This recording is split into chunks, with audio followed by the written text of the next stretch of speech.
Welcome to a new kind of tension all across the alien nation, where everything isn't meant to be okay. Television dreams of tomorrow, we're not the ones they're meant to follow. They're nothing not do or you.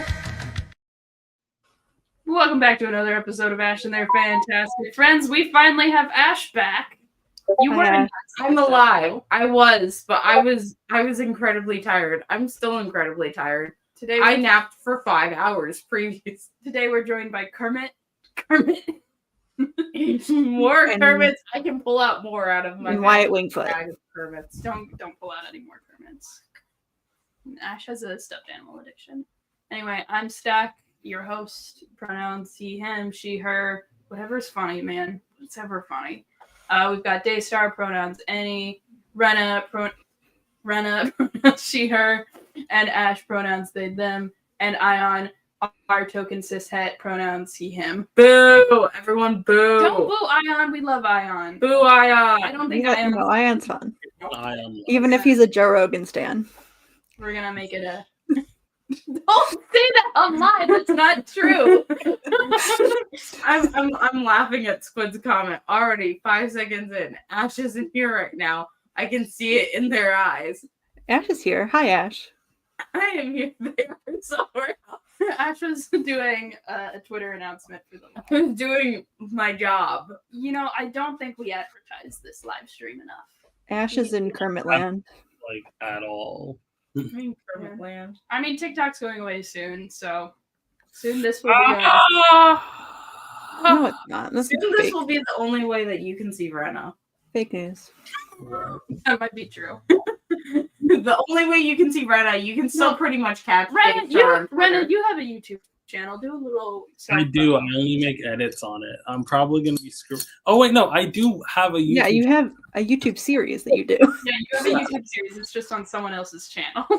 All your stuff's on other people's channels, and I think that's the funniest thing. Yeah, because I'm a collaborator. I do it for the friends. Look, I hit 50 mutuals on TikTok. I consider that a win. That's all that was necessary. Is there a count of how many mutuals you have on TikTok? Yeah, if you You go go, into a little friends bid. I have if like you, 100 or 200 or something. if you go I don't wanna to check. following, it should I say don't follow people. You followed me first. No, Rena was. I think Rena. Actually, I think it might have been Squid that was my first mutual. My first mutual But was I know, Gay for seriously Alien not AJ. do. If you're out there gay for Alien AJ, I'm sorry for ruining your feed. Your life. You're Oh, white. she is Kermit. All right. We should. What are we doing? Today, PowerPoint night. It's Yeah, we have, PowerPoint night. We That- don't this need to was- do that right now. we don't have to do PowerPoints right now. We can talk about. I was talk about Batman, which came out. I just read. It's very good, but also Daystar said that they want to wait until it comes out. Am I I mean, the we could talk about it. I just know I think I would enjoy it more if I read it all at once. Are they for? Am I the only one that like the Blowjob Brothers are like fucking lagging sometimes? Or is that- Yeah, we are. I always just assume that that's me. okay, because there's a couple times where they like cut out Kermit down. like that. Yeah. I see what you're saying. Okay, so it's for both of us. Good. Okay, Nemesis has Oh brought yeah, up do we want to talk about Fartley Quinn? Yes. No. I just did. All right, do you want to pull it up? Pull up the pictures. I'm just. I like just tweeted the day before about how shocked I was to hear that there was a comic announced that's like being written by a woman from DC, because they have about 5 women that write for them, and then we get the fucking I get hit with this. Announced. So this is clearly a fetish comic. We're Okay. all on the same page about that, right? Okay. In defense, It has. It's a it is sniff. It's a possible sniff that album. it's possible it has a fetish artist, but isn't itself the contents of it fetish, you know? We'll I see feel when like- it comes out. Well, yeah, but I don't want to read it. It's like gross. I hate that DC is using scratch and sniff technology for evil. Scratch and This is sniff scratch. technology was made for, like, it's going to be fart scented. It What? is going to be a fart scented comic. That was one of the announcements that they made with it. They did put a disclaimer on it that said, "Hey, there's gonna be a lot of farts. If you can't handle farts, get out of the kitchen." I don't like the fart laser that she has here. Like it's like a It's concentrated. Green Lantern rings come from the butt. No, That might be true. for some You can reason, part out a Green Lantern ring. That's how Hal Jordan makes his contracts. Yep. it's gross. Because Hal Jordan fucking sucks. He is the worst Green Lantern. He's More the people second should worst. admit that. That's Second not worst true. man. Guy Gardner's worse. Guy Gardner's No, Objectively worse. Guy Gardner's fun at least. Here's the thing that No, pisses he's me not. off. This cover is so fucking beautiful if you take the text out. What does the text say? Creation of Adam. full my finger. Like, that's so stupid, but it is so beautiful. And you go to replace these little cherub angels with, like, DC characters or, like, Batman Hyenas? rogues. But Who no. are these cherub angels supposed to be? There's Benjamin Ben Franklin. Franklin. Jules Is Joyce? that James Joyce? Yes. Roland? Ronald the...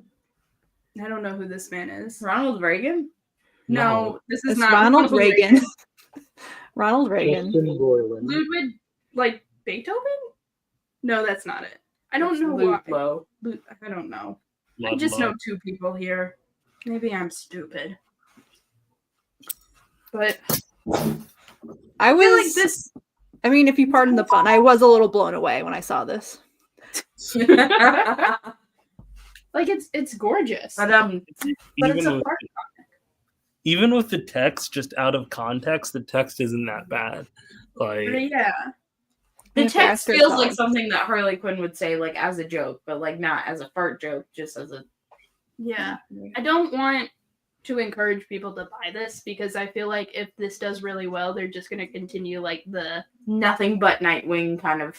the kind of weird, like, I feel like they're trying to make Harley Quinn the Deadpool of DC, and it's just, we don't need to be doing they've been that. trying to for a decade, to be honest. Yeah, they. This is not a new This phenomenon. isn't new, but it also Phenomena. I feel like it's ramping up recently, and it should not be. They did encouraged. hire a comedian to write the current Harley Quinn run, and it's like, I'll say it's not my cup of My tea. hot take. I don't think I don't think comedians know how to write. Well, no, that is not true. I'm actually mutuals on TikTok with a comedian who guest wrote like a Marvel comic. Mhm. And he's funny as fuck, and he wrote a good comic, so I can't be mad. And Ryan North writes amazing comics, and I would say he's a comedy writer. No, there's a difference between, like, a comedy writer and a comedian, No. like a stand. I think that Ryan North could do.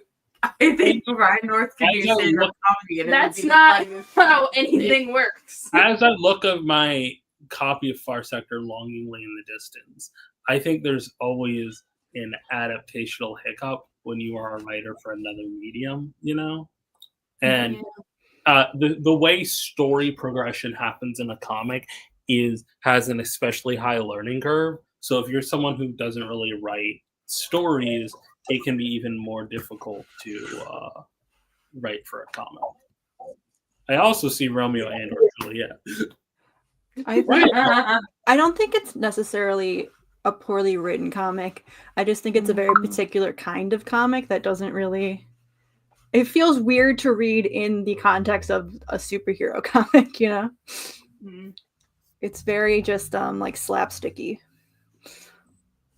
Sticky. Do we want to talk about the other thing with Harley Quinn? What else? Oh, I saw that like 5 minutes after the artist posted it.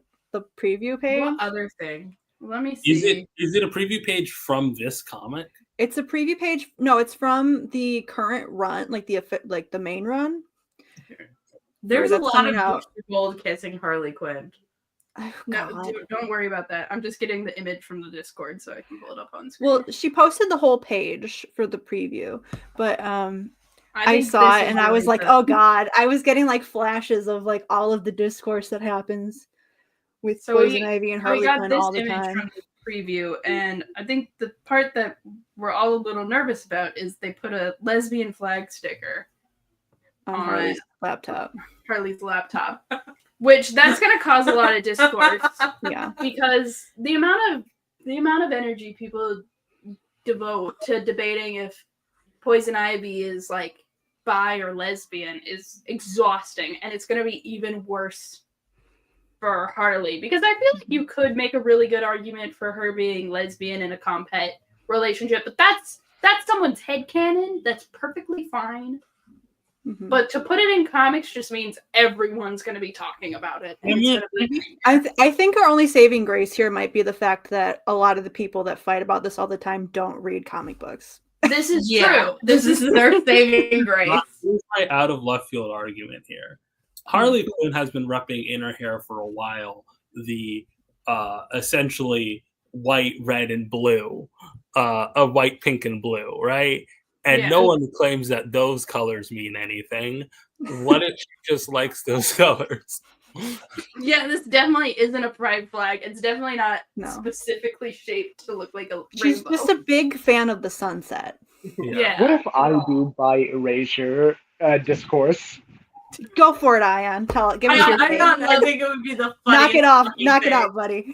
I would love to see you try. Yeah. Just Yeah. I do like, Skirts. on a positive note, I do like that one of the hyenas has a dyed pink mane. Do hyenas have manes? Is that what that's called? I guess so. I don't know what else to call it. I don't know what a hyena They are apparently is. alive again, so that's good. Dog. Everything's a kind of dog. No, I mean like it's part of the canine. No, everything's a kind of dog. Every single thing. We are all dogs. No, we're not dogs. Isn't We are hyenas- bipedal dogs. Aren't That's hyenas cats? Cats are also dogs. Cats are female dogs. Well, What? What? what? Okay, name us something that's all not. cats are Muslim. All I'm saying is that if we're claiming that Harley Quinn really cares about the colors of this icon, I want to hear people start saying that Harley Quinn is trans because she has pink and blue in her hair, which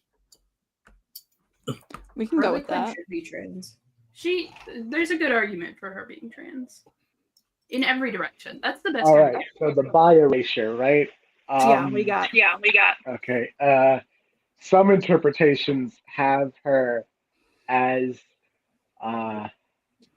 has her as an Asian woman, and other times it's a white woman. So I feel like if we bridge the two and make her biracial, we can.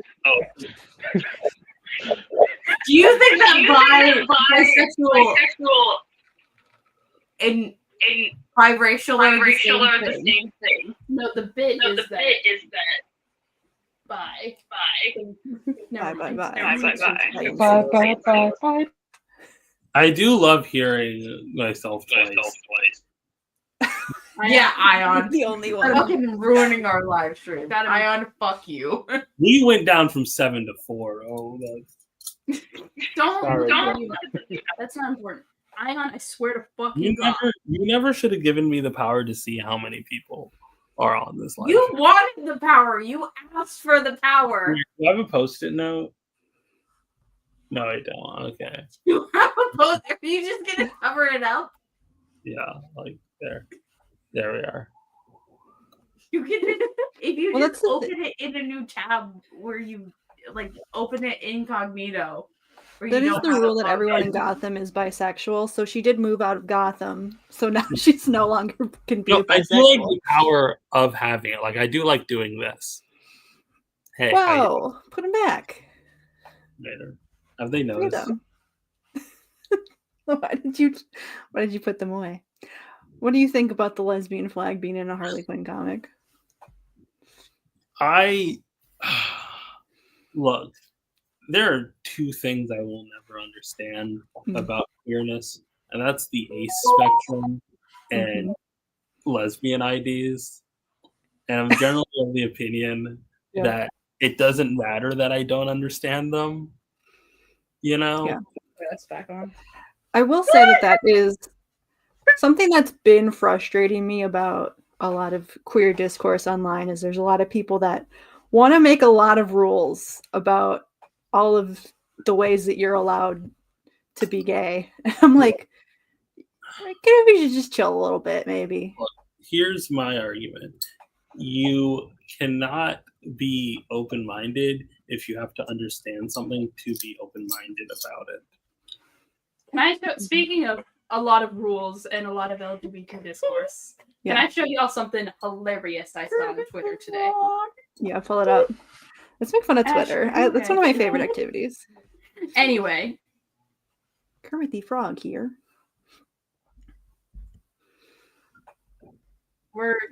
The internet is not doing.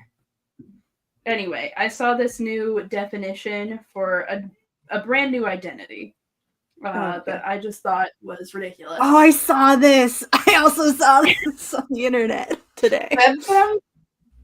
Femme, which is just a generally cisgender bisexual woman who exclusively dates other women. So you need a specific word for when you're voluntarily lesbian. Yeah. I don't think this is political. Oh, god damn it. It's not used by TERFs. Fuck. I thought this was... The camera died, sorry. I thought this was just like it literally says right there, political lesbianism. Like I think this is like rebranded political lesbianism. But political it does have to step up from political lesbianism where it's people that actually are at least gay. Yeah. What's political lesbianism? Political lesbianism originally was something brought up by second wave feminism to be like, hey, men are inherently evil. So in order to liberate women completely, we have to choose to exclusively date women. And it was a kind of lesbianism that believed in biological essentialism, so it's inherently trans exclusionary. And also, it did not come out of a love for women, but a hatred for men, which is boring. Lesbians don't actually hate men. Which is why, except for me, I am the man-hating lesbian. No, you can't say that, Ash. It was also very biphobic. Like I remember hearing secondhand one of the quotes political lesbianism is calling bisexual women the only true heterosexuals. The argument being that bi women are the only women who can like choose to date men, you know? Like they are not attracted exclusively to men, and therefore they are committing a moral faux pas if they date men. Nemesis is also a man-hating lesbian. We can't all be man-hating lesbians because men are not inherently evil. And and also lesbianism is not about men. Lesbianism is not about men. I don't think. No, I'm a man-hater and a lesbian. Those are two separate things. Okay, but you understand that man-hating lesbian is a stereotype created because of people that hate feminism. Oh. Yeah. But I don't like men. Anyway, I brought up that new identity because I saw people just like mentioning it in TikTok comments, and I don't like that we're like creating these new labels for political lesbianism and like giving it to like poor young bi girls who probably haven't done the research and are just claiming it, and now they look like it's also repackaged compet because you can just be like you if you find yourself being like, I'm bisexual, but I'm really exclusively attracted to women, you might just not be bisexual. I mean, yes, but also, like, I think if you experience genuine physical attraction to men, but you're like, I don't want to be in a relationship with them due to, like, their emotional intelligence or, like, my personal needs, or I just, like, have a preference of dating women, then, like, you're still bisexual. You're still attracted to them, but you're just making the choice to not further pursue a romantic relationship. I mean, I guess it's just when you say it as an identity, I get the perception that you are talking about it in attraction way, you know? Yeah. I think like when it comes to labels, the way I think about them is they're not like ontologically true, you know, they're just kind of about, they're like a social thing. Like you say, I'm a lesbian, so that you can tell men I'm not interested in dating you, and you can tell women I'm interested in dating you. And that's a helpful term to navigate the world.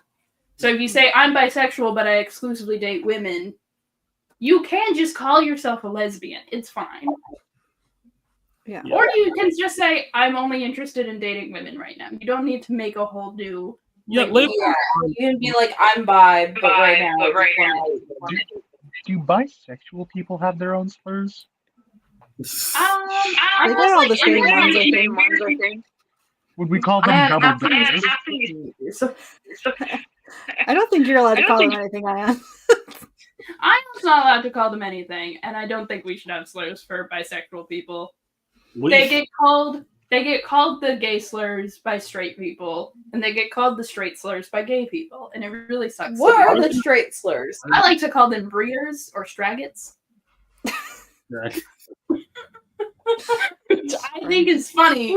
Like instantly going. The people who call you slurs do not pull out a handbook to determine what you are. Like, Yeah, They just call you a slur. like a couple years ago now, I guess there was like this big case about like these two women who were in a relationship who got like violently like assaulted, like beat up, covered in blood on the news by like a homophobe. But they're like we hate lesbians, but like the joke, I guess, like the big thing was like we're both bisexual actually. Like they didn't care. Like the homophobe didn't stop to be like, are you a real gay? They're like, you're dating a woman. Are you full blown gay? You're like Full blown gay. oh, you're bisexual, so you're just kissing another woman for man attention. So I'm not gonna beat you up. It was like, no, they're homophobic no matter what. question here. Does anyone want to present, or do we all just want to wait until the whole gang's here? Mine's not that interesting. And I imagine it's only gonna be good for me, so I'll just get mine out of the way now. You I'm don't. gonna have to restart to put my camera back on. We'll put Daystar's camera back on. Daystar, I'm you can glad do I that. was muted for the part that could potentially get us all canceled. Which part? Biphobia. We're not doing biphobia. We're saying bi people are real and valid and included in the community and pretending like they don't We experience. literally oppression. have a bi person that way. Rena, do you identify as bi? Yes, we've talked about this. We've okay. talked about I this. don't know. I might. I said sapphics. I might need Refer to. to the four of us and not Ayaan. Boo, Ayaan's not a true woman lover. Be silent. Become such a true woman lover that you. Real That one women was lovers funny too. That one guy become on women. Become TikTok women. that was like, what do you call a cis het man who has the spirit of a lesbian or something? Like he's got the style and spirit of a lesbian, and then lesbians were like, the cis het man. I saw someone call him an attention Josh seeker, and I'm like, that is what he's doing, ain't it? Oh, did you say Ayaan Ayaan? can't even defend himself right now. Chuck Dixon. Chuck Dixon? I thought you'd call him a host. Oh yeah, yeah, Chuck Dixon. I thought you called him. What happened? Why? Was did it he get the Hosier lesbian the spirit guy back? who's a lesbian? Like, wasn't Yeah, that? a lot. No, a lot of the comments were saying Hosier and various Noah Khan was mentioned. Noah Khan. Okay, Not Noah Khan. No, Hosier is correct. Noah Khan is it. No, it's Hosier's not. correct Shut up. depending on Stop liking How long you've been this a set, man. lesbian? What happened to being the man hater? Like, come on. Yeah. Grow What back. happened to being a man hater? Shouldn't you hate Hosier? You didn't even listen to his new album. Fake Hosier fan. Ash Yeah. is a fake man hater. Fake man hater. No, we're just kidding. You This is should what be a real fake man man hater. hater. This is Because what happens when we delay the Misandry is not a PowerPoint. real thing. We get into queer discourse. Misandry's not a real thing. Stop Which giving it segues into my credence. PowerPoint. What's your PowerPoint, Ayaan? I think we should wait for Ayaan to give his PowerPoint until. I think Yeah, I should give his PowerPoint, and he's not here. You just click through his PowerPoint. And be like, interesting visuals. I can wait for my PowerPoint to be. I feel like if I wait for it to be presented, no one will see it though because we'll drop by half our follower account by that time. We'll see it. All right, I'm gonna do mine now because we need to get this show on the road, Right. and I can't imagine this is gonna be super pleasant for anyone. Anyway, this is the Stardew Valley fanfiction that I'll never write because that sounds like a lot of work. Why write fanfic for a farming sim? Stardew Valley has this time system where it's like there's season, there's years, there's days. Like there's a measurable amount of time. It's not a sliding time scale. But like none of the characters age, which I understand is a lot to ask of an 8-bit farming sim. Mm-hmm. It's a lot to ask for that advanced mechanic and that level of AI. But like, here's the thing: you, the player character, you can have children in the game, and then they grow old. But then the real children NPCs in the town don't grow old, and it just feels so strange. There's just this timeless, liminal feeling that gets more uncanny the longer you play, and it's really upsetting. So I need like post game. Is that on purpose, or is that just? No, it's not on purpose. Game. I mean, I think it's just a factor of like, at any point you can kill your children, divorce your spouse, and start over. What do you mean you can kill your children? What you can do, this is, am I gonna explain? You can you can make an offering to a shrine in the witch's hut to turn your children into doves, and then your children become these little spirits that haunt you, and then you can make more children, and there's an infinite number of spirits. I don't know, you can just do it. What the? Sometimes you sometimes halfway through a playthrough you decide these children are weird and creepy because they have no dialogue. They do not speak. They're very upsetting. I don't like the children in this game. So you might just want to get rid of them one day. And at any time you can divorce your spouse and date one of the other. This was like a chill farming simulator. You're telling me it's about child sacrifice. The child sacrifice is not a main mechanic. Most people don't do it. There is a speed running hack where you can have like sacrifice the children for like kind of a semi-infinite money glitch, but it feels like a lot of work. Anyway, that's not the point. This is not where we were going with this. Okay. But like the reason that none of the characters actually age is because like theoretically the character can choose to date them and marry them at any point. So to like sort of make them unavailable through the story would not be good for people. But I want it. I want it personally. Once I marry someone in Stardew Valley, I do not divorce them unless it's Penny because I need her room decorations. And then I'll divorce her and then I'll marry someone else. But other than that, I just want more story. I like the characters. They're my favorite part. So for this fanfiction, we're gonna have a canon ending. This is Krobus. For the sake of giving all of the NPCs the spotlight, we're gonna say that the player character becomes roommates with Krobus. This is the asexual arrow option for players, where you're in a platonic relationship with this little shadow demon. I love him deeply. I think for his storyline, after moving in with the farmer, is that he just becomes closer with the townspeople. He socializes in town instead of chilling in the sewers all day. And he shows up to like festivals and stuff. I think that'd be fun. So let's go through how the characters are going to change after the player character settles down.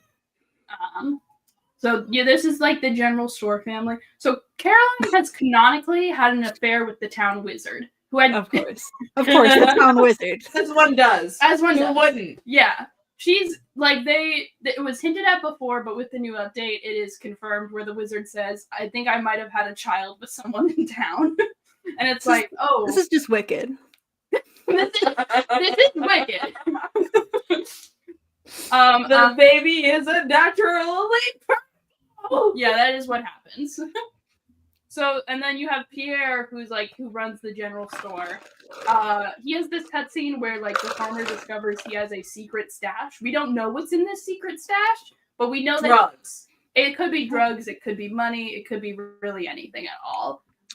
But he's lying to his family about it. Pierre's an asshole. Caroline doesn't love him. Saltwater taffy. I think they should get a divorce. Fuck them. Caroline should move in with the wizard. They love should. divorce so much. What? You love divorce. That's Shout out because Zach divorce. wishes This his is- parents. This is the only canon couple I am wishing divorce upon. Caroline should move in with the wizard. Oh, was that the wizard? This is the wizard. The wizard's cool as hell. I thought that other guy was the wizard. No, That no, other the guy other guy's sucks. Pierre. This guy's cool. This guy's Pierre. He's the one. I hate him. Fuck him. Fuck Pierre. Fuck Pierre. He's Pull he's up that awful. wizard Pull up again. the Give me wizard. The This is wizard. We love him. And And then this is Caroline and the wizard's daughter. You see why. and Pierre didn't have any. No, Didn't have a. no Didn't. suspicious thoughts. Caroline in game actually tries to pressure Abigail to dye her hair like a more natural color, I feel like it's just too kinda- late. cover up the fact that she's having an affair. I feel like which it's I too think late at is that point. hilarious. I think Abigail should take up an apprenticeship with the wizard. Her whole thing is that she like doesn't like her dad. She doesn't I want wonder why. she doesn't want like a traditional job. She's very interested in like adventuring. One of her cutscenes is like practicing swordplay with the farmer. It's very fun. I think she like goes to the farmer and was like, "Hey, should I join the Adventurers Guild? You're a part of that." And I think she does. She should be like in the Adventurers Guild at night, in addition to sort of her other NPC schedule. And then like if you get enough like friendship points with her post game, she can like become like a companion in the mines. Like she can be like a side character to help you in combat. I think that'd be good. I think it'd be fun. Then we have like the Carpenter family. They live up in the mountain. This is Demetrius. Demetrius? How do you fucking say his name? Demetrius. Demetrius, thank you. He's great. I love him. He's very autistic coded. He's great. He's like, technically, a tomato is a fruit. And then everyone's like, shut the fuck up, dude. And then this is Robin. She's hot. She's a MILF. She can be kind of mean to him at times, but like he kind of deserves it. They're kind of bad at reading each other. Even though I am in love with Robin, and I would love to break them up so that I can marry Robin. They are, generally speaking, they are a very cute couple. I would just like a few cutscenes of them working on their communication skills a little bit. They have potential here, but their relationship is rocky. Maybe we need a town therapist. They really do. Really, that's the farmer's job. But Well, that's your problem right there. You got your Demetrius should, therapist like, doing farming. he should like create something for Robin to help her in her carpentry skills, and Robin should take an interest in his like science stuff. Like I think they just need to show more like they just need to have like better. They need to be better about intuition and like knowing what each other's needs are. I think ultimately they're fine. This is Maru. She's their daughter. She's the like science girly. I love her. She's great. She should quit her job at the health clinic and go to college on Tuesdays and Thursdays because that's when she works at the clinic. Because there is this cutscene at the beginning of the game where her dad comes up to you, the player character, after you've barely met everyone, and he's like, I wouldn't want you anything to distract my daughter from going to college. Like, he's threatening you. He's like, don't get into a romantic relationship with her because I want her to further her education. And then she never furthers her education, no matter That's what how you my do. dad is. Yeah. She looks like you. That might be Ash. What the fuck? Ash, you in this game? She's like an engineer. She's like an inventor. She builds robots. Uh-oh. And you Ruh-roh. don't decide to marry me in this game? I've married her in other playthroughs. Okay. playthroughs. I've done several playthroughs. Wow. We don't need to talk about it. Wow. I've married everyone in this game at least once. Wow. That's a- I think her invention should really take off after she goes to college, and like she should be. You can buy like fun little gadgets and trinkets from her. I think that'd be cool. She also needs a cutscene with Sebastian, who's her brother, because their parents are always comparing them, and they both have inadequacy problems around each other, but they never actually talk in the game, which is weird. Then this is Sebastian. Damn. They don't look like each other. One of them is very clearly brown and the other one isn't. They're half siblings, so like Robin had Sebastian with a different father. Okay. It makes more sense. Yeah. He's got that. He has that whole like emo boy, gotta get out of this town sort of situation going on. So it's like fucking do it, pussy. Get out of the town. I don't like you. I don't like him. Fuck Sebastian. I think he should like leave the valley and go to like the city that's nearby every Saturday, and like I don't know, the player character can join him. I think he should either, because you are still playing a video game, so you still have to have some impact over the world. I think the farmer can either convince him to get into a romantic relationship with Abigail or with Sam, because Sebastian, Abigail, and Sam always hang out at like by like the pool table in the tavern. These three are canon friends. So we gotta turn this into a relationship somehow. Thruple. A lot of people. The most popular ship in this fandom is in fact Sebastian, Abigail, and Sam as a thruple. We did say this while you were making this PowerPoint, that a lot of people online throw thruples at things to solve what are not thruple situations. Yeah. Because I don't think I mean, if thruple. it's a friend group, then it kind of works. Yeah. You can be a thruple. You can be a thruple. The player base of Stardew Valley is very interested in polyamory in the sense that the player base of Stardew Valley is indecisive and wants to just marry everyone in town with no consequences. Mm-hmm. So like that's why people are interested in polyamory, because they don't want to make a decision. And I think the player Stardew Valley is a have gateway make drug to polyamory. Also, he needs a cutscene with his fucking sister, Concerned Abe. I don't think this is too much to ask. Concerned Abe is the developer. I thought you were just talking to a very concerned ape. There's a fucking monkey in the room.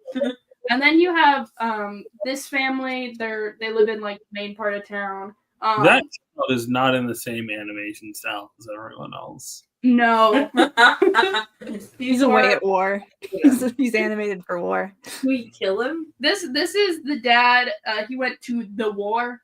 I meant There's the a war. Yeah. There's a war going on. It's not important. He sometimes mails you bombs. It's not important. Why is he? What? Because bombs are a useful item in the game. So No, but like, he just mails them here. They don't explode. Don't worry. You get to use them, but he just sends them. He's like, I found this in some of my old war stuff. It's yours now. And you're like, okay, man. you get to keep bombs. They have a lot of cutscenes already in the story. I don't really particularly think they need more.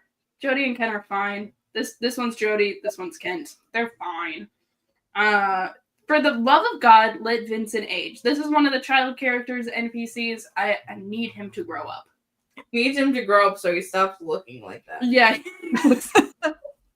He looks like if somebody made one of the Sonic characters human. Yeah. He looks like a humanized Sonic. He looks like Human Tails. Human Tails if he was Amy. I don't know. I feel like Vincent could become like an awkward preteen. I don't want him like old enough that you can date him, but like I want him, and I just want him not a child, because the child dialogue is annoying after a while. I think like he should be interested in different things, so like you can't give him the same stuff you would give the child version of him, because he's like, I'm not a little baby anymore. Stop giving me baby gifts. And he should also take more of an interest in school, because this child is borderline illiterate, and it's weird. And I also think Sam and Vincent, because they're brothers, should get more time together, more cutscenes. And also, they should talk about their dad being in the war. They don't unpack that at all. Like, Jodie gets a lot of time to unpack her husband's PTSD, but, like, the sons don't get to unpack their father's PTSD. One of them's This is Sam. He looks like he's going Super Saiyan. Goku. This is Goku's in Goku. the game? This is Goku if he was lame and didn't train at all and had no powers. So Goku. I feel like Goku, big thing is training. Well, if it is lame though. So he has like a band, and I feel like one of the things that you do in the game is he has like a concert, and it goes well. So I feel like his post-game character arc should be like if he's gonna sell out, like if he's gonna like get signed. And if you tell him, yeah, you should go for like this big deal, he's just like gone from the game for a full year. Does he make it? Every once in a while, but like he's just gone. He's not an important NPC, so like you don't need him. What kind of music does he make? It depends on Is he a SoundCloud rapper? It depends on what you say at the beginning of the game because I want you to look at this guy and tell me if you think he looks like a SoundCloud rapper, Ash. Yes. He asks you like, "Hey, what kind of music should we play?" And you can either say hardcore rock, dance music, or country music. And then when you have like the concert cutscene later, it'll change the kind of music you hear. Well, That's fun. very different skill sets. It is. It really is. And the band is him on the drums and Sebastian on the keyboard. My favorite country music that uses the keyboard. Yeah, exactly. Yeehaw. It's hilarious. If you say, "Hey, don't sell out, don't Let go, your keyboard don't be honky gone tonk." for a full year," he either can get with Sam or Penny, who we'll get to, depending on like what you the player. They got gay character- people in this game? They got gay people in this game. We do have at least Everyone's gay. Wait, I'm confused. You said Sam gets with Sam? no, or Sebastian. That's what I meant. He can either get with Sebastian, the emo boy, or Penny, Okay. who we're gonna get to in a All right. second. A lot of names. A lot of names. There's a lot of characters in this. I think he should grow up a bit because he's annoying and he's always skateboarding and playing his Game Boy in the middle of the sidewalk. And I've got to get places fast, man, and you're causing problems. Let the boy play his Game Boy. I think his mom does so much work around the house and he doesn't do shit. You're an adult. You need to help out. And he also should go fishing with his dad because his dad likes fishing. And then we have the trailer park family. They genuinely live in a trailer until you give them a house. That's the thing you can do in this game. Crazy.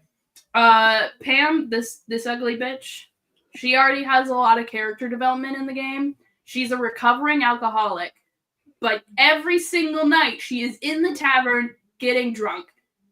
The game tells you she's in recovery, but then you see her not in recovery. I think her schedule needs to change, and she needs to stop drinking. This is a reoccurring theme. There's a lot of alcoholics in this town. Why are there so many alcoholics? Well, it's a small town. You know how it is. So like this is Penny. She's fine. She has like dreams of starting a family. I guess I didn't finish this slide. Fuck. I didn't. She either can get with Sam, get with Maru, because that's another popular ship and I can see it. Depending on if you, the player character, wants everyone in town to be gay. Mm-hmm. Or she can just like get a cat. I think getting a cat would fix her. She just needs something to care for. She's like this like school teacher, sort of. She's appointed herself as that role. She just wants kids. So she needs to like be in a relationship with someone. She's to got a finish cinnamon bun for hair. Yeah. I think it's supposed to be like victory curls or something. Like if you look at her like front facing profile, but then you have the other people who are living in town. Other people. This is Evelyn. This is George. They're so fucking old. I like At Evelyn. some point they have to. Oh God. No, Evelyn, no. They're so old, like unbelievably old. And it's like you're 10 years into the game and you're like, why haven't they fucking died yet? Like, they have dialogue in the game where they're like, maybe I won't be here for the next festival. And it's like, and then they don't die. They're You always should just die. there. They're immortal beings. This is their grandson, Alex. After his grandparents die, he has dreams of being like a pro athlete. And so I think once his grandparents die, he's just got to accept that he's never going pro. He should get a real job. And I debated back and forth, like, where is he going to get a real job? He could work at the general store. Fuck Pierre. He gets nothing.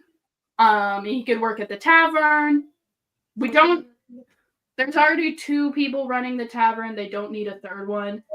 So that leaves us with, he starts an apprenticeship with Harvey, who is the town doctor, once Maru leaves for college, because now, like, they need, like, a little nurse to run the front desk. So He's the little nurse, even though he is big. he is quite big. There are several cutscenes of him, like, pumping iron. You would think, oh, this is the straight guy character. But someone did, like, a survey of Stardew Valley players, and he is the most popular with gay men, according to this survey. I can see that for him. Yeah. He has, like, a lot of really interesting dialogue if you play as the male farmer, because he has, like, a lot of dialogue about, like, his own relationship with masculinity and, like, sort of, he's like, I didn't think I could do this, but I really like this. Like, he likes being gay. I think he is gay. But, like, all of, like, the romanceable characters in Stardew Valley are, like, default bisexual. Because they all need to be emotionally available to whatever. Except for Haley. Haley, you can romance her as a man, but it is a very boring storyline. Yeah. Because she's a lesbian. She's competent. I think, in addition to being, like, a nurse, he should be a nutritionist because he's very into, like, his food intake and all that. And you could, like, buy better food items from it. Like, very high quality, like, get special buffs from the food you buy from him. Also, I think he should date Harvey. This is my very, very hot take. I think he and Harvey would be a cute couple. I swear to you, this boy is gay. Which one's Harvey? This one. Oh, hi, Harvey. Listen. I think I've heard all I need to hear, actually. Honestly, we can just skip. Yeah, I don't have much to say other than, like, he should have a relationship with Alex. He also does, like, aerobics with all the, like, the women in town. Every Tuesday, all the women in town and Harvey do, like, a little aerobics class in the middle of town. In, like, the little town square. It's really cute. But I also think Alex should teach him how to play football. I think that'd be funny. He's just kind of cool. He doesn't change a lot when the player character, marries him. Like, he still goes to the doctor's office every day to do doctor things. So, like, I don't think he would change that much post-game, even after he marries Alex. But they should get together. I think they'd be cute. This is my hot take. This is Emily, and the other guy is Clint. I fucking hate Clint. Every Stardew Valley player hates Clint. He's an asshole. He's a nice guy. He's like, why doesn't Emily love me? There's, like, a cutscene where you, the player character, are just, like, exchanging friendly dialogue with Emily, and he, like, comes back in and he's like, nice guys finish last, I guess. And I'm like, fuck you, Clint. Hate this guy. Emily needs to tell Clint that he's weird for crushing on her, and he's creepy, and he needs to move on. And then Emily can go to the player character and ask for advice. She can either cut out her life forever, which is what I would pick, or the like neutral option could be like, you guys can still become friends, and then they, like, bond over liking rocks. Emily's a crystal girly. He's the town blacksmith. They both like rocks. Also, I think Emily. What? I said, I guess that's how that works. And yeah, they have, like, the same, like, kind of items that you can give them that they'll, like, really like, and it'll boost your relationship with them. So I think it makes sense that they would be friends. If Clint wasn't a fucking asshole, fuck you, Clint. I also think Emily should hang out with Leo, who's another one of the NPC characters, but he's, like, kind of like a Tarzan boy. Oh. He's a wild child. He was raised by parrots, and Emily has a pet parrot. And like they're both like weird nature loving people. I just think it'd be good for them. They should hang out. This is Leo. This is Linus. He's a homeless man by choice. Sure. There's like a cutscene where like you, the player character, could ask Linus to live on your farm, but if you do, he gets really mad at you, and he's like, "How dare you? I like living in a tent." It's very strange, but it is what it is. These two have a lot of character development post game. Like once you get through like a kind of hump in the middle of the game, then you get to meet Leo and get a lot of character development from him. They don't need more. They're fine. I just want other characters to interact with them more. Specifically Emily. I think Emily would really vibe with these guys, but they don't get to hang out. Then we have Haley and Leah. So Haley is sisters with Emily. That's not important for this. Haley is a lesbian. We've all seen the Good Luck Babe edits. This is She is just so boring when she cling is to the with Good a Witch. player character. She is so interesting when she's with a female player character. She and Alex are both gay. I can feel it. I know it. No one. This is my fan fiction that I'm never gonna write. This is the way it is. Leah is canonically bi. She has an ex-partner, and depending on what the gender of the player character is, the ex-partner will be the opposite of that. So if you're playing as a girl, the ex-partner is going to be a boy, but if you're playing as a guy, the ex-partner is going to be a girl. So Leah is like canon bi. In game, sort of. They can get together. I think it'd be fine. You're like, They're just both- leave me out of it, ladies. They can get together, or they can be in a relationship with the female player character.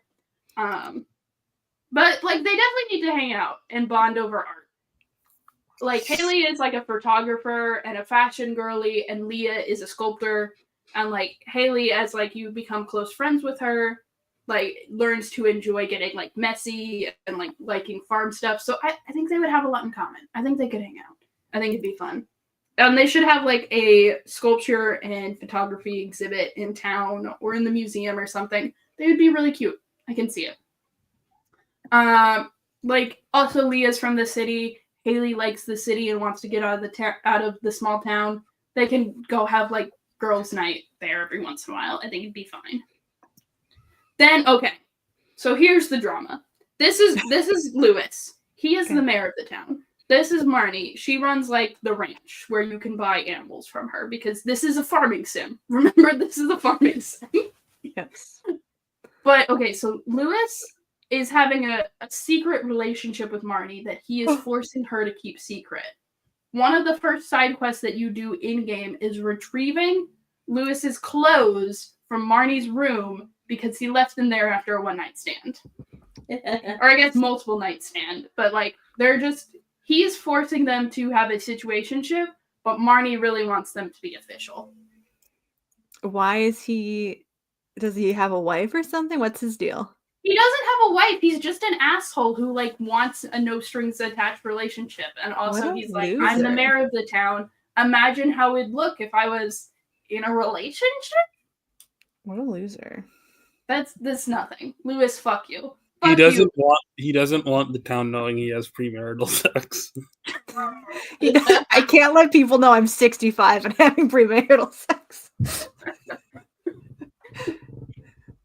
Like something like that. I don't know. I think like something has to be done about this. This is a huge thing that never gets resolved.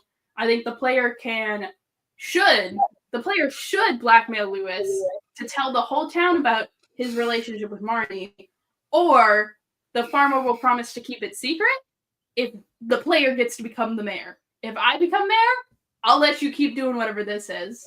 But if not, your secret's out to the whole town. I think that'd be hilarious. Tell everybody. If you actually do it and you tell the whole town, you permanently lose friendship with Marnie and Lewis. They both hate you. Marnie starts charging extra for the animals that you buy from her. Marnie, I did it for you, girl. I did it for you, girl, but like it's very embarrassing for her. Or the player character can go through Marnie instead of Lewis and tell her to leave him. This But sounds this like a good requires option. having max friendship with her and max friendship with all your animals. So, a little bit more difficult to do. But, no Why much would better you to blackmail Super Mario? That's not Super Mario, that's Evil Mario. It's So Wario. what? It's Wario if he was worse. High Lewis five. is not bad. He's Wario if he is, was straight. This is, Why did he go Super Saiyan? Why? What happened to him? Jeez. this This is what This is a premarital different sex character does in the to a game. dude. I'm trying to remember what his name is. Marlin? I think it's Marlin. Time travel Lewis. No. He's the captain of the Adventurers Guild. He's a cool badass. He shows up at some of the festivals and has dialogue that implies that he has a crush on Marty.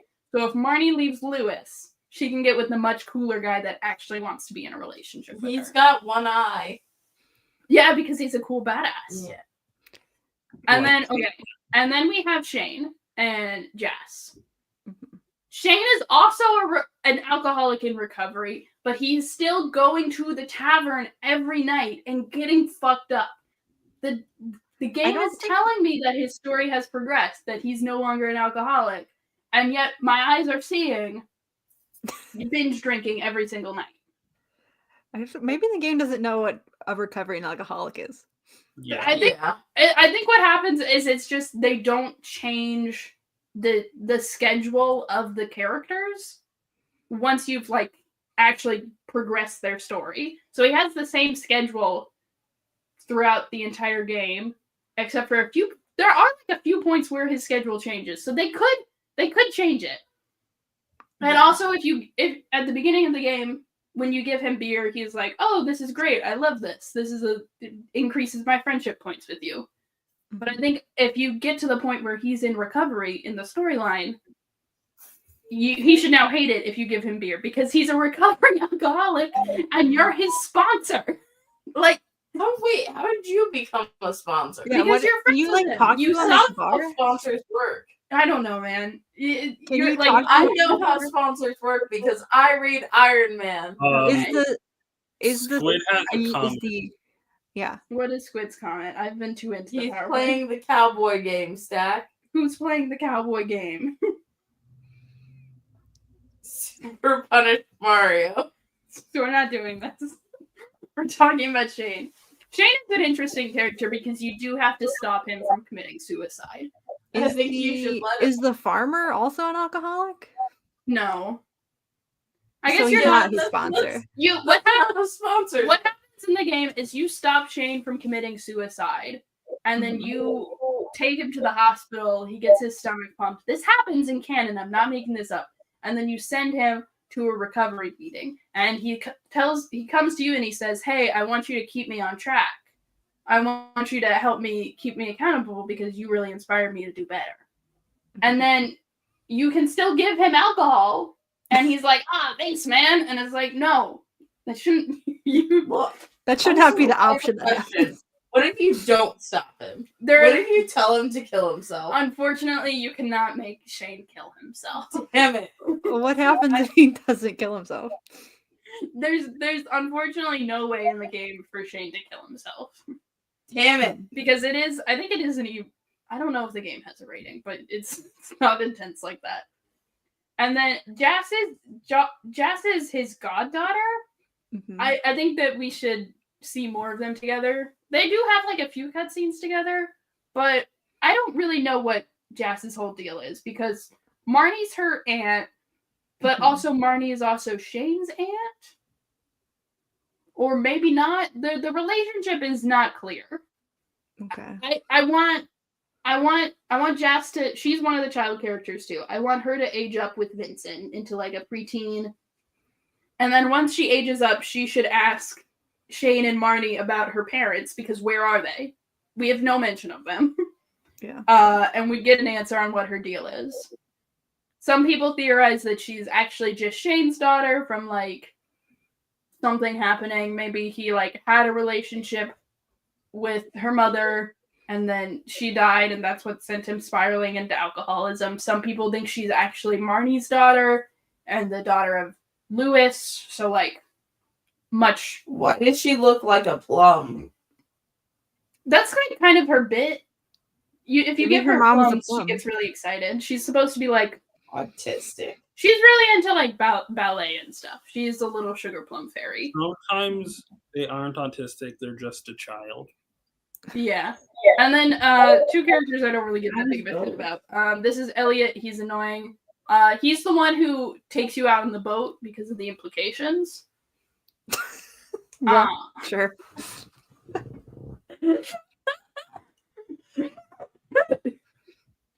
This always makes you laugh. He's also a novelist. Fuck him. I think he lives on the beach. I think he should be like, I wrote one really good book. Let me write another book about the sea. And he should get closer to Willie, who is the fish guy. And then Willie just takes him on as an apprentice and is like, I'm going to make you the next fish guy after I die. Just like my dad before me. And then Elliot should run the fish shop on weekends. And yeah, that's basically all the characters. I didn't include Gus, who runs the tavern, or Sandy, or the dwarf. But What? Do you want to? There's the dwarf? There's the dwarf. He looks like one of the Jawa. What are they called? Jawas? Jawas in Star Wars. So yeah, You're just now telling me about this? we did this online. Show me the Jawa. Show you. Okay. I have a Jawa somewhere, but I don't think it's in this room. Dwarf. Why do you just have one? We got little Star Wars things. When you Dwarf. said that like everyone was default bisexual, did remind me of how that was true in Sims. I remember it used to make me laugh so hard when they made that update, when they like made it so you could pick people's sexuality. And I was like, so they added straight people. They added They straight. added straight people. This They is did the an dwarf. update to put straight I people love in it. Sims. But this is his only facial expression. As it should be. He's a Jawa. Let me pull up the other characters. I've done this bit before. I started laying down. I think he's just gonna be down here. All right. Never This mind is about not- this. This is not about. I'm just so physically tired. This is the reason we didn't let you near the plushies earlier. Another Yeah. 2 hours before the whole gang's here. This is a very comfortable position. I don't know what you're talking about. Squid brings up if we're gonna keep talking about Stardew Valley, we gotta talk about Grandpa's bed. What? Didn't Sorry? he die in his bed? Yeah. Is it like a Charlie and the Chocolate Factory situation? It's just like a really shitty bed. Hold on. Who's burning down? I don't know. There's often emergency. right.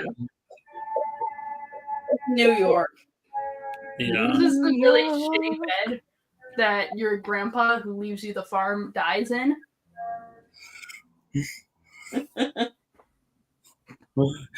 They really did not put a whole lot of effort into this art. There's like a bed. mod that It's it's like like- fix grandpa's bed. Hold on, let's see if I can find it. It's like 2 inches thick, his mattress. It's his from the war. Oh, there's a lot of bed mods. That's all it does. It just fixes that one. So there's a Plus mod it's bed. that turns hold on, let's open the Game Rant article. So there's one that turns him into a ping pong table with the other old people. Nice. There's Nice. fills his bedroom with Diet Coke. Oh hell yeah. Accurate. Where I want more images. God damn it. I'm sure there's a Reddit somewhere. There's one where he is the bed, of course. He is dead. He's just trying to keep toasty.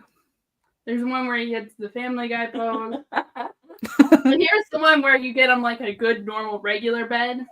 Yeah. This is more what the beds look like in Stardew Valley. That's just his shitty bed. It's really a cot more than a bed. There's one where. What I need to know more about this Robin one. Robin. Whoa. Oh, what's that first one? Slightly worse grandpa bed. I think it's funny. It's just broken. Even thinner. Worst dying grandpa. Oh no. Grandpa pissed himself. When falling on grandpa's bed. Or swapping the envelope and the bed. That's good. Grandpa lists bed. Grandpa is the bed. Robin tricked his grandpa to buy buildings? Because, yeah, you really are the only person that visits Robin's shop because no one else is doing carpentry. So you're keeping her in business. You're keeping her in business.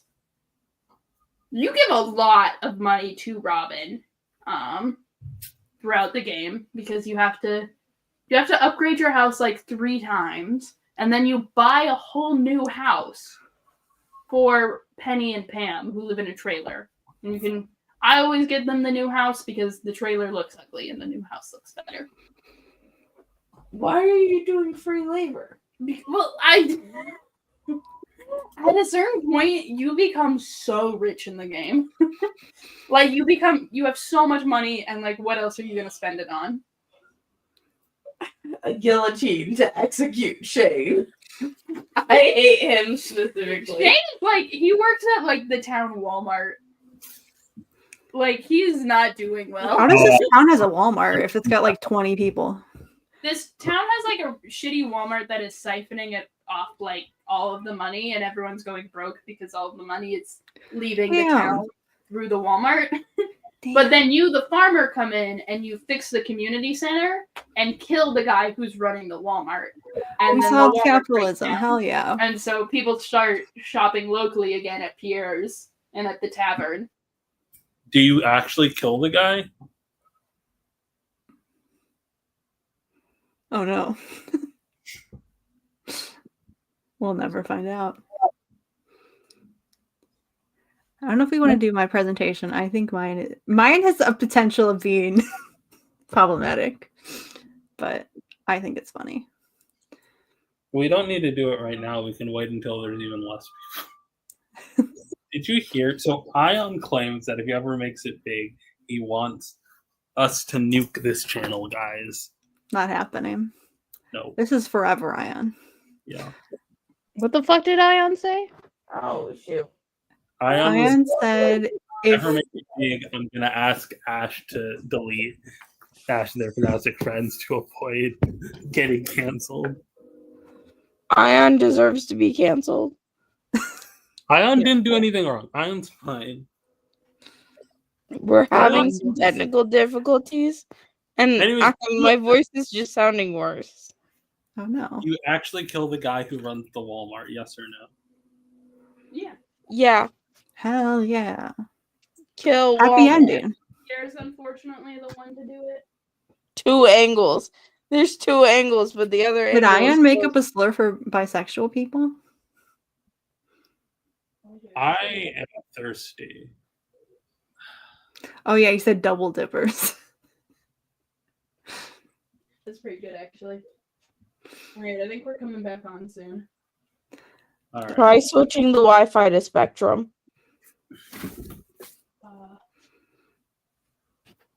Do I? Hi, I'm Stack the Deck, Booster Gold Kitty. How do I... Hi, Booster Gold. I look like that one. I hate you, Booster Gold.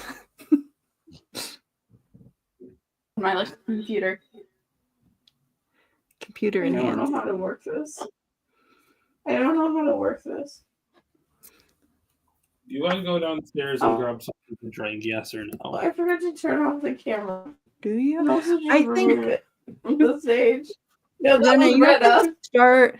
You have to start getting dinner at dinner time, and not when everything is closed. Oh, I'm hungry. Oh, you didn't have dinner! Do you want me to go downstairs and get you some dinner? What's dinner? Meatloaf. Oh, gnocchi. Gnocchi soup. Okay, I would like some soup. Okay, here, you run the live, and I'll go Okay. get you some soup. I'm gonna make for Christmas. I have to do desserts. I'm gonna make a red velvet cake, and I have a pan that's in the shape of a Christmas tree. So I'm gonna make Oh, a no, Christmas you're gonna- tree Oh, shaped fuck. Christmas is on Wednesday. on Yeah. Wednesday. Oh God, it's on Wednesday. Here's the funny Jay. thing. I don't really celebrate Christmas, but I do celebrate Three Kings Day. That's fair. So you have an alibi. Yeah, I celebrate the 12th day of Christmas, not the first. I'm gonna go downstairs. See you later. Hi. God. My PowerPoint Wi-Fi is is Christmas just, like- related. I'm gonna get. My PowerPoint is Christmas related. I'll say that, and I think it might ruffle some feathers, particularly maybe Squid's feathers, because it's usually Squid that I have this fight with. Can you like still hear me? Yeah. Okay. We're gonna do some weird stuff. Yeah, I'm gonna read Witchblade. I was looking at it actually before you recommended it, Nemesis, and I was like, I almost read it when I was trying to look for what new comics were out that weren't big too. And I saw it and I was like, oh, it's about a cop. Maybe not. But I'll read it.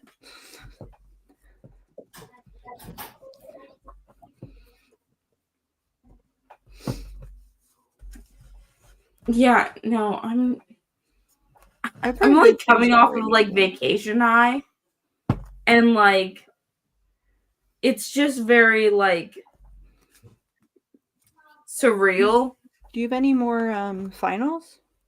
No, I'm done for the semester. Hell yeah.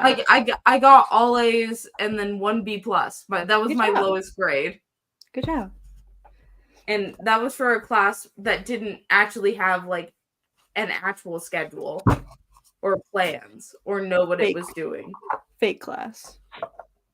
And well, it's the last time that they're hosting the class, so the professor was just making it up as he went. The indie book. It's got a live action series and an anime. I didn't know that. I just saw Ayaan, delete your account. Delete Ayaan. I removed Ayaan. Ayaan, change your background and you can come back. No, it's just oh, Hi Ayaan, you're muted.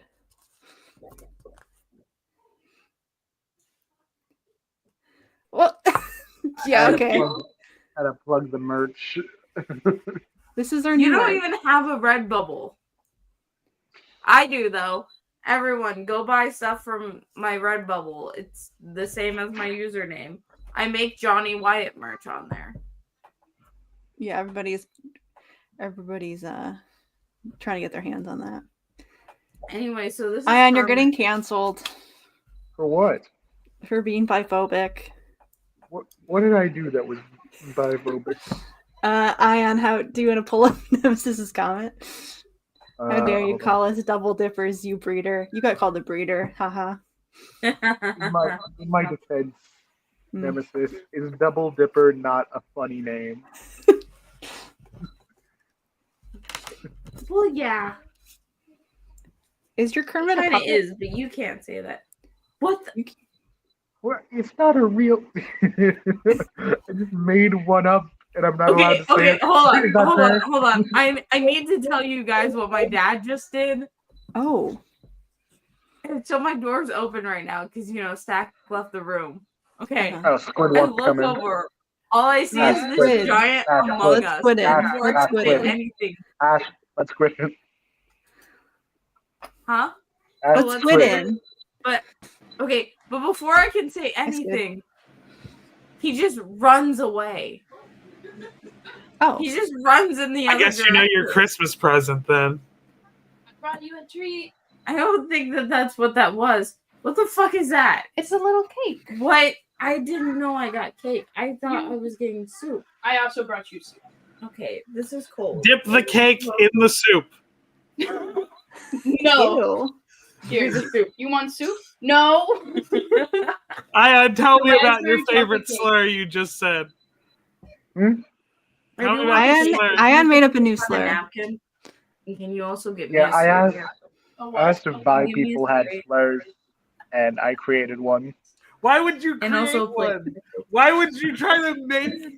He volunteered to do that all on his own. We didn't tell him to do I was that. spitballing. I thought, I can't believe I like stay awake of like with anxiety about calling Ayaan a slur that I was told to say that didn't even apply to him. Uh-huh.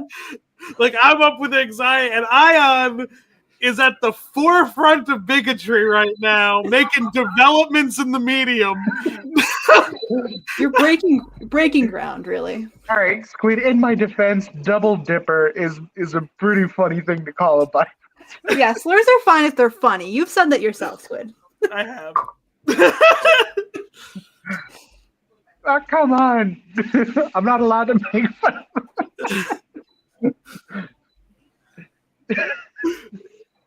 They're like half. Don't I get 50% off on that one? Coming from Black. You did get the you got called a slur too, Mr. Yeah. I'm eating soup. You got the B slur. Stack also took the cake, so I can't put it in the soup. I no longer have the cake. the power Stack I have over your saw me mind. try and put it in the soup and then took it. The power I have over your mind. This fucking anime, fucking mind crush, and then you just fucking stick all cake in your soup. There's Did you no put the Sprite. cake in the soup? Stack You had get to nothing. prevent it. God. You can have the cake after you eat your soup because they're not putting the cake in the soup. I think it would be more efficient. No. Not everything's about efficiency. Some things are about pleasure, like eating cake. What's wrong? Why are you like this? Every bone in my body is in pain right now. Did you get Yeah, COVID in well- Disneyland? It's because so we went 3 days in Universal. Then I had one break where I also went and did things and then had to do like conferences and like talk to people. And then we did another 3 days in Disney. And Disney is just Big. I hate their parks so much. How many people are wearing masks at Disney? None. Great. How many people are wearing what to Disney? Masks. Masks. I saw a few. Would you It say? was maybe like Would you say it's more? 10%. So it's close. It's more accurate to say none than some. Yeah. I will say a lot of cast members are wearing masks still, Interesting. which I think is pretty good. Because they're not there for the love of the game. Yeah. Why are you eating my cake? It's our cake. Ash had to What? go to Disney for class. I went to Disney for class. I also started talking with this guy at Universal who's working on Epic right now. And so Hey, is this hopefully I can get something. this character? Is this a valid hear me out? Get is out of this- here! Remove Ayaan! Ayaan. Sure, Ayaan, you can fuck No, the but I gingerbread do think man. we should hear him out, though. That is No. valid. I don't want to hear the hear me out about the gingerbread from the Shrek Christmas special, voiced by Mabel Pines. No, it's not the Christmas special. It's the Halloween special. I think that's worse. It's a spoof of Frankenstein. I watched this a lot as a child because it was in the red box. Put Nemesis's most recent comment on screen. Put Ayaan back on screen. Yeah, leave the comment on. Bring Ayaan on screen. Yeah, Ayaan. Answer for your sins. Answer for your sins. Make Ayaan big.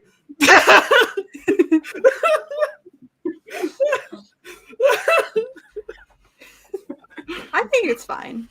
My hot take is if I had a dick, I would stick it in pizza dough. That's fair. Like the unbaked. That is fair.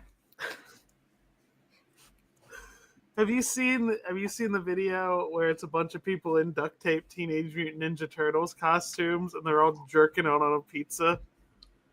What? No, I haven't seen that, Squid. It's on YouTube. I don't think it can be on YouTube. Well, because the It pizza, should be on YouTube. the penis is clearly a taped up bottle of ranch. Clearly. Oh, okay. Not a real thing. And then they decapitate one of the turtles, and the surviving ones start jerking up on his head. Interesting. Oh. Challenging stuff. Much to think about. Heck How yeah. do you feel about the soup? There's too many vegetables. Cass is here. Put Linkar away. I Cass back. bet Ash would like it even more if there was a little bit of cake in it. I don't think that's true. It's raspberry flavored cake. It wouldn't pair well with the soup. I kind of want to put it in the soup. No, not allowed. Now is Why this did you another take hear my me out, soap? Ayaan? Come on, bite. I would not call You this took the best part of the hear me soup. out. Because like that's a It's not. That's not a hear me out. That's a woman. Yeah, that's just like a conventionally attractive Michael J. Fox. Wait, what? Michael J. It's Michael Fox. J. Fox. Yeah, that is Michael. That's not Yeah, hear me out. You're just gay. No, hold on. Well, he's in drag, No, so that's he's not- in woman mode. No, that's not gay. You're transphobic. I mean, Ayaan might have a point. Huh. Okay. I guess it's not up to me to determine if Michael Bay is a true trans woman. Michael Bay. Michael Bay. Okay, so just for clarification, this is He Marlene turns McFly into from Back to the different Future Michael. Part 2. I don't know who that is. You've never seen Back to the Future. Surely I have. I have He's seen the- Back to the Future. He's the boy think- from Back to the Future. Marty And McFly. this is a frame from Back to the Future? Back to from the one of the Future other 2. He plays his own daughter in the future. No, fuck that shit. Sequels don't count. Back to the Future 2 is like one of the most well-regarded sequels. No, yeah, I do remember that. I watched that one when I was younger, but then my family swore it off because the Cubs did not, in fact, win the World Series in 2016. That's fair. Your And family's weird, and I hate that. and Back to the Future 3 has cowboys in it. Yeah, baby. You don't fucking. That's the Wizard only. is bad. I like Back to the Future 3. I know that one's no good. Why do you know that one's no good? I like that one. Oh, Yeah, it's a good I know one. that's the popular opinion. They go Do to you the guys past. want- Christopher about Lloyd threatens to blow someone's fucking brains out in the first couple minutes. You can't say the actors' names. You need to say the character names. Doc. Doc. Thank you. Old man. Now I know what's happening. Did they I don't ever know make any actors. other ones?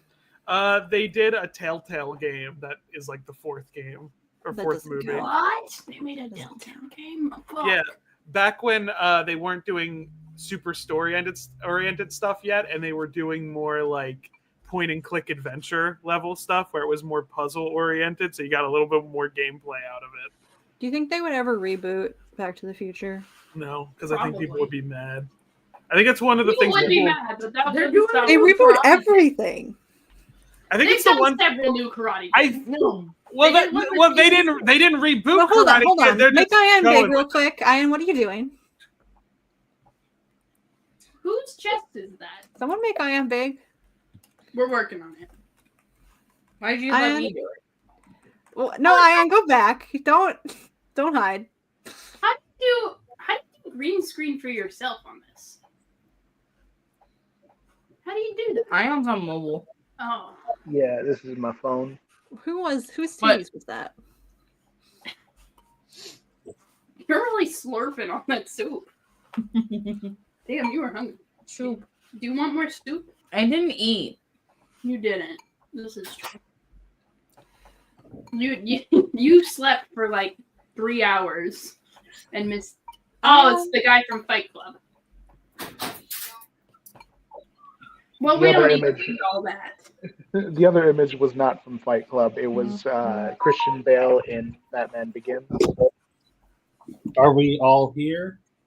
I guess we are, yeah. I'm only here for about 4 more minutes. Damn. Okay. I'm trying to find the video of the Teenage Mutant You Ninja done Turtles with your- jerking on a pizza. It's only vegetables now. We're trying to find TMNT Bukaki real quick. No, wait, this is I a lot of found it. chicken. It's on Daily Motion. Oh, You can't fucking Yeah, trick that me makes this time. Rena, what did you get? I didn't chicken. get anything to eat. I just got Chicken. soda and some No, look at snacks. the chicken there. it is. It's not I chicken. already had dinner. One piece of chicken. I got candy. You got hangry. Eat the vegetables, goddammit. I got candy is what I said. Why is Stitch here? Because fucking millennials love him. Millennials love Stitch. All right. I also had the most expensive meal in a theme I park. forgot how gross this video is, despite the fact you can tell those aren't actual penises they've duct taped. Yeah, that's why it's not on YouTube. It was, but it's That's on what- Daily Motion now. Yeah, that's why it's on Daily Motion. I forgot how gross. How that much was. did you spend Can I on a put the meal cake at in there? Universal? No. The cake's really Wait, good. what? Just enjoy it. How much did you spend on a meal at Universal? Okay, Universal, it was like usually like 25 for per one meal. person? Yeah. For like a shitty burger. Maybe No, the burgers were actually pretty good. Okay. Theme park defender. I do No, remember I Off do the remember when I screen! went to Off! I do remember when I went to Universal I had a chicken wrap that changed my life. I so, can't believe Ayaan is just showing unwrapped UV fucking bunny from Zootopia. I forget her fucking name. Judy Judy Hopps. Hopps. That's the bitch. maybe that's in Zootopia. I need to get into Beastars. No, you Shel- Yeah, I do. don't. Okay. You need to Sheldon, Ayaan and Sheldon Beastars. loves Beastars. He has the first 16 volumes of the manga. Wow. I hear it's like genuinely actually good. Like it's what Zootopia wishes it was. Yeah. We need to get Ayaan into Beastars so he stops obsessing over Judy Hopps. I Yeah, will say- let's see if we can let Ion back onto the screen. Now Ion is Shadow. A shadow. I will say the presentation. Identity theft is not a joke. The presentation I I'm love this giving will reference. not be over with this. I will bring I've this actually up. seen the first couple. I've actually seen the first couple episodes of Beastars. What'd you Pretty good. think? It was pretty good. I like the theme What do you- song a lot. What do you think of the bunny lady? I have no opinions about the high schooler bunny lady. Oh, is she in high school? It's set in high school. Oh. Why is it why is it so horny then? Of the minimal content that I've seen of this show. I don't think it stays in high school. Okay. I got birthday cake Kit Kat. All right, I have to go now. All right, bye, Squid. Bye. How do I block this user? What? You want to talk about Gregory Maguire Let me see. being gay as hell? Okay, I got it on Twitch. I gotta go do it. Dick. Gotta do it on Twitch. Yeah. Anyway, so there's this restaurant in Epcot. Don't. Maybe don't. No, don't go here. It's too much fucking money. But it was like a 3-course meal. And that was probably the only actual meal I ate that entire week. How much was it? It's like $80 for 3 courses. Wow. Yeah. So you are like Richie Rich. No, I just go broke doing crazy things. You're just in a lot of credit card debt. Yeah. I don't have a credit card Yeah. How do you not have a credit card? because I don't have a source of income right now. I don't have a credit card. Don't you need one for a credit score? I mean, no, you don't. Nemesis. That's because that is Lanny Pator. The Team 4-star Yeah, guys and the Channel Awesome guys were friends.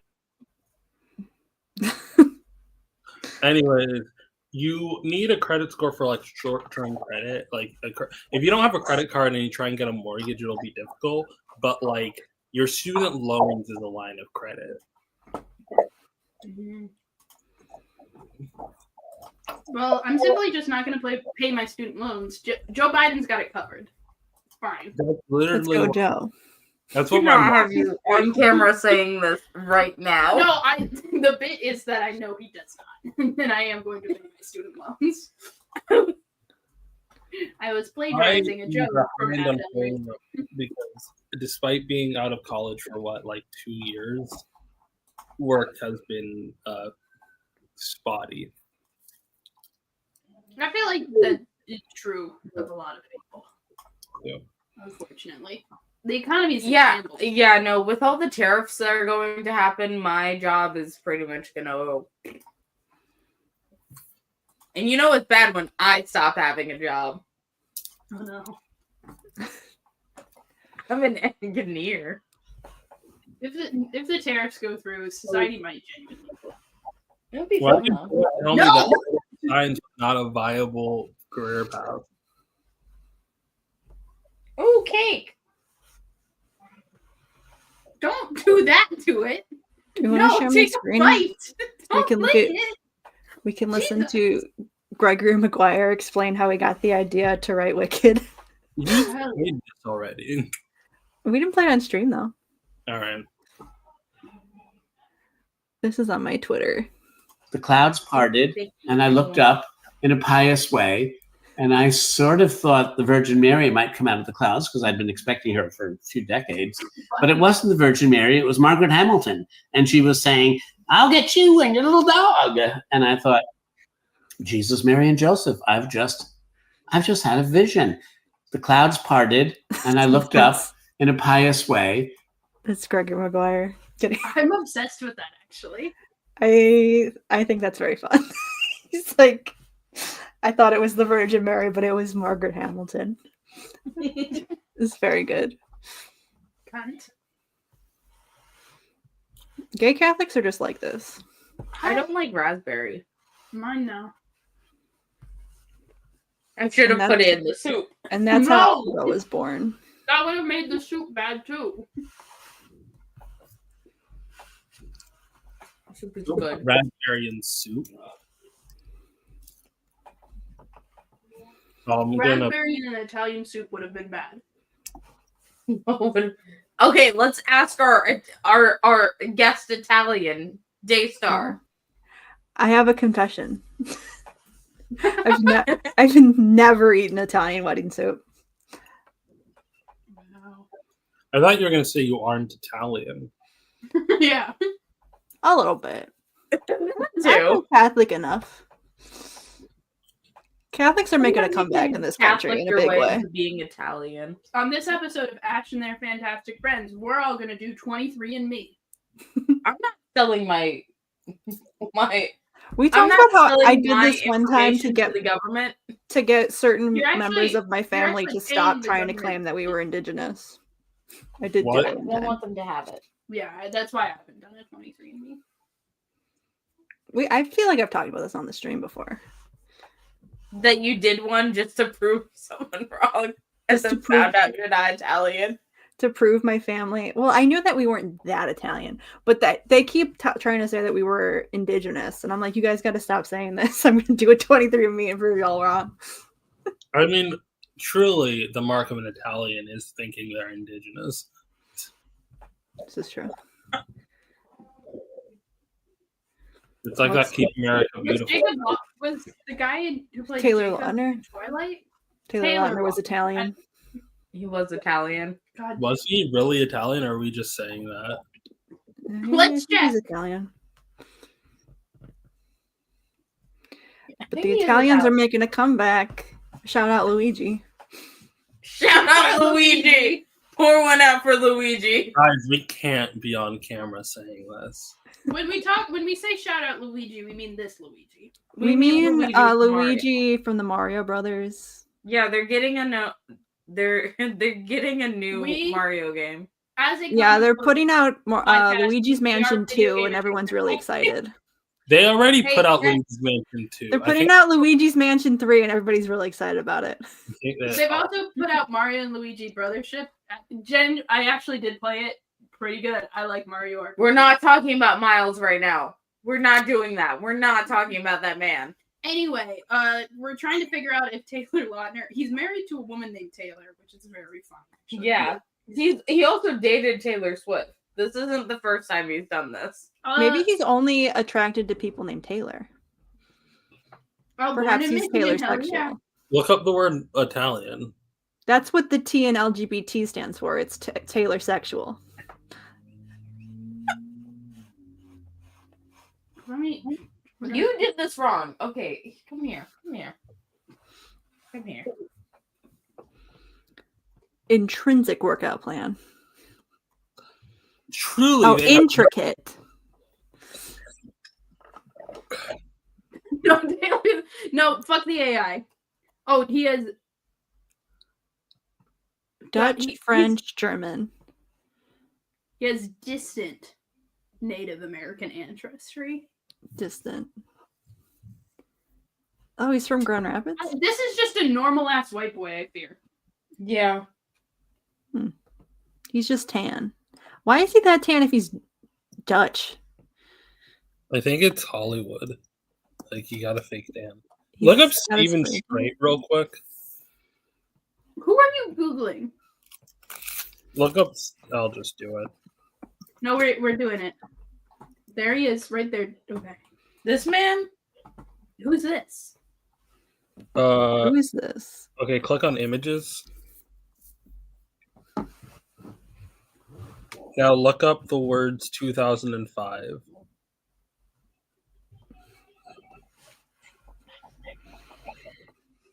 Okay, that makes sense. I now see what you were trying to do. So, like, in the movie, it's heavily implied that he is Chinese. Huh. No, that's a white man. Look up Taylor Lautner young. I want to see baby pictures of this cat. That's not...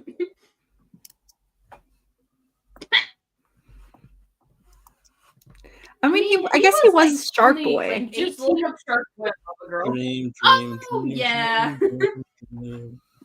Dun, dun, dun, dun, dun, dun, dun, dun, dun, dun, dun, dun. Dream. Yeah, this is what he looked like. Dream. He started his acting career very young. Oh my goodness, he's such a cutie. He's kind of just a tan Dutch boy, I guess. So maybe it was sometimes you just come out tan. For the role.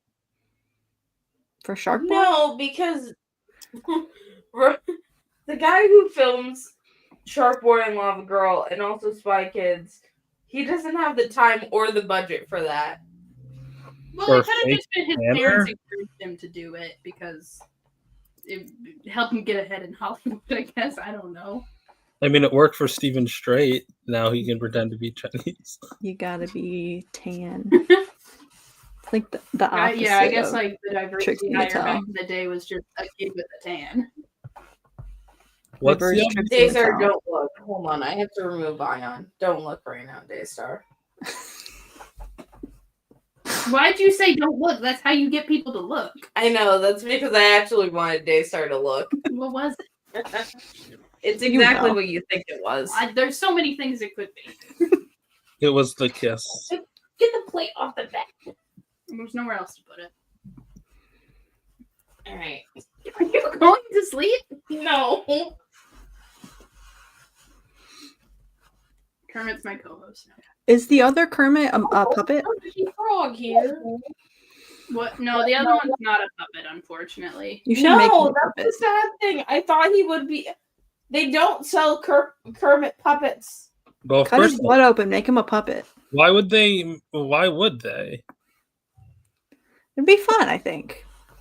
No, they do. It's a highly expensive. Look up the Kermit puppet. They don't sell puppets of Hold other on. celebrities.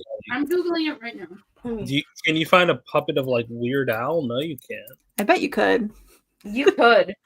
Computer, show me Weird Al puppet. Or we'll do that in a sec. First Kermit, then Weird Al. Hold on. There is a highly expensive. What? Okay, Kermit. hold on. What the fuck is the Xenomorph? That is AI. Oh.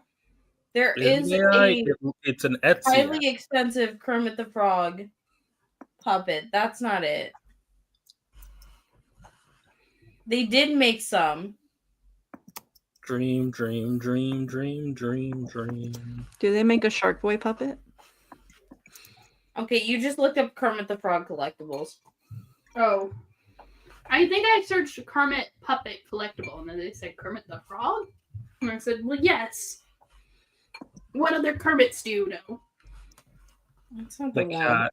Kermit the cat. Who's Kermit the cat? Ooh. Kermit the dog. This is what I was looking for. The master replica of Kermit. Jesus. But I don't think he's a puppet. I think he's fully posable. Kermit isn't a puppet. He's real. Yeah. Yeah, he's real. This is just an action figure of a real Real thing. frog. A real frog. human frog. Did you click stop sharing? We were gonna do Weird Al puppet. Can I buy a puppet of Weird Al? That's what I want to know. Go back to sleep. Dream, dream, Oh, dream, Hold on, dream. I'm gonna minus AI real fast, just to be Hey, sure. scoot over. Here we go. Artificial intelligence. I don't really. Here's my hot take. I don't think when you search something in Google and then you type minus AI, I don't think it actually takes out the AI. It doesn't for images, but it does remove the AI search results. Well, it removes websites that say the word AI in the title. Mm-hmm. These are fun puppets. Like this has got to be an AI video, right? I think Weird Al might be a puppet. Conspiracy theory. I think that Weird Al. Yeah, I can see it. Huh? Henson alternative. What is this? Henson alternative wiki. What does that mean?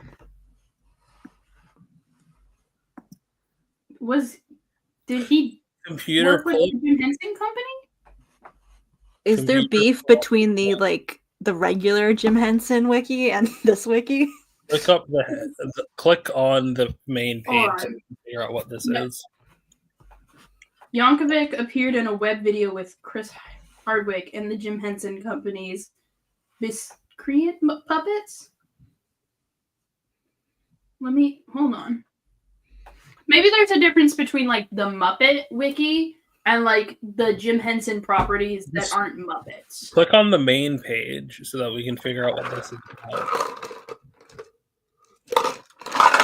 Do they have non-Muppet Henson stuff on the Muppet wiki? Okay. Or is it just the Muppets Henson only? Alternative Wiki is a collaborative encyclopedia for everything related to the Jim Henson Company's brand of adult puppet comedy from the classic era. Fanon is allowed. Huh. That's not good. I feel like that's guess- not how a fan wiki works. I mean, sometimes it is. But it Yeah, like but- the Jim Henson Company does do a lot of stuff that isn't related to the Muppet brand because the Muppet brand is owned by Disney. But even before they were owned by Disney, like the Muppets were their own sort of universe. I feel like it would make sense though for the Muppet wiki to have other Henson stuff though. I guess we could go to the Muppet wiki.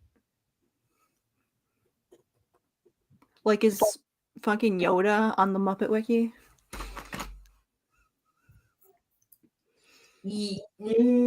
Yoda isn't a Muppet. It looks, I know yeah, he's not like a Yoda's- Muppet, but he's They Muppet just- adjacent. They just have the Muppets, Sesame Street, Fraggle Rock, and the Muppet Babies, which are all Muppets. Well, those could be the main categories. There's literally something that says more characters. More candy more. Well, I think that's just going to take you to the individual characters named. Just see if there's anything that isn't one of those four categories. Like, what's the most famous Muppet that isn't a Muppet? I guess we could do like let's They had a Muppet. let's do the What Dark is Crystal. he? That's not how you spell crystal. The Bachelorette. I guess if like the Dark Crystal is included in here. then I guess they have non-Muppet stuff because the Dark Crystal is not Muppets. Yep. Next Good question call, the is Dark David Crystal. Bowie here. Question, is Yoda here? Yo, David Bowie. Okay, yeah. So They had a Kermit Build-A-Bear? What? Yoda. Yoda is here. Yoda's in the Muppets. Well, okay, he's not in the Muppets. He's He in is the a Muppets. puppet that the Jim Henson Company built, and Frank Oz voiced him. And Frank Oz is most famous as a Muppet performer. This is a cute picture. I know, I like this picture a lot. Luke Skywalker, Yoda, Kermit, and Miss Piggy. That's really Yoda good. feels like Kermit's really feeling up Yoda there. Yeah. Did you not see like the Muppets did like I'm an pretty. entire Star They Wars might be special cousins. that ends with them singing Oh. Disney songs, and it's the funniest thing. I was thinking he was inviting Yoda to be a third. Well, that Miss implies Piggy. that I don't think Kermit and Miss Piggy have ever truly made anything official, really. I don't think Yoda fucks. I Yaddle and then Grogu. He's too old to get it up. I don't think that's true. I think with the Force, anything is possible. So- He's gotta he's- use the Force. You can get a Force by boner. Agra? Yes. Okay, can you go on AO3 and I do need you to look up Force boner? See if that's a Okay. thing. See if that's a thing that can happen.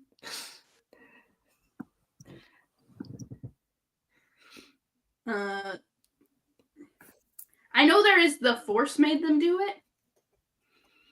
I don't think that's how the Force works. We'll search this, see what we can find. Anything. Well, hold on. Maybe I need to do a text search specifically.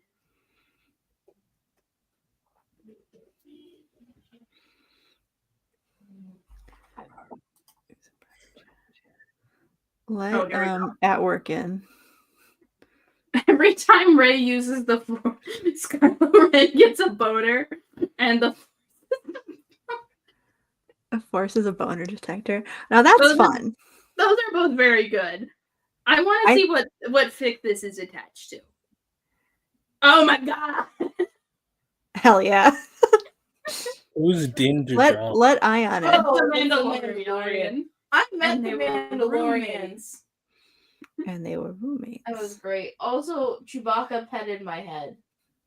Cute. Gratuitously Force enhanced blowjobs. Huh. That's Now what can funny. that mean? The Force is helping you suck dick, I guess. Is Obi-Wan there in the corner? Like, use the Force, Luke. Okay, hold on. What about well, maybe I should do a word search. Let's see. Just Because I do Type- know type the in Force. any field Force boner. That's not how the Force works. Now I need to see everything in this tag, actually. That's a good one. That's a good. That's always a good one. Oh, where'd it go? I do like the idea of making just two original male characters in the Star Wars world and just being like, these are my guys. They're here. Okay. What else is going on in this tag is the question. Canon divergence. A. Inappropriate use of the Force. I need to know more immediately. Hold on, we gotta know what the most People popular getting one crazy is with the here. Force.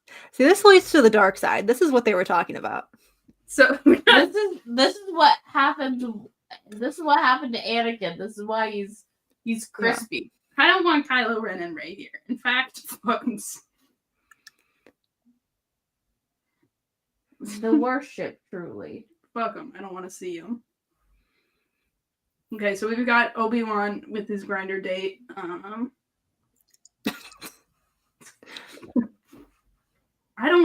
Are these two allowed to fuck? I don't know. Who's Quinlan Voss? Is this one of the Clone War guys? There's so many gulp shittos in fucking Star Wars. I've never seen the Clone Wars, so I don't know any of what's going on with them. That's not how the Force works. C-3PO's in this one. Hell yeah. Boo. Boo. Fuck Anakin. He does not need a hug.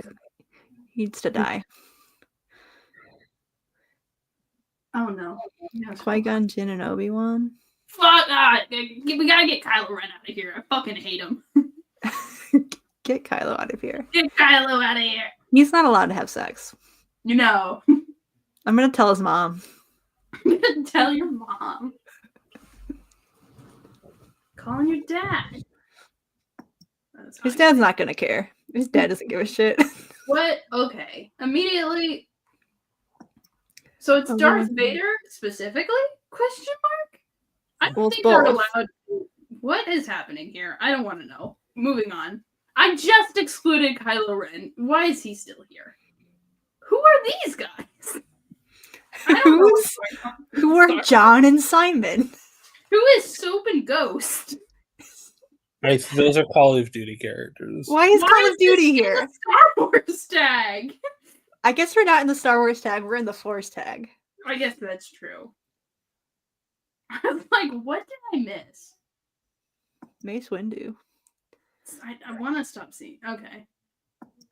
I mean, I guess I don't know what I expected when I was like, inappropriate use of the Force. That's gonna be like weird sex shit. Yeah. I don't think people are making like bullet Inappropriate use of the Force, but it's just using the Force to like move objects further away from people, That is would making you them mind? think that they're crazy. Wait, would you mind pulling up that Okay. image of Mark Hamill with Yoda and Kermit and Miss Piggy again? yeah. Do you want me to send it in the group chat, Ayaan? Nah. I just think it's funny. It's very Okay, cute. we're And getting Mark Hamill Yeah. was on like after they filmed this, he did a special for the Muppet Show. Yeah, he was on an episode of The Muppets. He was a guest star. Yeah. Yeah, it- and then it's they really sing funny. Disney songs at the end, which is Yeah. fucking hilarious in retrospective, but also Yeah. horrifying because they're getting rid of Muppet Vision. This is one of my favorite things AO3 does, is they'll have like the main tag, but then if you click on that tag, you can find other ways that people have said the same Oh, thing, wait. but in silly language. Okay, can I need to rant about something real quick. Okay. Okay. So, there was a tour that we did because part of this was, figuring out more about the industry. And so there was a tour that we did at Disney. And like it got like weirdly indoctrinative, like culty at the end. And I got to see like, the utilidors and all that kind of stuff. That's what I was there for. But they were talking about how like, oh, Walt Disney World is like Walt's like final project. That's why it needed to happen and all this stuff. Very cult like. And then, but in the back of my head, the only thing I could think of was, you guys are literally getting rid of Jim Henson's last project. Like right now, as we speak. Yeah. We're destroying Muppet Vision 3D, which is a fantastic show that they can't replicate unless they're gonna like preserve all the animatronics, the costumes, the like special effects. Like there's a lot that goes into it. And I'm just thinking about that. And like, it's like, oh, we needed to continue on Walt's spirit. And I'm like, oh, so just Walt, not Jim Henson? Because you literally just announced, I like walked, like I saw on the wall the plans for Monsters Inc. Land. Like some of the concept images were just on the wall. And I was just looking at it and I was like, I fucking hate these people. So don't do the Behind the Keys tour. However, go to Universal and do their tours. They're really fun. And the people are all very like nice and personable. And I got to ride Spider-Man with the lights off. Or with the lights on. I got to ride the Spider-Man dark ride with the lights on. And there's a billboard there for Stark Industries. With Tony. But it's the 90s Tony. So it's better. That's cute. There's a lot of like stuff like that. Does Yoda fuck? Does Yoda fuck? Let's find out. Are we finding out if Yoda fucks? Yeah. He fucked 3 times. Yoda fucks. What do you mean there's only 3 in this tag? Come on, guys. That's original Jedi character. Go to Yoda This and then is self-insert. No, because Yoda. there's just going to be a lot of smut fics for other characters where Yoda happens to be watching. Oh god, I think it should be Count Dooku. No wait, no, Count Dooku was his. No wait, never mind. Count Dooku was his Padawan. Yeah. It's hard to do. People have Hard no to- problem with shipping Padawans with masters or whatever they're called. This is a lot of Baby Yoda being shipped with someone. Hold on, Baby Yoda Baby slash Yoda- this Folgers commercial. Let's investigate. Oh my that. god. I forgot that the Folgers commercial did have a fan base on AO3. That It's is not a so thing much that as a exists. fan base as it is people doing shit posts on AO3. Mhm. Wait, what the fuck do you mean? You know the incest Folgers commercial, right, Ash? Yeah, of course I know it. I watched Nostalgia Critic. What? Okay. I I'm don't know also how those familiar thoughts are with it. connected, but No, there is No, I know a what Ash is talking about. I've I seen know it. what I'm talking about. That's all that matters.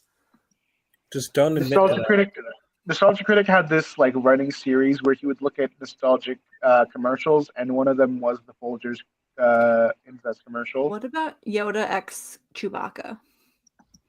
I'm sure that exists, but I don't That's investigate what this exists. first. Yeah. All right. Yeah. Oh, this is- Nemesis. This is a Power Rangers villain behind me. It's Poisandra from Ninja Steel.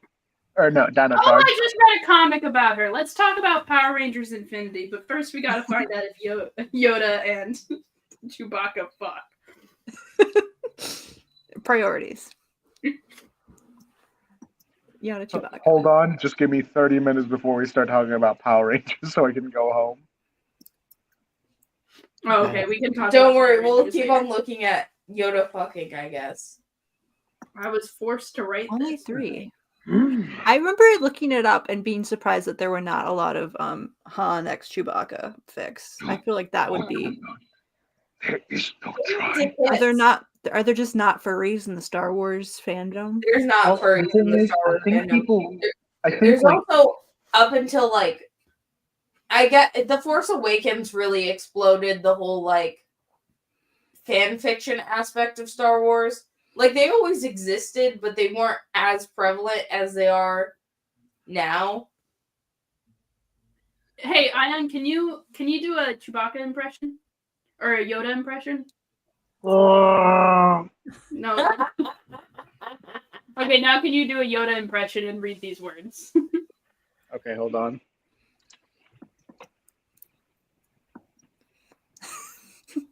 I'll go into a different room. The sacrifices Ayaan makes it work. Oh, entertain you, I thought it Stack. was no- I feel a little bad. A long time ago it was. A general was I. And he was a very handsome young Wookiee. It was wartime. Any more obvious? Could I make it? You could. Luke says, afraid he will. You know, I've never been more aware of the fact that Miss Piggy and Yoda are voiced by the same person than I was in that moment just now. No, because that's the thing. I rewatched Empire Strikes Back recently, and I realized like how much Miss Piggy is in Yoda's voice, and that's what I was doing. I was like, I am just doing Miss Piggy right now. And then I was like, oh, I guess it is Frank Oz. It is the same man. This was apparently, it used to be on Live Journal for like the old kink memes. I like this author's note a lot. I don't know why. I just thought, what's the most tragic thing I can think of? And the answer is Luke and Han finding out that Yoda and Chewbacca are lovers. That would be so funny. That's really good. Star Wars fans don't have whimsy in their heart anymore. They're just Nazis. I think it's so funny rewatching the original trilogy with like the knowledge that Chewbacca knows everything that's going on and makes no effort to communicate it to anyone. God, the Han Solo movie really sucks. Well, no, he's in episode 3 prequel too. trilogy. What the fuck? He's in Yeah, he's in the episode prequel 3. That's trilogy where a they little bit. get the fact that Yoda and Chewbacca have canonically interacted. What the fuck? Yeah, he gives him I the didn't name. watch the prequels. I said I don't need to see all that. That's not my Okay, business. well, I'm sorry. I- You you know can't what? be part of this family until you watch all the Star Wars movies. Zach, Also, R2D2. R2D2 also. I does did it. know Zach- R2D2 was there. Yeah, Zach, one of the plans I have for my channel is just being like a movie commentary, like riff track type channel. What if we sat down and watched all the Star Wars together? We I would be can. down. I guess Star that'd Wars. be But we're fun. posting it on this channel. I don't think No, we'd be no, able to this is- post it on YouTube, though, is the thing. Well, that's the You're thing. gonna I have was to thinking edit about. it specifically. Yeah, I was taking more inspiration from the YouTube channel, pretty much it, where they just do like full tracks, but like give you the highlight reels. I see. I guess. Yeah, because I- we're not going to be funny the entire time. I don't Speak think for yourself. that we're. I can't imagine it'd be very entertaining or fun for us to read this out loud. It is teen rated. It's orphan. In the passenger seat, and you're eating me out. Is it casual now? Knee deep in the passenger seat. I do want to read this later. This is a little treat for me later. Yeah, we'll post that in the fan fiction tag. On the Yeah, let Discord. me put this in our Discord server. We have a group chat and Knee deep in the passenger seat. We have a just group talk chat. about I don't know fanfiction. if you know about it. we talk about it quite often. Knee deep in the passenger seat. Is it casual now? Okay. If we do Knee deep anyone in else the want to passenger join seat, or and are we you're waiting? eating me out. Is it casual now? Hey, who changed the logo? That's The been logo's there been for a like that while. the entire time. It's the hamster. Change it back right now. Fine, I'll change it. Hold on. I'll fix it. There we go. Do we want to do my? No, change it. You want to do my presentation? Okay. I'll change it. No. Now, can you put Wyatt Wingfoot in the corner?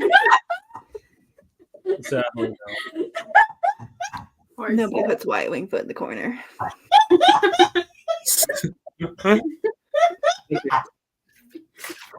Daystar, whether or not you want to do yours is fully dependent on what you want to Fine, I'll I'll put do it. it. I have it up. Bring my show back. Okay, we're doing my It's not my PowerPoint. fault. I had to do so much travel. Here's my PowerPoint. Why Santa Claus deserves the death penalty. Yes. All right. I'm up. Okay. Okay. Here we go. Hold on. Now, question: Someone do got I believe told. in the death penalty? Obviously, no. Do not believe in the death penalty. However, and now this is a spoiler alert for anybody watching the stream that is around age maybe 10 or younger, perhaps. Go talk to your parents. You shouldn't be here anyway. But Santa Claus is not real. What do you mean? And okay, there are some pretty obvious issues that come from assigning morality to consumerism. We have parents that have to feel guilty about whether or not they can afford to buy all their kids like a new Xbox, an iPhone, a Stanley Cup, like spend all of this money on their kids or else they ruin Christmas, right? The flip side of that is kids also feel like, whether you're naughty or nice and like how much stuff you get determines like your worth as a person. You know what I mean? Yeah, that's pretty fucked up. Yeah. And then there's also a thing that I see a lot of parents do where they use Santa as a threat to their kids to like control their behavior. I remember Which- this. I call It's Santa fucked on my up. nieces all the time. Like, I'm like a part of the you problem. better Okay, do what I okay, say or you're not gonna get anything for Christmas. It's pretty fucked up. Wait, okay, hold on. The other Hmm. day, when you were gone, I Yeah. went with your mom and your niece and your niece's mom At this point, they are your nieces. Yeah. too. to go like see Santa Claus, to like go Yeah. like sit on Santa Claus' lap and like take a picture. You know how kids are. But like your mom like asked your niece, she's like, "Oh, do you want to go take a picture with Santa Claus?" And she said no. And then your niece grabbed me, pulled me aside, and like pulled me down and said, "Santa isn't real." And she said it really quiet, and then she like looked at me Like she was scared that I was like that she was breaking the news to me. Yeah.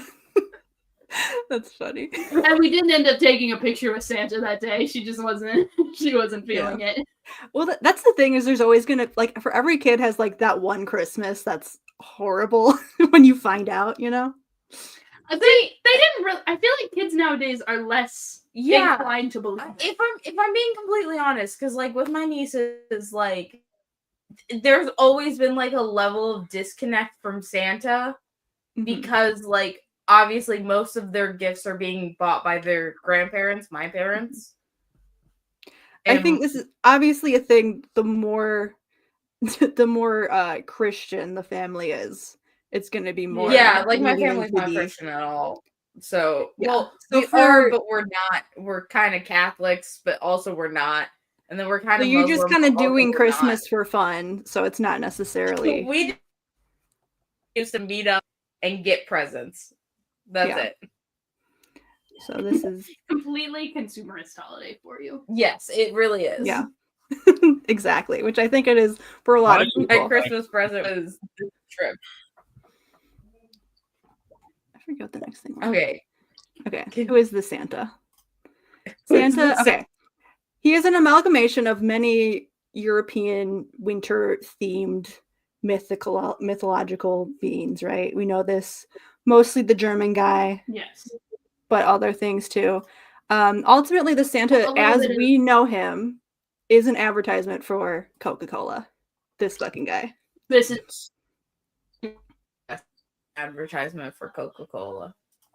So and Coca-Cola used AI the other day. Oh my god, that sounds like them. I know, So Hayden and Hayden Sunbloom is the dude who Coca-Cola hired.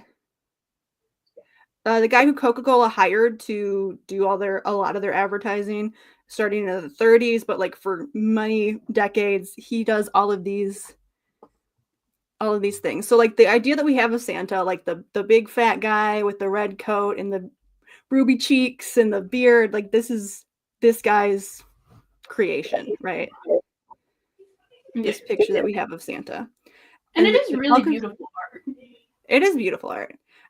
This is a genre of art like the Americana era of things. So I said Santa's history is closely tied to this genre of art that functions as propaganda for American exceptionalism. This is another piece of art that he did of like he also did a lot of art for the army at the time.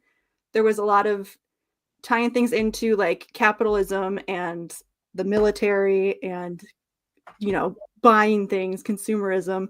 We're so great, we're so rich, what a great country America is, I keep on forgetting that Daystar has an art degree, and then Daystar does this. If I showed these pictures to my parents, they would describe it as Norman Rockwell. I was just gonna say, but Norman Rockwell is probably the most famous artist of this genre, this like type of art that was made. But this guy also did a lot of commercial stuff for like he did like the Quaker Oats, the guy with the guy on the Quaker Oats box. He did that. He did other things. Yeah. So that's his thing. This is Santa's daddy, right? So this is what Santa kind of represents in America, right? Mm-hmm. So Saint Nicholas is better. I know some people call Santa Saint Nick. Saint Nicholas is just cooler. His whole thing was he's Greek, I believe, but his whole thing is that he recently found his remains in Turkey. That's what I heard. Well, he moved. Yeah, Turkey and Greek, they're pretty close. Santa Claus deniers when they find Saint Nicholas's remains. Well, Saint Nicholas is not Santa. Saint Nicholas is a different guy. But his whole thing is that he was born into wealth and then spent his whole life giving it away, which is there's a tradition that we do like stockings, and you put little things in the stockings, coins or candy or something. That comes from Saint Nicholas, from this story in particular, where he overheard this family talking about how they didn't have any money and that the girls were going to be forced to become sex workers. And he was just like, and he took a sack of gold and just threw it in their window secretly so that they would have money and wouldn't have to be sold into sex work. So this is where we get the tradition in on the feast day of St. Nicholas, you put your shoes out or stockings or whatever, and you get like a little bit of money or a little bit of candy or something like that. Is from this story. Yeah, I remember this story. Pulling out the Catholicism and the art degree. Was this not taught to everyone? No, Well, why yeah, would it No, be- because I'm it would- brown. There was a VeggieTales episode about this. I am brown and I didn't watch VeggieTales. Can I Yeah, can I this is- hijack this stream? No, we cannot play VeggieTales. No, we're not playing VeggieTales. I want to update people on the remains of Saint Nick. Yeah, sure. Okay, hold on. Let me share screen real fast. I love So I some found remains. this article. So so they found that this may have happened a while ago, where like Turkish archaeologists found the final resting place of Saint Nick. But like, okay, here's the thing. In 2013, the Turkey-based Santa Claus Peace Council didn't know that was a thing.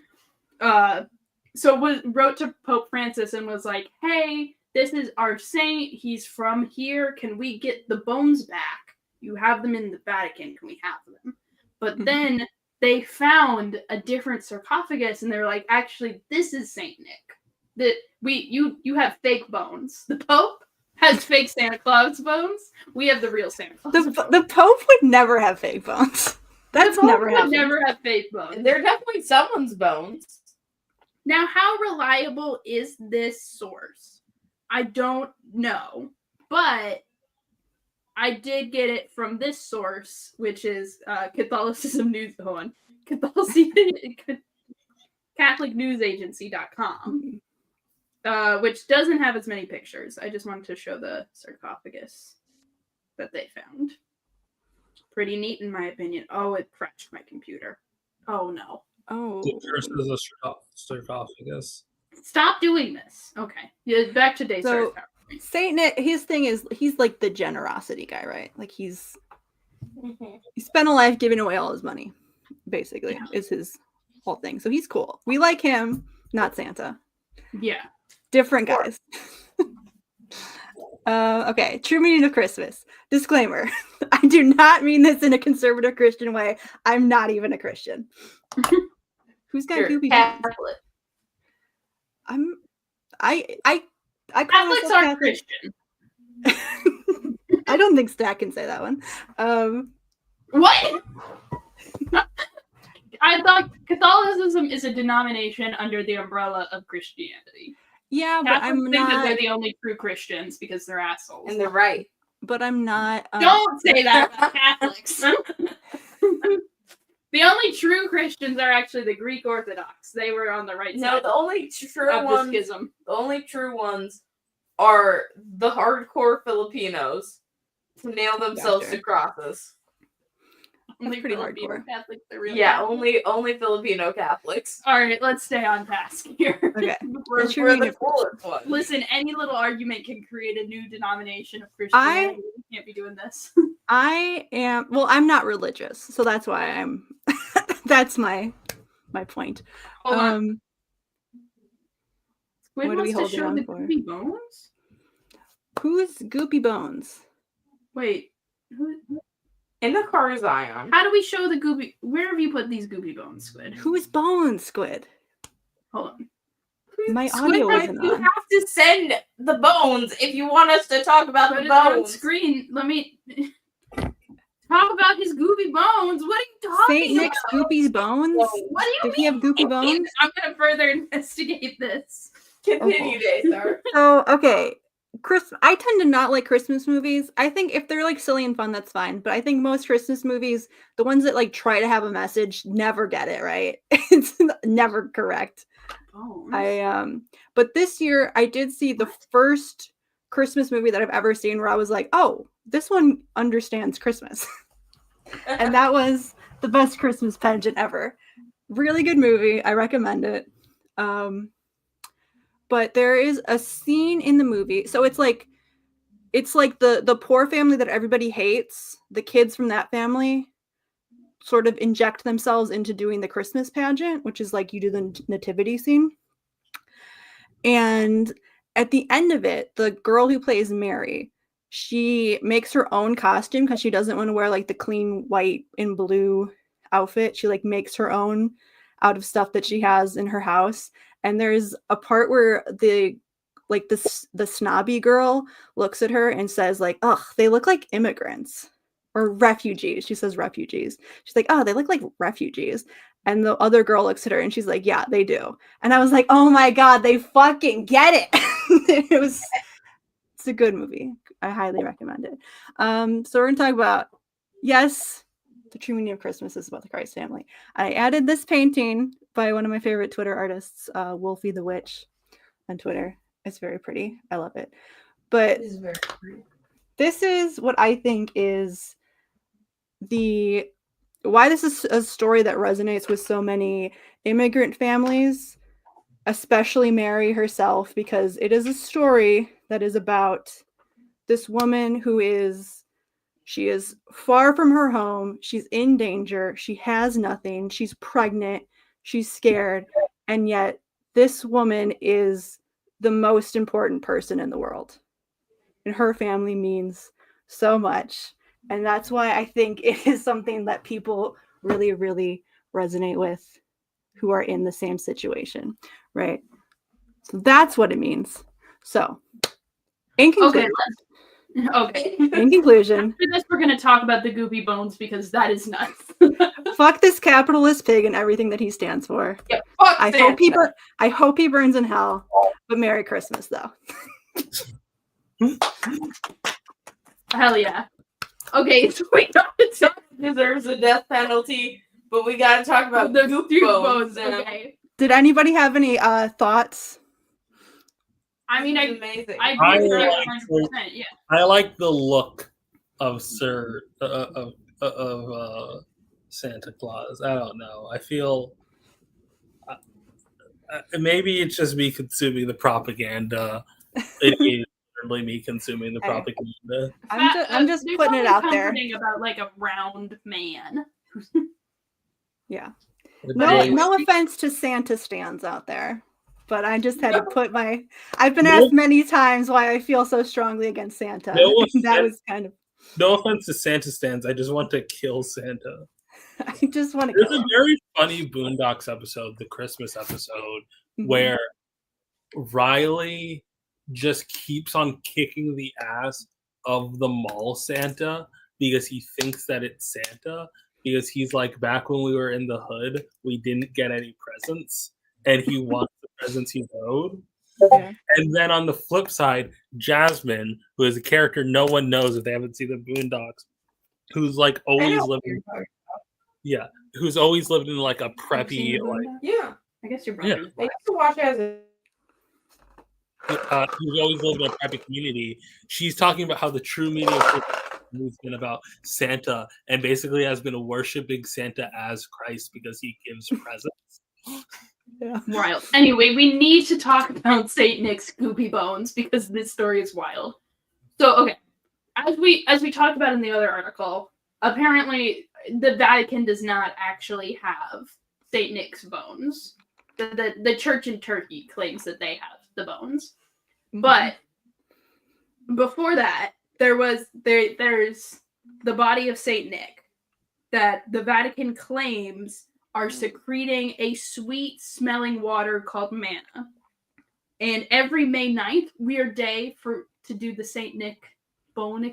They collect his bones. I feel like they should do it in December, but they're collecting this juice from his bones every May, and they sell it in the church gift shop. Wild thing to do.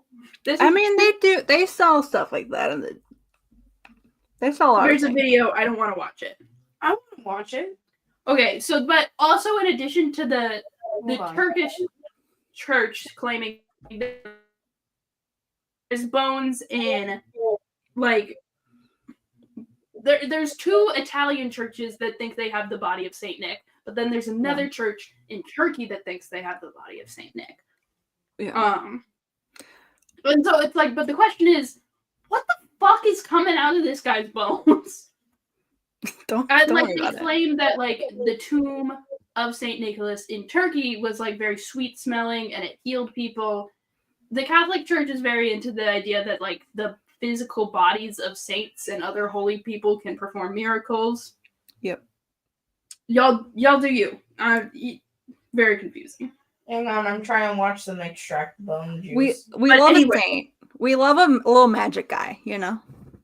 There's the Venice body, which the bones don't have liquid in them in Venice. But then you have the one in the Vatican that does have the liquid. It would make more sense for the Venice one to have water in the no, bones. you need to pull up a video of them extracting the bone juice. I'm so scared. Okay. No, okay. Because I need everyone God. to see this. I don't think you L'emozione can più pull- grande è stata quando Like, they just pull it out of this hole. And they're like, here's the bone juice. And it's not bone juice, like, Okay. colored. Do you know what? It's very pale. Ash, are you Bone familiar juice with the color concept of was yellow. This is transubstantiation? miraculous bone juice. Are you familiar with the concept of transubstantiation? I have a feeling it's that kind of a vibe. I feel like it is, but here's the thing. Based on the measurements, Santa Claus... Okay, no, wait, that's not it. This one. It's this one. He also kisses the bone juice. In 2002, scientists did analysis and radiocarbon dating on the sample of manna and found that it was vegetable oils from the 1300s. So they actually are taking like this historical artifact, really, and selling it. It is an old thing. It's just it's not bone as old as infused. Nicholas. How did it get there? It's infused. I guess it is infused. Why would you infuse the bones with vegetable oil? I mean, I think it's fun. It's fun. It's fun. How about that? Italian seasoning. But it's like, yeah, put that on your salad. Yeah, it's like. Oh, can you I pass? guess Can you someone in pass the the pepper? Could you 1300s pass was the like, salt? "Here are Could some you bones." pass the oil of the bones of Saint Nicholas? You know, you're sitting around the dinner table. It's very Like Catholicism. it is like someone was like, I need to bring people to my church here. I'm gonna infuse these bones with vegetable oil, sell it, say it has holy properties. That's the rule with like holy water. Like if you get the bottle of holy water that the Pope blessed, you get the gallon. That gallon is good forever as long as you leave at least a little bit in and you just keep topping it off. It's all holy water. Yeah. You just gotta keep. Yeah, that's the rules. If you keep a little bit in Here's there, the thing. and you add more. I have a question. If You I put pour a holy little water- bit of holy water in the ocean, everyone asks this fucking question. what if I do it in a small pond? The holy That's water. not how it works. No, it has to be added to the holy water. You would have to pour the ocean into the holy water for it to become holy water. Have a Okay, so container. if I pour the pond into the holy water and then I put it back into the pond. Then yeah. I think the easier thing to do would have get a priest come bless the pond. Bless your pond. They do The bless. priest bless the ocean. I don't think a priest would bless the ocean because by making all of that water holy, there's like animals and people defecating in it, and you don't want to create holy water that you know is just going to be defecated in because that's an unholy. I want my toilet to have holy water. Oh I don't fuck! think You guys we didn't get tell me a to put down the laptop. Damn it. Okay. I don't think that a priest would bless your toilet. No. That's A priest would bless your house if you wanted him to. I don't think you Yeah. can bless running water. I don't think that works. Yeah. No, yeah, you can't do that. I have one of those old school toilets. Well, you shouldn't. And I don't think the priest is going to bless it. Like a chamber pot? Okay, Squid also asked, what if you open the jug of holy water while underwater? So you've got Squid is correct. Then you've got like a jug that has like a little bit of holy water at the bottom, and you close the jug, and then you open it in the. This is not allowed. I mean, then you've used your holy water. Waste of holy water. You consumed it. Waste of holy water. So okay, if you put it in your bathtub, you've blessed that bath. So you've had a holy bath. That's about what you got. What would you use holy water? Can I use holy water to vape? I guess bless your lungs. I Let's save guess. you from lung cancer if you vape with holy water. Yeah, it's like you can do whatever you want with holy water, but like it doesn't make it a blessed activity. Yeah. All right. None, The none of you are Generally, free to people sin. will sprinkle it on things. They'll be like, "I'll bless my." You can't bless your blood. are almost done. Can't bless. We're almost. We have a half hour left before the gang's all here, and I can present my PowerPoint. We can keep talking about Catholicism, a thing that I only know about through a medieval history course. I'm Filipino. That doesn't give you a knowledge of Catholicism. Yeah. Yeah, it does. No. Okay, what do you know about? Confused. Explain Catholicism then. You're Filipino. Ash, do you know the story of the Nativity? The nativity, you mean the thing where you put the Jesus in the baby basket and then everyone blesses him and then the three people show up with gifts? Do you know why people do that? They're the three people with gifts. With three people. You're You have to be a closet like homosexual. most Americans have like a pretty good idea of the Christmas story without ever entering a church once in their life. You somehow have like deconstructed, not even deconstructed, like you've deprogrammed yourself from like. I think the crazier Christian nationalism. I think the crazier thing is that I did go to church quite frequently as a child. You went to Bible camp. Can you pull up Nemesis's question? Hold on, what? Nemesis's question: do I have to be a closeted homosexual to be Catholic? I will say no, but it helps. What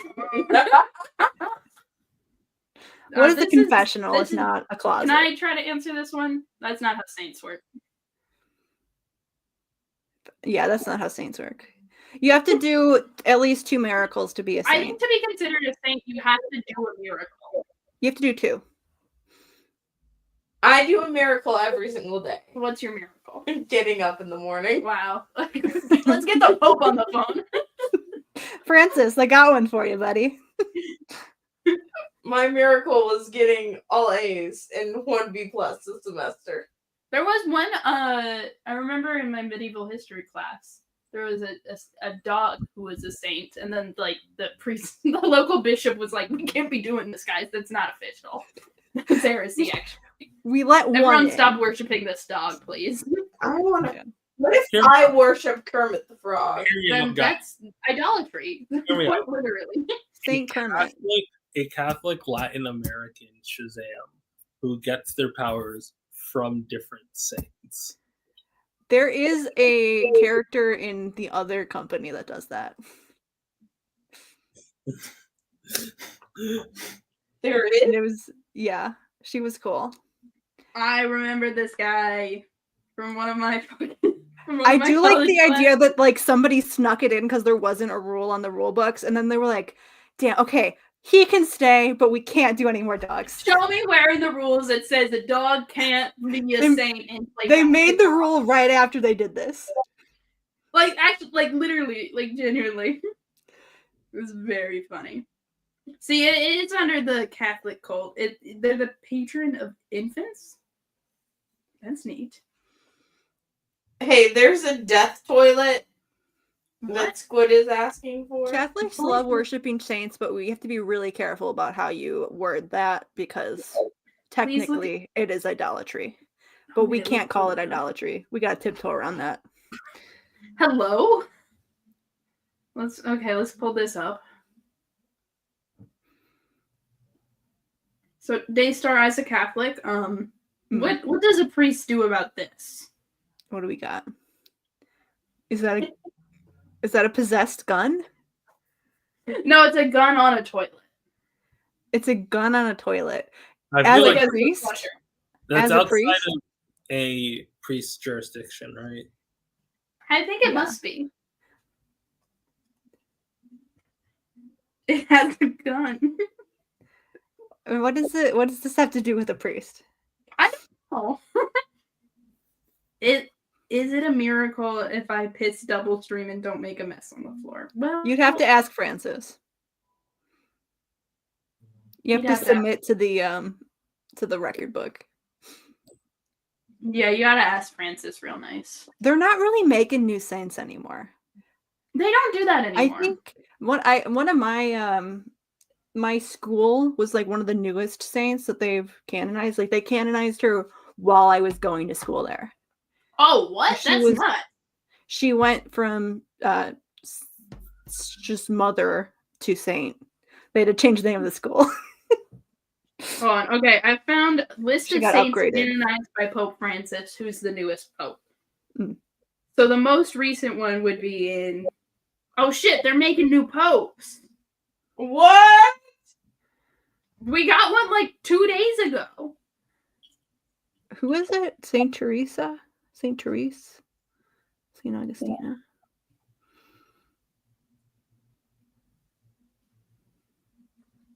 No, but they were born like they're still old. I want one that's like. I guess should I search? If I search youngest saints, I'm gonna get like a saint that looks like a baby. Baby saint. Can I be a saint? I want like That's a goal in life you could a have. saint I that guess. was like this guy has a photograph of him. Legends. Hang on, Wyatt's falling off the bed. Wyatt, no.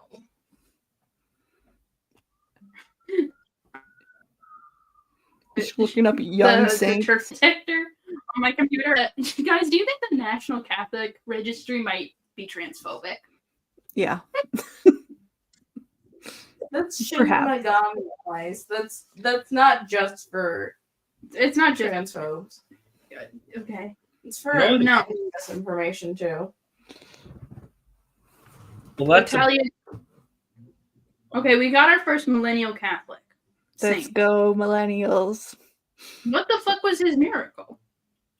What'd he do? God's influencer. That's funny. Yeah, they're kind of just. I do think that they are more doing bits these days. Oh, he died of leukemia. Not funny anymore. He uses computer. Sorry. skills.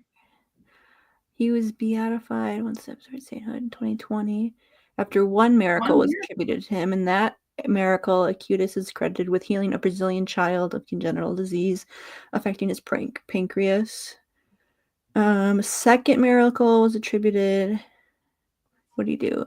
Healing of a university student in Florence who had a brain bleed after head trauma. So he's a healer, Yeah.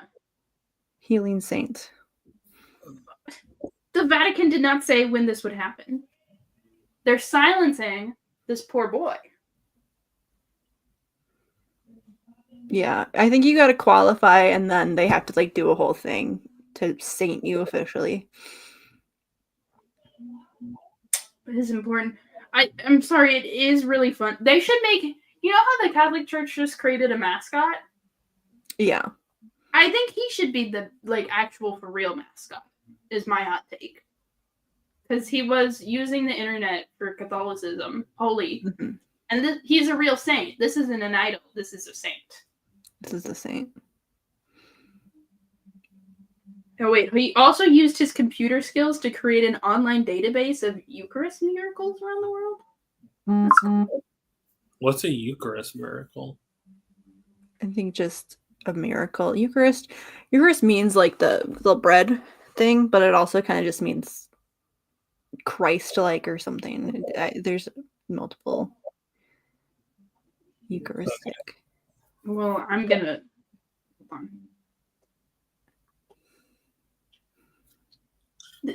Fuck you, AI. I hate it here. Eucharist. Is it any miracle involving the Eucharist regarding the most prominent? Okay. So it's like. He was really into the Eucharist, I guess. Right. Interesting. Well, that's enough Catholicism for now. I don't want people to think we're Catholic. I'm Filipino. God forbid. You're not Catholic. All right. Were Allow you me to baptized? set up my presentation. Yeah, Ash, were you baptized? I don't know. Your mom's Muslim. Hold on. You claim to also know a lot about the Muslim faith too. Well, what side are you Catholic on? What side are you Catholic on, Ash? My dad's. Go ask your dad if you were baptized. Text your dad. He's downstairs. You could go I ask want to him. go downstairs and talk Go to ask him. your father if you were baptized. Just shout, "Yo, dad!" Father, was I baptized? Father, was I baptized? Father, forgive me of my sins. And he's like, Are you I'm not kidding? done. Coming with a Whatever. giant Among We Us need to again, solve this and I'm not mystery, gonna Ash. get the answers. Once and for all, we need to solve it. Father, He's Father, gonna was come I in with- absolved of my sins, or did your cowardice allow me to? Did your- Are you doing a bit? I was baptized when I was older. It's to say not a baby, and I was baptized in a swimming I was a pool baby. by my dad because Woo. we're less strict on the rules on the generic brand Christianity side. Yeah, I still need to kill a goat, but that's my thing. Do you get to eat the goat at least? Ayaan, but the goat's gonna taste so good. Do you get I to haven't- eat the goat? I think a goat seems Well, like a much it's better. a thing. It's not like a thing. I don't think you have to do, but like it's more of a tradition. It's the way how halal meat is made. It's giving an animal like a respectful death, so that it can be used for like Eid, for like celebration. Hell yeah. Yeah. Sounds delicious. Ayaan, goat curry is so good. You gotta do it. Yeah, I would rather have a goat than like swimmer's ear. So it really sucks to get water. Yeah, that's the. Yeah, I was learning. I don't know all. Yeah, I don't remember the exact like What's- details of what it is to like.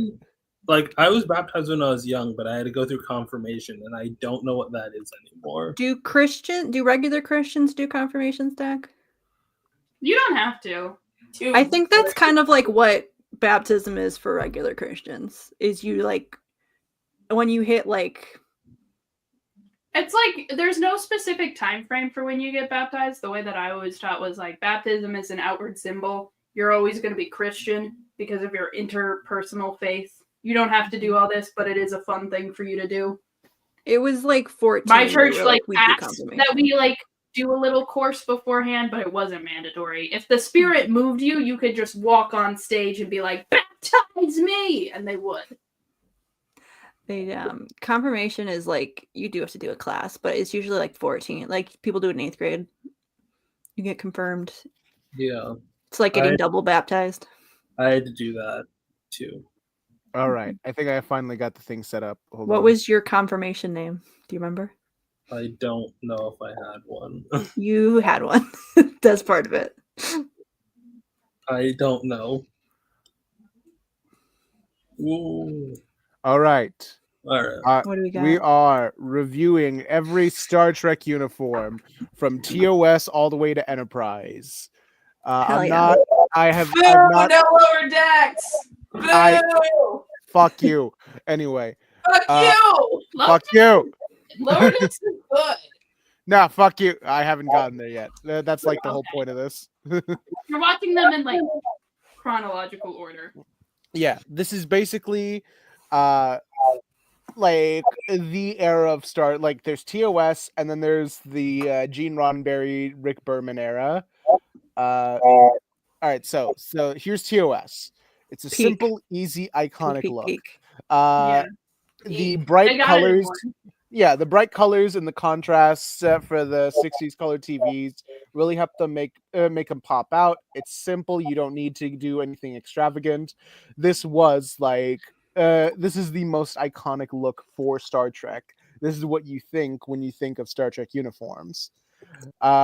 If I had any complaints, like it's not really much of a complaint. It's just more so that I prefer other designs for having more detail on them than the TOS designs. I think they're good, but I think there are definitely better outfits out there. You want to talk about the zipper thing? Okay, so I tried to do a thing like where I was going to include every variant, but I realized I couldn't do that. But I couldn't do this without mentioning the green like dress. Uniform.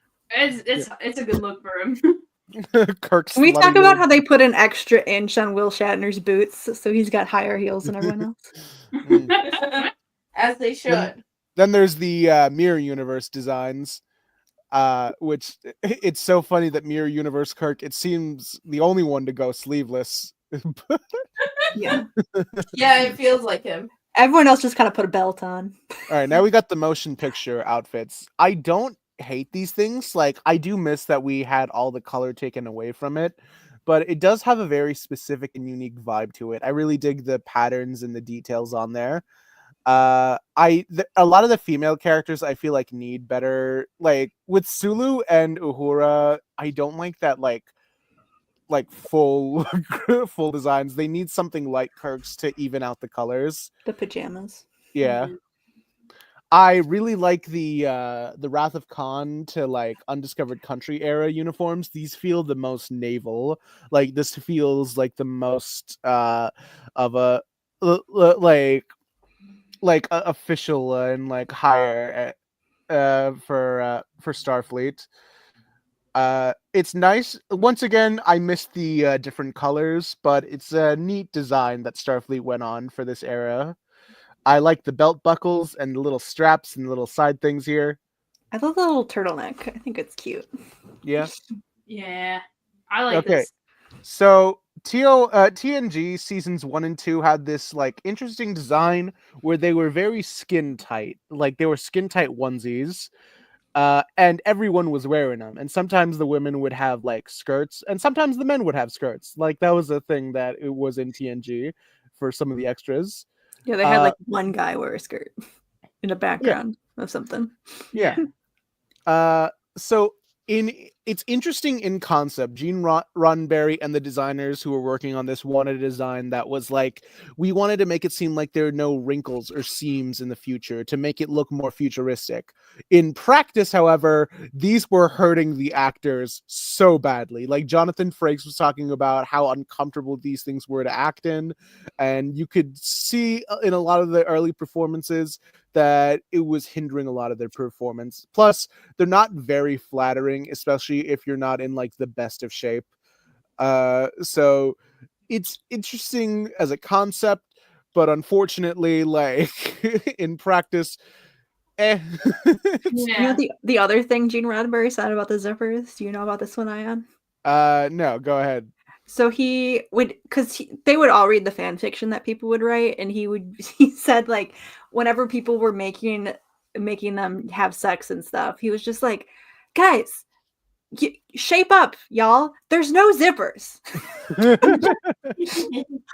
They're taking off each other's clothes and you putting zippers in it. There's no zippers in my universe. I don't like the fit of these, but I do like the little like black shoulder pads. I think the color blocking is very good. I love the design. Like I think it's done better in the. Oh wait, no, this is just more examples. Oh my God, Beverly Crusher. Yeah. Like they can look good in some places. I think Riker looks the best in this, back when he was like the fittest one there. I like the asymmetry of it. Yeah, like I like. Where's Riker's beard? I don't recognize him without his beard. Yeah. He hasn't grown the beard yet. The show's so anyway. Now it's good. Yeah. Yeah, so the actors got their wishes in season 3. Gene Roddenberry was just kind of pushed upstairs, like not bothering the writers and the people who were making the show anymore. So they got these more baggier clothes, which are what I think is the more iconic look that people remember TNG for. Keeping the asymmetrical space designs that evoke somewhat of the Starfleet logo. I love the communicator badge. I love that was like a decision to make. I like the communicators in TOS, but I think I prefer the simple like tapping on the comm badge there. I love that. Yeah.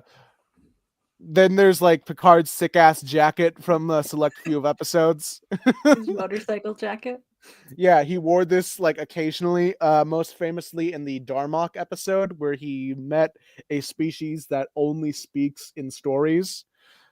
Or like in references to stories. Very, very iconic episode. Recommend it to anyone who's a sci-fi fan. Anyway, if this does well, I'll do another one of these that covers every Deanna Troi outfit. For more certified virgin activities. What's funny is that I made this is like a presentation from like months ago for the show when we said maybe even a year ago. I do not remember. Mhm. Anyway, It's been a while since we've just You don't even like Deanna Troy. anyway. Yeah, that's fair. Anyway, there's the DS9/Voyager uniforms. This is DS9 through its first four and a half or 5.5 seasons. Halfway through, there's the DS9 uniforms would be changed up later. But these are the uniforms that they introduced in DS9 originally and was carried over for Voyager throughout the entirety of its run. I forgot the exact name they had for these uniforms, but I think they were called like Type B or something. But these were to imply a sort of like dingier and like hands-on get dirt on your under your fingernails type uniform. These weren't meant for space explorers. These were meant for people who were down and like getting the work done, and I like that aspect of it in comparison. Now, personally, overall, I think I prefer the TNG uniforms because I love the space explorer look, but I love these uniforms and what they represent for the franchise, especially for the time they're moving on in. Yeah, I think they improved, like DS9 improved a lot with the First Contact uniforms. They changed the uniforms up for First Contact, and like it carried over to give DS9 a darker aesthetic for the the back half of the Dominion War. I don't think I like these. They're kind of boring. Well, I I understand. want the Where's the big color color? pops. That's like the thing. Yeah, but these are meant to be more militaristic in style because they were in the middle of a war, and I think they helped fit that vibe. Enterprise. This is supposed to take place around 80 some years before TOS, and I do think they're good uniforms. yeah, I think they're really good uniforms. Very But They- also, they're ugly. So yeah, Oh, they're meant to be like astronauts for the Yeah. most part. It very feels like janitorial they look. yeah, they yeah. Well, they look like they look like yeah, it's the astronauts. closest thing we have to this is the closest we had to Star Trek in our modern day. They're So flight suits. yeah, this was the show trying to bridge the gap between our world and the Star Trek world. And maybe I'm so a mean girl, but like if it's not hot, what's the point? They're kind of hot, like in a kind of butch way. yeah, The thing is, the show is bad, so it kind of does ruin it. I mean for Yeah. the first 2 seasons it's bad. I'll give but also it's so funny how much T'Pol stands out like a sore thumb. Yeah, I don't like that they do this in a lot of Star Trek franchises where they're like, we're not going to put the woman in a uniform. We're going to just put her in the tightest thing we can find. I planned more slides for T'Pol, but I forgot to do it. This is the end of the presentation. So I guess if this does well, I'll cover T'Pol's uniforms as well for more certified virgin activities. You can just do that on your own channel. You can cover the. Yeah. I do think, like, to get my quick thoughts on T'Pol's uniforms aside, I think this is my least favorite outfit of hers. It's like they were trying to get that more Vulcan look, but also they wanted a hot lady on screen. So like The Vulcans wear so many big billowy robes. You can do so much with that. That would be cool. And she's just like in Is a that wetsuit. It almost looks like cheetah print. Yeah, it's a cat suit. That's what it is. Oh god. Yeah, very similar to what I didn't. That's weird. I didn't have 7 of 9 in this slide, but anyway, 7 of 9 also had a cat suit on for Voyager, and I think Brendan Braga and Rick Berman had that similar mindset when it came to doing T'Pol.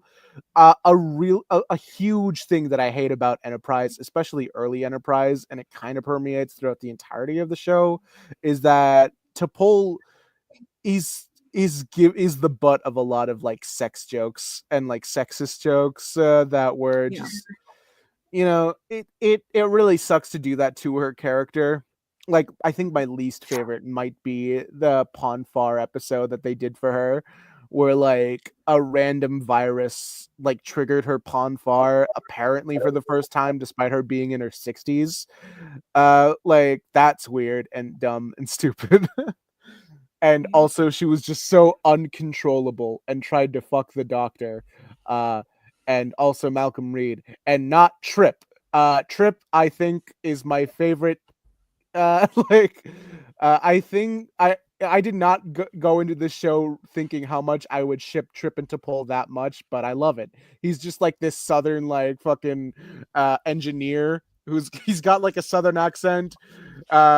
He's got that whole personality going for him. He's like, oh, I'm down and dirty and the engineers right here, and T'Pol is just like prim and proper Vulcan. I think that's very funny. This is like the thing with like Amok Time. People make the jokes and everything, but it truly is agonizing for Spock. Yeah. Like it like comes out of a place of a culture that's like extremely repressed, and it's like he would like rather kill himself honestly than go through. Yeah, the thing is, they do T'Pol a lot better in seasons 3 and 4. They even give her a drug addiction storyline.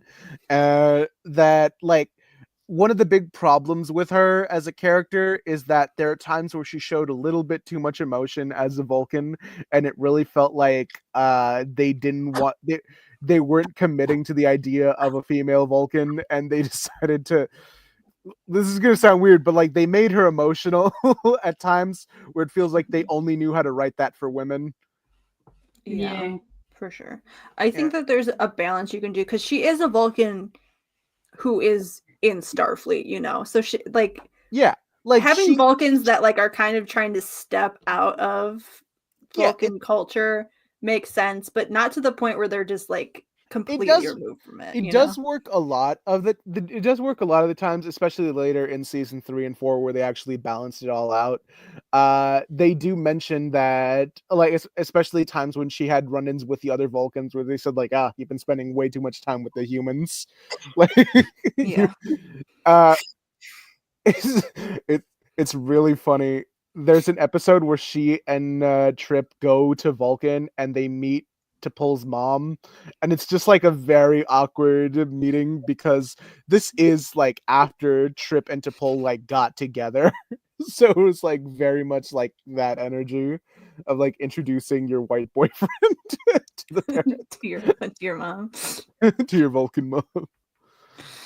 Yeah, torture. I will say, the presentation's over, but this is a character that I'd like to talk about, and it's Commander Shran, played by Jeffrey Combs. When I got into this, I had no idea how much this would be my favorite character. He only shows up in a handful of episodes. In the first episode he's in, he's just like the basic Andorian general, but then I think he has homoerotic tension with Captain Archer. Hold on.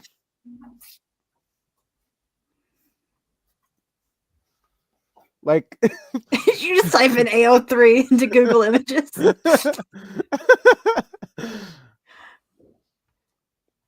Yeah, no, like they have there is a lot of that I like with if you wanted fan art of them, just search Tumblr. Yeah. It is funny. I was just trying to look for the right image for him. But anyway. It's like it's really interesting. The curse and blessing of Star Trek is that there will always be two dudes who are kind of gay about it in every single show, even if they don't do it on purpose. Because the thing especially if they don't do it on purpose. Yeah, spoiler alert they kind for of Enterprise. that. Spoiler alert for Enterprise. They do set up early on that the Vulcans, especially Vulcan High Command, are kind of pieces of shit, and they subjugate and oppress the Andorians. Like they actively take their land from them, like land that belonged to the Andorians, and like Archer and Shran meet over these disputes, and like they Archer uncovers like this hidden Vulcan base in this Vulcan temple, like that was meant to spy on the Andorians. And since then, Shran has just had this like mutual respect for Archer, and like every time they meet up, Shran is like, "Ah, I can't believe like the first couple of times, like, I can't believe I owe him a favor," and then like by the time he repays him in season 3, like, "Ha, that's one you owe me, Archer," and then. And then, like, by the time they're just having like political discussions with the Tellarites, you could tell that there is just like a mutual like friendship between them. There's a bit where they have to fight each other, because they're standing incredibly too close. Yeah, they're forced to fight each other because like one of the Tellarites ended up killing one of Strand's commanders, and so he challenged that Tellarite to a duel, but that would break up the sort of an alliance that they were going for. So Archer had to be the one to step in for him, and Strand was like, "I don't want to do that. You're my friend." Like I was not expecting this much pathos for just this one-off like Andorian character who like appears every now and then, but yeah, here we go. It's got an Andorian side piece. Yeah. I mean, I could get into it. I'm not watching Enterprise. I know that. What's funny is that like I complained to you guys about the post 9/11 of it all, but it's so funny in season 4 they compensate for it and they're like actually anti-Iraq war again. They were like, oops. Like they even do that by here. Yeah, they even do that by making commentary with the Vulcans, like carpet bombing like ancient Vulcan land. And like in the hopes of hiding this ancient Vulcan religious text to make sure that it never sees the light of day because it has one of the original writings of Sovok or Solak, Surak, that was his name. Vulcan Jesus, we saw him in TOS. Yeah. Like High Command doesn't want that getting out. Fucking Moses. Yeah, because like it hides the fact that Vulcan society got really conservative out of somewhere, and they actively oppress people who do mind melds and have like psychic connections. But in Surak's teachings, it's just like everyone's allowed to do that. It's not this dirty thing that everyone has to be afraid of or hide themselves away from. Dirty melders. Melders. Meld gets the slur for Vulcans who fuck. Ash has fallen asleep, so Kermit is now my co-host. Did we get a confirmation of whether or not Ash was baptized? No, we didn't go downstairs or text Ash's father, but I think Zach, you go ask Ash's dad if Ash was baptized. You go ask my mom. My mom would know. My dad wouldn't. Your mom's Muslim. Why would she know if you? Well, she wouldn't know whether, unless your father baptized you in secret. I would assume your mom would know. My mom gave birth to me. Maybe we can wake Ash up by having them present their thing. I don't have anything. I am so. Ash has had a very long week. Oh, yeah. I forgot my bit. My bit with Vulcans being tied to the Iraq War. Their whole thing is that they claim that the Andorians have Zindi weapons that are like planet destroying, and they need to use that as an excuse to invade Andoria. And so Archer and the Enterprise group have to be like, no, what the fuck are you doing? Just like we have to get like they stop the High Command from doing that by aligning themselves with the Andorians and warning them ahead of time before they can invade. Good for them. Yeah. No, what's funny, Nemesis, Spock did not do 9/11, but the post 9/11 commentary of season 3 was very strange. I'm glad Spock wasn't born until way after 9/11. Yeah. I remember seeing seeing about how we're older than every character in Star Trek. What? Oh, yeah. Like we were They're all born in the future. Oh, thank God! I thought you were like, yeah, William Shatner got the role of Kirk. Okay, well, how old was William Shatner in Star Trek? I don't know. Probably in their late 20s, early 30s. Hopefully early. I would have guessed around 30. Yeah. Yeah, I remember the bit that he did with Chekhov. He was like, "How old are you?" 22. I'll handle this. When it came to like flirting with a girl. I googled William Shatner to try to like do some math to see like when did he get the role, and his Wikipedia page is red. So apparently he's done some transphobia in the past or Oh something. yeah, yes. It's William Shatner. Oh yeah. What year was he born? He was born in 1931. And And Star Trek comes out in 67. I think it started. I think it says on Wikipedia that it was 66. Okay. So that would be 66 minus 31. 5 years.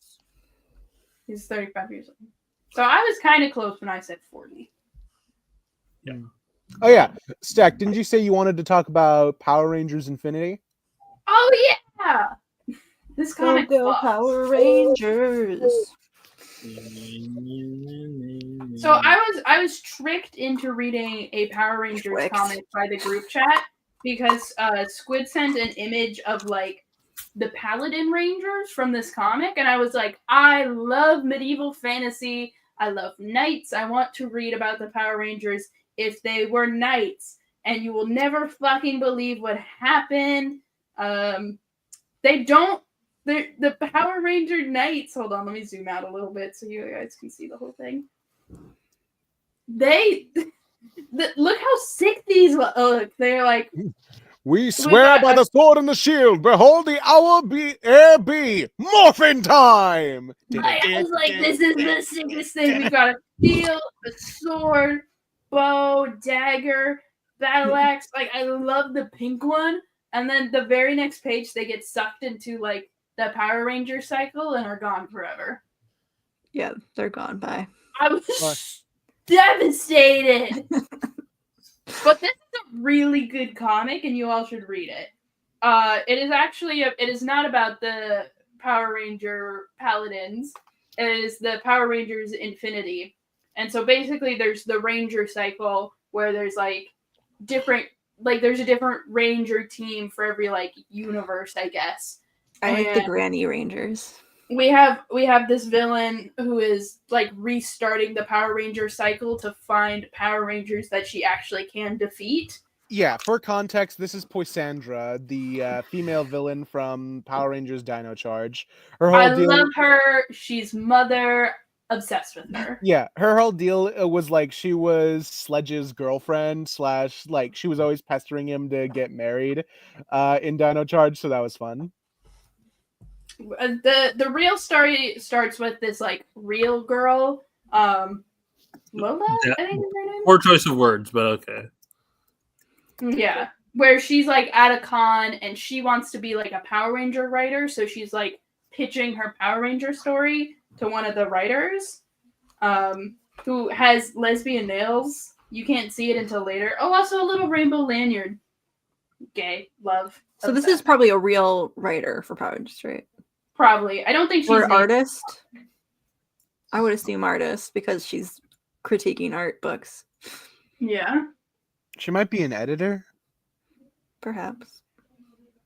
Yeah, I don't think she's ever given a name. Can we pull up her? I'm gonna pull up the Comic Geeks for this. Let's see if Okay. Are we pulling another messy stench now? we gotta get another messy stench. Anyway, messy so stench like, won't return our calls. So Pysandra shows up at the con and she's like, I need you, little Power Ranger fangirl. You are the key to defeating the Power Rangers. And the Power Rangers Infinity show up. And I love this team. Oh my god. So we've got the Red Ranger, which is a fucking polar bear. And his universe was like polar bears, but they're on a hockey team. And they're the Power Rangers. Awesome. We have the Pride and Prejudice Power Ranger, which isn't actually Pride and Prejudice. It's just like a Regency era, like that sort of vague romance novel. Love. Obsessed with her. And then the Yellow Ranger is like a cheerleader, and like she, like the other Power Rangers are like her cheerleading squad. Then we have Peggy, who's like the grandma cheerleader, or the grandma Power Rangers. We've got Pirate Power Ranger. It fucks so hard. This is cool. Alpha, leaders escape. Give me 5 weirdos with attitude. It's love- great. I love the Granny Ranger. She's my favorite. There's this one panel right here where the Pride and Prejudice Ranger is flirting with one of the Pysandra cosplayers. And I'm like, hell yeah. Gay women. We love to see it. Hold on, let me see if Winners I can find love winning.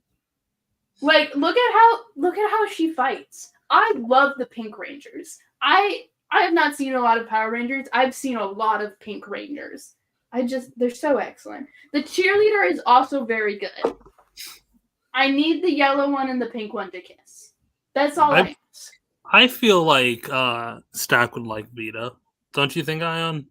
Yeah, Probably. but also Dino Fury has actual lesbians in it, so you know. Yeah, but yeah, I guess. Dino Fury and Cosmic Fury have actual lesbians in them. I really like seeing them without their masks because they're all so beautiful. So obsessed with them. Obsessed. And so Lola sneaks back and she's like, oh, she's like, can I help? I want to be a Power Ranger. And it's just really good. I highly recommend people read this. I don't want to spoil it because the ending was crazy. This is so go cool. read it. Remember, pirate your Marvel comics and read your indie comics. I don't know where you can buy this. Let me see. Let me figure out. I mean, it just came out recently. It came out. It did? I need to have this in physical form. Oh, Boom Studios lets you go to the Boom Studios webpage. You can ship directly from the Boom Studios store Power Rangers comics. Oh, shit. When did it come out? Oh, it came out in August. Damn. All right, so scroll down, go to boomstudios.com, go to shop. Will Boom Studios send you an individual that's from August? Yes, I've bought individual issues. Oh, that's Or cool. I think I bought stuff with it because the shipping. I mean, while you're buying Power Rangers comics, Stack, you might as well get some other stuff while you're there. Okay, so to actually suggest things.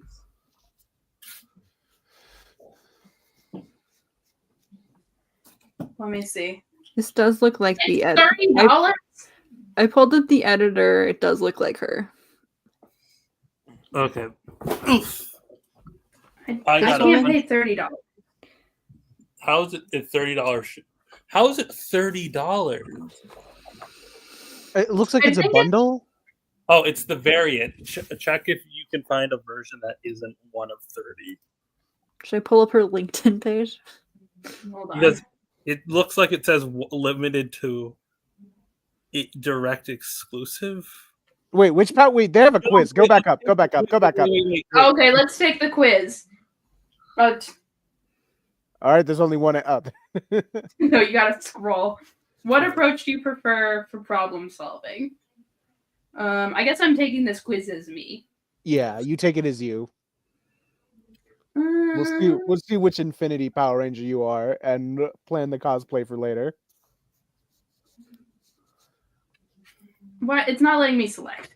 No, wait, hold on. What happened? Oh, I see. This is. Can I open the quiz in a new tab? This is not a great way to do it. How do you handle conflicts with group? Yeah, it's this one. Okay. How do you approach teamwork? I don't. Are you trying to figure out what Power Ranger are you? Anyways, here are some of my lovely Boom books. We got Magic the Gathering, No, I don't. Boy Ride, Fence. Actually, that is true. Fence is American. I've not read Fence since I was a teenager, or since I was like a young adult, like in college. One of the gay sports ones. Yeah, it's a gay sports thing. I loved how they sold this to me. They sold it to me in a blind bag where they covered the cover so you didn't know what cover you were getting until you bought it. It's a little cruel. What if it was a fart cover? Oh no. God, that I'm so split on how I feel about that comic because how do I feel about them actively marketing to fetishists? Couldn't it be at least a fetish that I have, you know? That Yeah. would be. Yeah, it's such an odd fetish. I wish Like, it was it more. couldn't have been a common Wonder fetish. Woman pegging fetish. It couldn't have been a Superman milk fetish. It's had to be the fucking. I'm sorry that I said those words out loud. Jesus Christ. I don't think they can show those in a. They would have to go Black Label for some of those. I'm the fangirl power girl. That makes sense. Power That Ranger. fits you a lot. All right, hold on. Let me see if I can get. Oh, let's see. Damn it. Okay. I'm gonna stop sharing the screen and figure out how to purchase an issue of Power Rangers Infinity. Now I will take the quiz. Hold on. Ayaan, did you change your name to, to Santa Claus?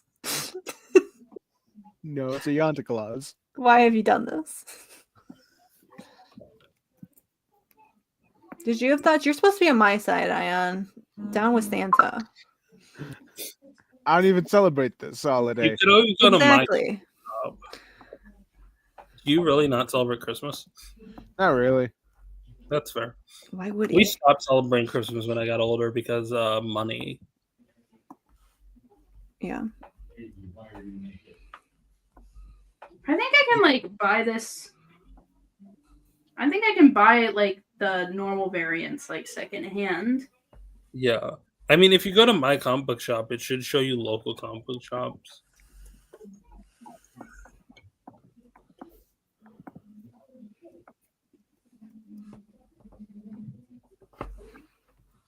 Is this the one Ash uses? This is not. Is Ash just fully asleep? I think so. Ash is gone. Yeah. Oh no, Ash is there. It's right here. Hi, Ash. I'm sad. This is the Sleepy. when I was talking about less people would see it. I guess I had to include Ash.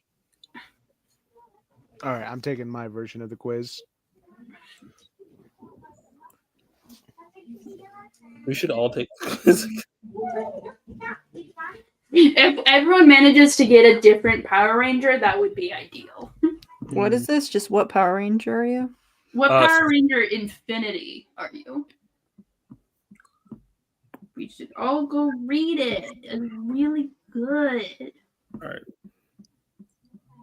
I guess this is like a longer book because each cover, like the normal cover, is like $8 when most comics are like $4. Yeah. So, I mean, worth it. Giant size. I mean, next time we go into the comic book shop, our local one, I'll just ask, like, hey, really liked this comic. Do you have it in physical copy here? If not, can you order it for me? We usually just buy from that comic shop. I do really like this cover. Oh, wait. Why didn't it? I'll just open the image in new tab. Never mind, it's very small. Daystar, entertain the masses. I'm doing a quiz. We're all taking the to do quiz. a personality quiz. I gotta figure out what fucking Hogwarts house I'm in or whatever. Oh wait, I didn't show everyone the lesbian nails. This is very important. Too many lesbians in comics. Get them out of here. Well, this Who? lesbian is a comic book writer. She's Look at an her editor. nails. I do believe this is supposed to be that editor that I looked up, Allison. Oh yeah, an editor. This comic book Okay. editor is a We got lesbian. the Pride and Prejudice Power Ranger gay. Come on. Woke. They're putting woke in comics. Did you select that you want to host elegant dance parties on a Saturday night, Ayaan? What the Ayaan? What the hell? Daystar, what Power Ranger did you get? I'm still doing the quiz. Okay. How do you approach teamwork?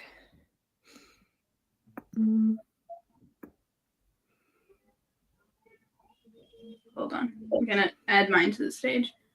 What? So if you look closely, you'll see that Lola has pansexual nails. Or maybe they're panromantic, I don't know. But and the editor has lesbian nails. So there are at least 3 queer women in this comic. Wow, woke is really getting to Boom Studios, huh? Woke Rangers. Which means only Peggy, the cheerleader, and Pysandra are unconfirmed. But I think we can claim Pysandra. I think the gays can have her. I love her. You might be the A straightest drag Power queen. Ranger villain of all time, to be honest. She looks like a drag queen. They all do. She talks like a drag queen. She married In this Sledge. comic specifically. Like she acted, her whole thing in Dino Charge was like, when is Sledge gonna propose? I'm going to make him propose to me. Just because you're dating a man doesn't mean you can't be gay. Well, Nemesis has requested the quiz. Uh-oh. I don't know if I can. Hold on. Let me No, see Ayaan, if you date a man, that would be gay. I don't know if I can. I guess. Maybe let me share it. Let me tweet this quiz. Tweet that quiz. I can't tweet this quiz. Never mind. Damn. Now I'm on Twitter. You know, Anyways. fun fact about Power Rangers now, actually. I think like all the seasons from Mighty Morphin all the way to RPM is now on Tubi, which is funny because all the seasons from Mighty Morphin to Super Mega Force or no, to Dino Charge or Ninja Steel is on YouTube for free. Yeah. Hell yeah. Yeah, every episode of Power Rangers that aren't the Hasbro seasons are on YouTube for free, which I think is funny. I might have watched some of the Hasbro ones because I remember watching The Hub as a child. No, they acquired also- them. Whoa. I also got the Pride and Prejudice Power Ranger. I don't think they appear. Rena, take the quiz. I'm taking it now. I got the Pirate Ranger. That's cool. I wish I got the Pirate Ranger. There. We need Squid, take the quiz. Nemesis, I've linked the quiz in chat. You also have to take the quiz. I'm gonna make Ash take the quiz. I can tolerate 2 Pink Rangers. In fact, I would prefer we all be the Pink Ranger. Everybody the pink. But Rena has thrown a wrench in this, and also I threw a wrench in this because I'm the green one. Can you throw a wrench at something before it even starts? No, we are not. We started with wrench. I haven't seen enough Power Rangers. I've seen no Power Rangers. There's I can't too many seasons. This doesn't even go all the way. There was Dino Fury. Oh, hold on. We're not doing this bit. Yeah.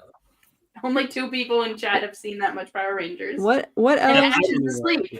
What else does Boom Studios have to offer us in the ways of comics? Magic the Gathering. Magic the Gathering. Well, I would read a Magic the Gathering comic book. Joyride is a good one. I've heard Joyride's good. The problem here is most of the Boom books I've owned.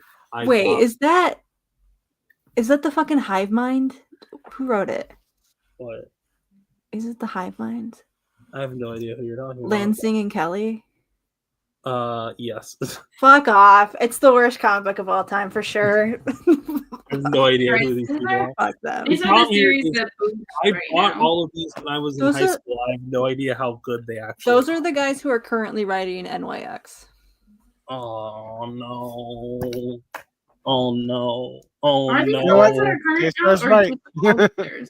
What? Why would you tell me this? Why would you tell me this, Daystar? They call themselves the Hive Mind. I don't even care. Shout out the book Briar. I think that was nice. Oh, they have Clueless books? Damn. Yeah.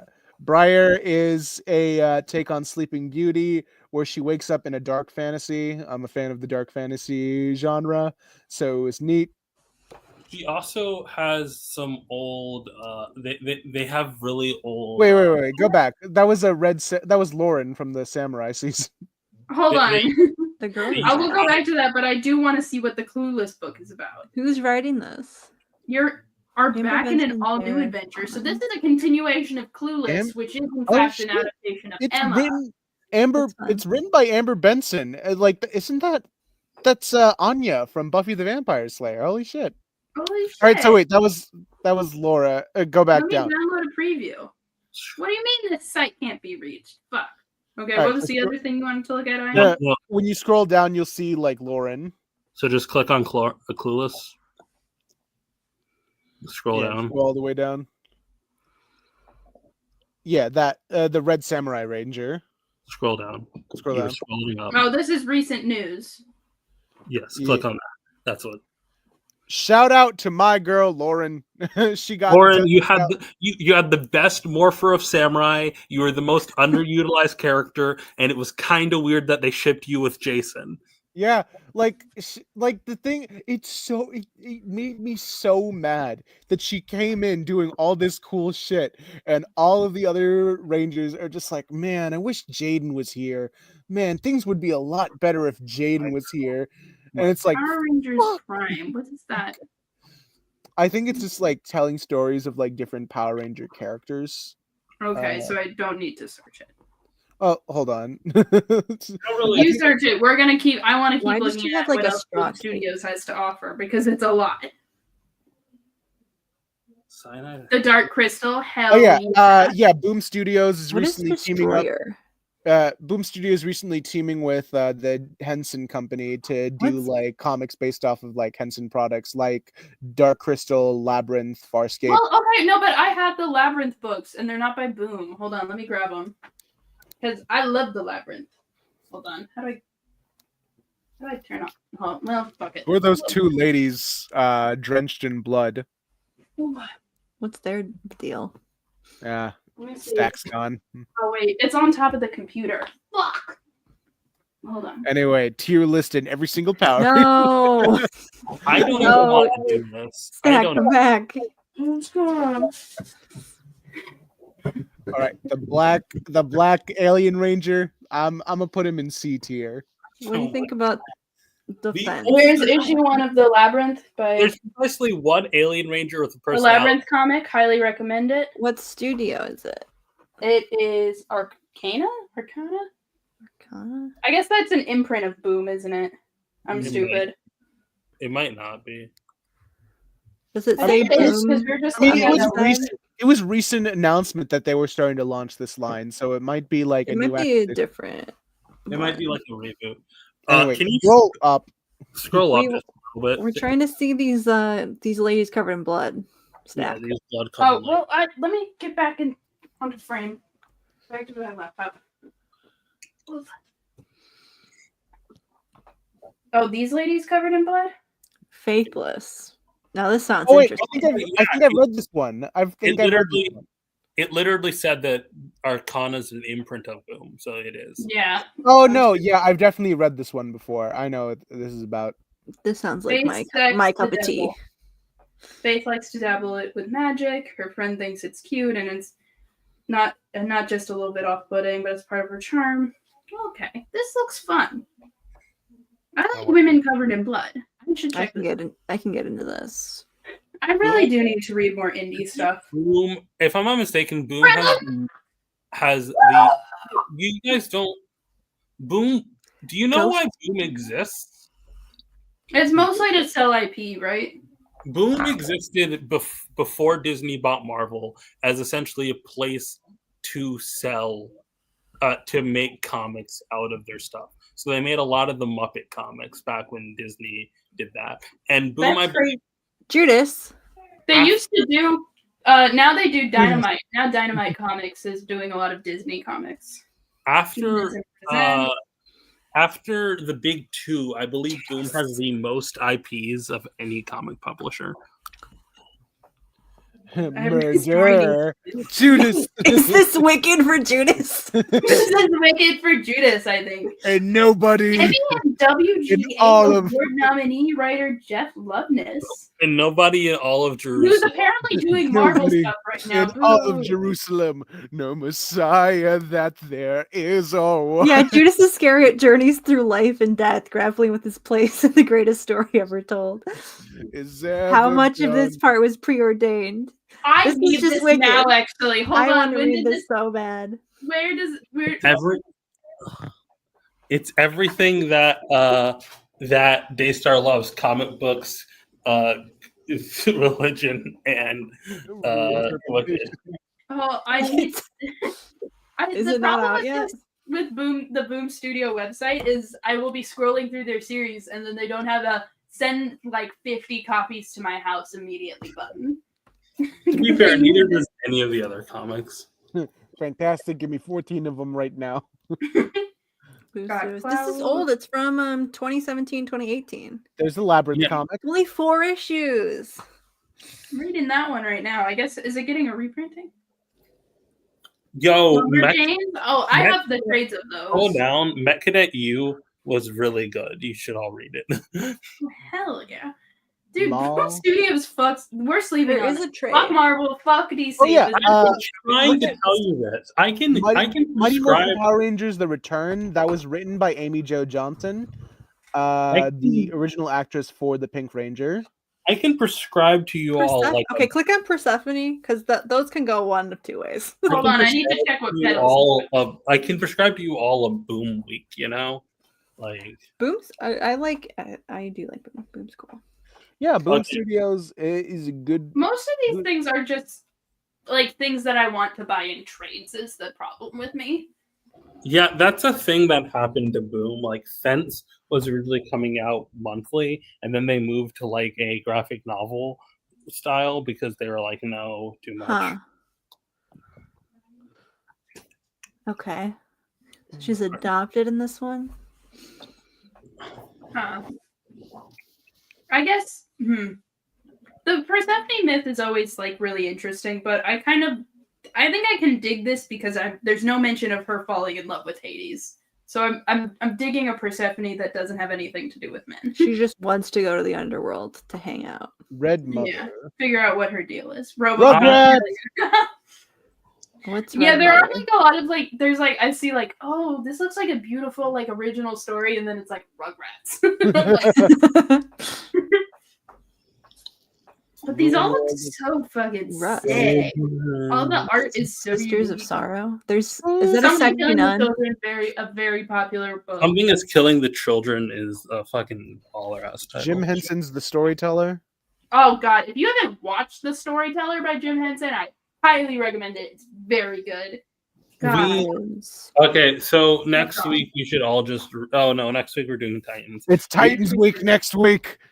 After that, I'm not going to prescribe everyone a different Boom book. I think we're all just going to read the first arc of Mighty Morphin Power Rangers.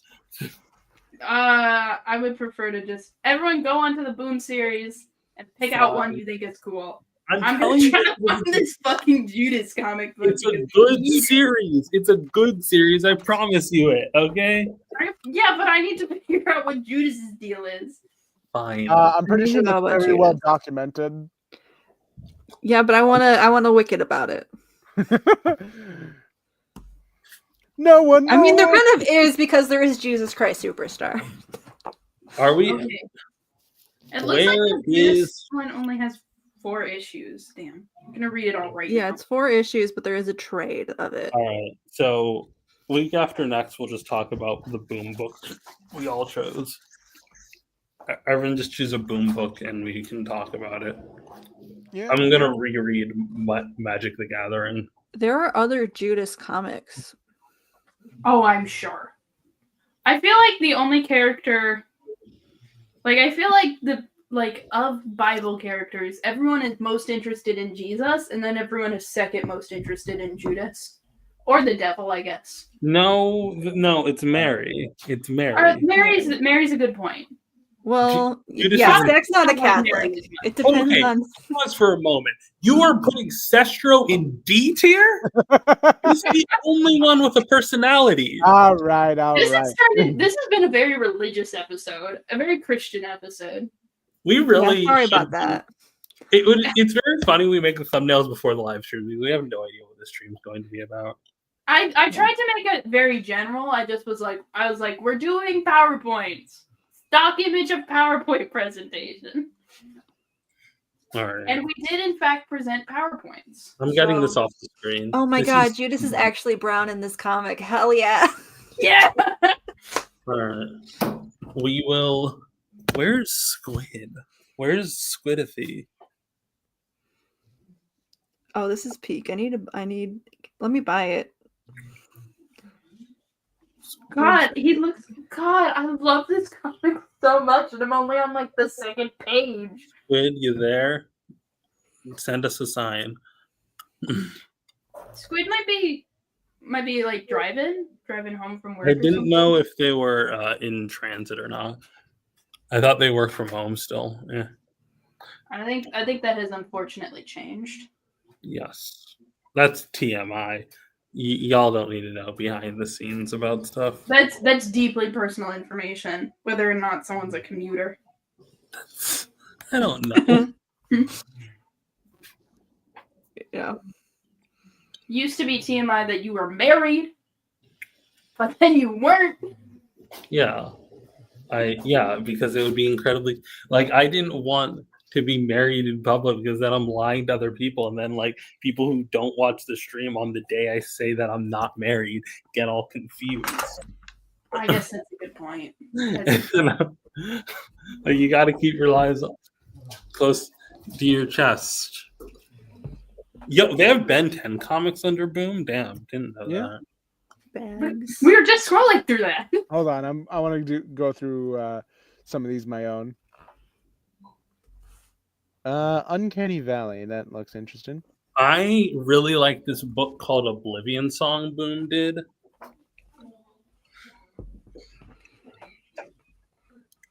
That you should all read. Yo, the Bible is cool as hell. Bible is really cool if you're not an asshole. Oh, Squid in chat. Yes. Squid will be in shortly. Squid's gonna make peanut butter and jelly. I wish I could make Ash a peanut butter and jelly sandwich, but they are allergic to peanuts. And Dude, I don't like peanut butter and too. jelly. But you know what fucks hard? Peanut butter and banana. I Like don't. all that honey and cinnamon. That's what I haven't had a peanut butter sandwich.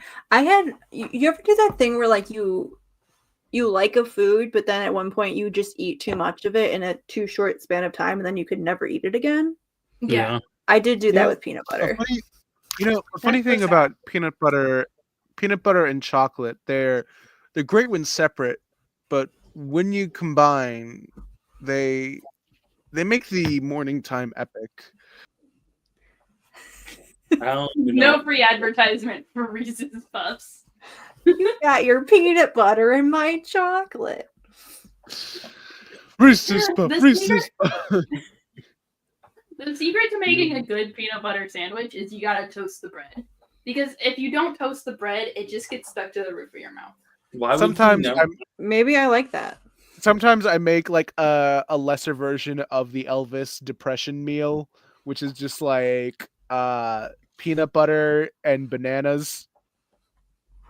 That's like just a healthy snack. Actually, that's what my almond mom would feed me. Hold on. Let me look up the Elvis depression meal. It's just a Yeah. peanut butter banana sandwich. Yeah, well, he did it hardcore mode where it was jelly too plus some bacon. Oh yeah, I forgot about the bacon. Bacon's weird. I feel like that doesn't go. And it's like a Peanut whole butter, loaf. okay, but peanut butter and bacon is good though. And it's like a whole loaf of bread. So did he just like pounded out a dozen sandwiches? Half a dozen, because you need 2. Well, yeah, but there's like 20 slices. There's probably many 24 slices in a It's thing really of bread. funny. It's really I funny think a how Wonder Bread is probably 24. It could be 24. it's right? really funny how that became like an Whoa. American commercial like food to like sell, but also it's very clearly having like eaten like that. It's just a depression meal, I think. I That feel like man- there's too many ingredients for a depression meal. Like if you have to cook bacon, that's mean, not a depression I meal. mean, feel when like you're rich, you don't. the man was slopping that shit together. He was high on drugs for a good lot of it. He was he Probably just consumed divorced. some raw pork on accident because he was high on drugs while cooking that bacon. I mean, he wasn't making it. Yeah. Yeah, I'm pretty sure he had people for that. He had a staff. He had a I guess cult, that's true. actually. He did have a cult. Like imagine if like someone got really famous and the hot dog on a slice of bread gets really popular because they ate it a lot. I mean, I feel like it is already pretty popular. Holding Kermit Yeah. like a baby. Holding him like I'm Mary and he's Jesus. This is the nativity scene. You- This is the I true was meaning of thinking more Christmas. like, you know that painting of Mary holding Jesus when he's like crucified? When Yeah. he's in school.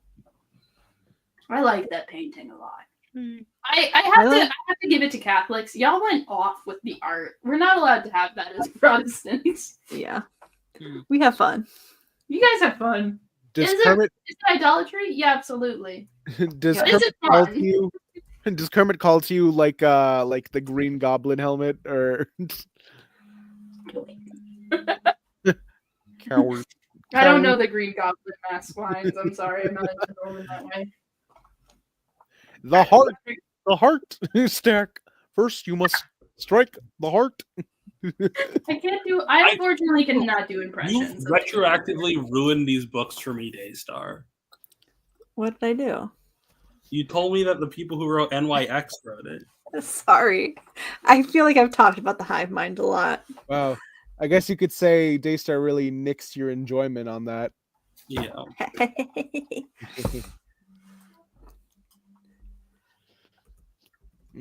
Why Man, is it's amazing NYX how much Marvel Comics sucks, huh? Why are they racist? Is anyone racist? I feel like they just should. I feel like you just shouldn't give Kamala Khan to anyone. Just let her die. No, not just like let her become obscure and no one touches her again. Can I No, show actually- this comic real fast? I'm Actually, sorry. don't do that because, like, whenever X-Men do that, especially with Teen Titans too, if you're obscure enough, you're okay to be cannon fodder in material Can I in story show some material. of Wolfie's prints? Because I do really like their stuff. All right. This is Jesus fan art. This is the one that I showed in the PowerPoint. Oh hell yeah!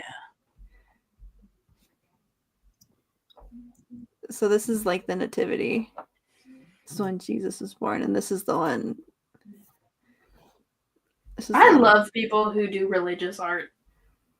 I think, like, they're not doing religious art for like a church or anything. They're just doing it because they have like genuine feelings about it, whether they're based in faith or like the same feelings that people have about stories. I just love it. I'm sad that no matter what happens, I will have -1 on the Ash and the Fantastic Friends podcast to present my PowerPoint to, and I'm sad. Well, I could wake up Ash. I almost did when I was getting the Labyrinth book. I really like this one of Jesus and Joseph, it's the fine. carpenter's son. If they're tired, they're tired. They've had a long week. Yeah, He's a carpenter's son. he is the carpenter. I feel like I've seen. I follow this person on Tumblr. Actually, I recognize this piece. I do like this one where they did Jesus holding a lamb and then put like a blank version of it and then had everybody put like other stuff in his arms. So this was a trend on Twitter where people were just putting whatever in there. Oh, Minecraft sheep. Yeah, that's good shit. Oh, here's the kiss. Oh my god. Just like Wicked, they do kiss in the book actually. We need to get Ayaan on Jesus Christ Superstar. That's the next musical Ayaan needs to listen to. They Um, do kiss in the Bible. Remember that? God, well, yeah, that's the thing about Islam. You know, you can't really, You depict. can't do idolatry. You can. Yeah. Yeah. But I need everyone to look at this beautiful picture of Jesus in the Judas comic. The art in this fucks so severely. Hey, Boom Comics, let me give you $1 million. I also think Boom Comics has the best colorists in the industry. Mm-hmm. This is just Look so at go back up to the first pages of Judas because I was like, oh, he's so beautiful. Look at him, he's beautiful. It's just Go down. nice.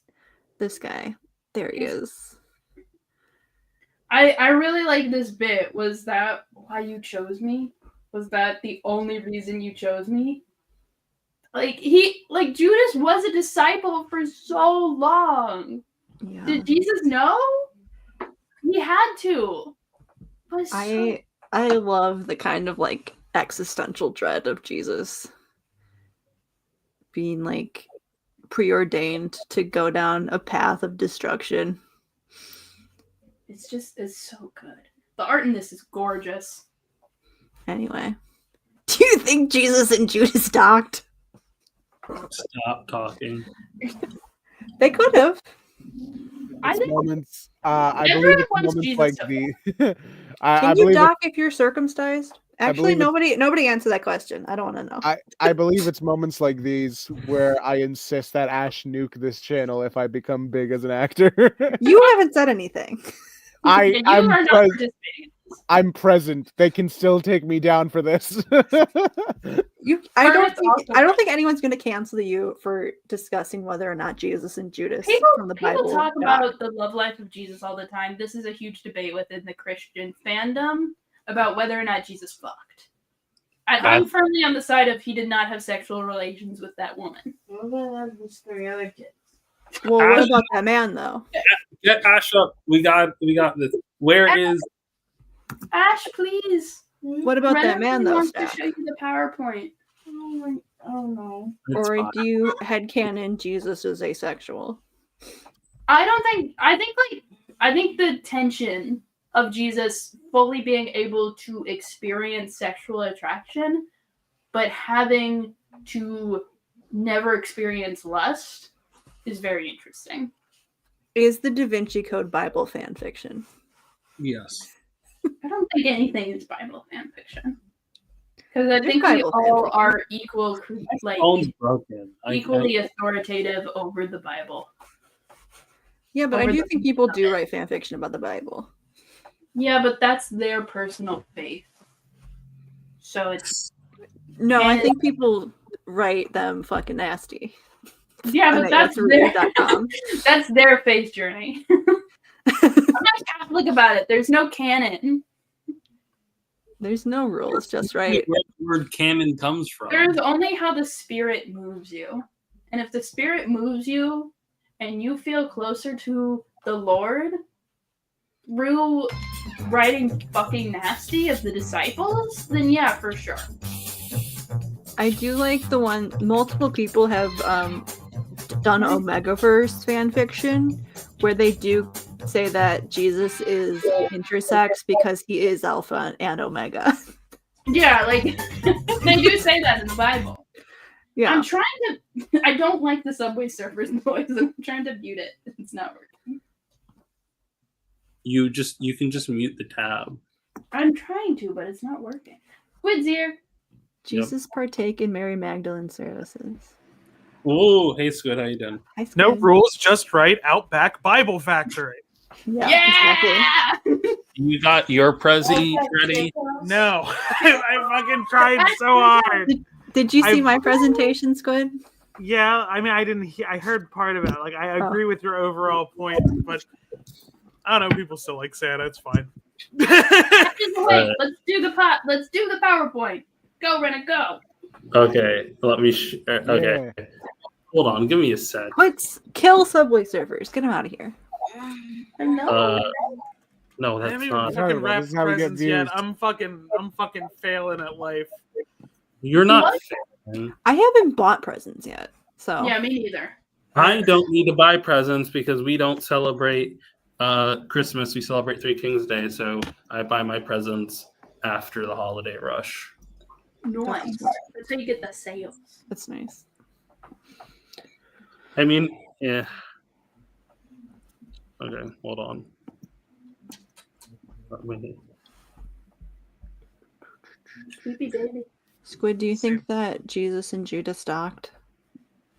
I think they did more. Do you think they docked in Gethsemane? That's what they were doing up on the hill. Do you think Jesus decided which disciple would betray him based off of how much sexual tension he had? Like whoever think fucks it's the just a betrayal nastiest. create- I think God chose whatever one because of how much. I like Well, the Jesus God. is God. I like the Gospel of Judas Well- where Jesus goes to Judas and says, "No, you need to do this." Spirit. Mm-hmm. That's correct. Did he have more sexual tension with? I think he liked John better, but he What had is more sexual going tension on? with I think Judas. we are causing actual active psychological torture to Ayaan.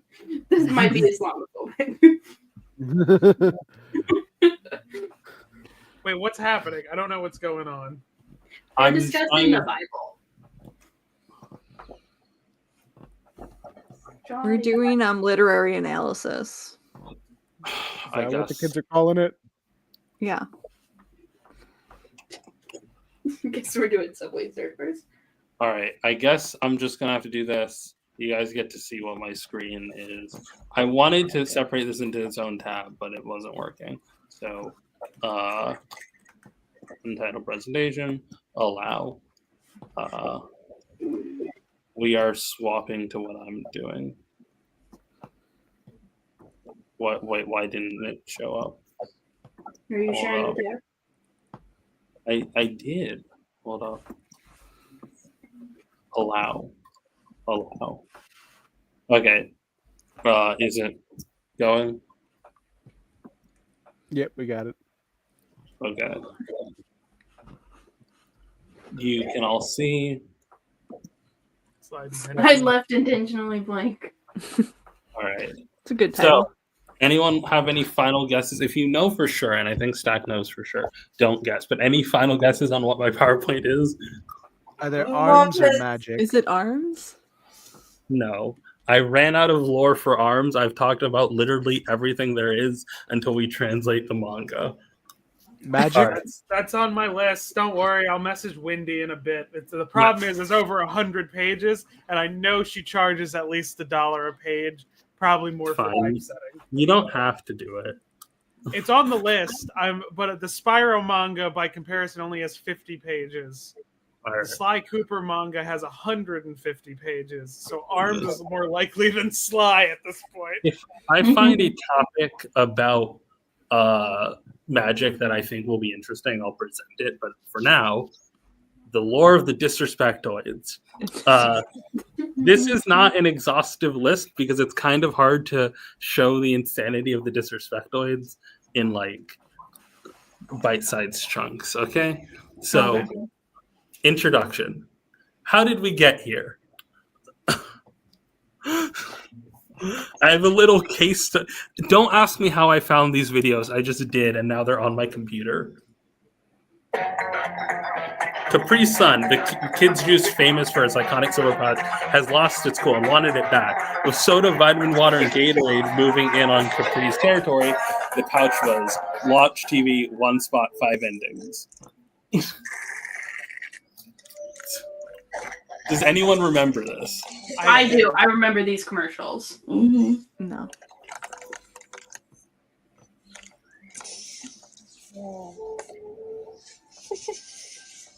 Because I This is remember how I got in trouble. I remember doing this as a kid. Did you explode like that? Kid died. It gets worse. He didn't even do anything and he died. They both die. I remember the naked one. Oh. They really do love the murder. You're in so much trouble. All right. And then some Revengeance Rabbits. So the next part was teaming up with Raging Rabbits. I don't remember. Oh, I remember. I remember these rabbits. I don't remember these commercials. And then a whole bunch of YouTube copycats. And then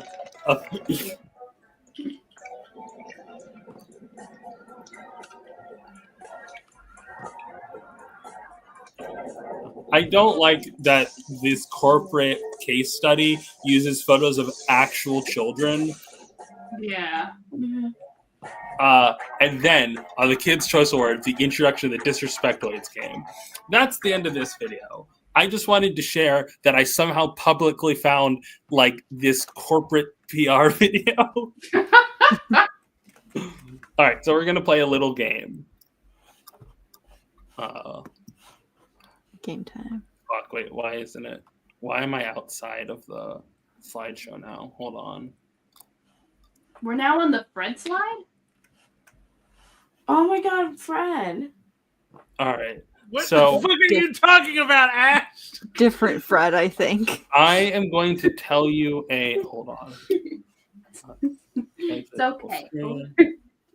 Don't go to sleep because Rena worked very hard on this. This is very fun.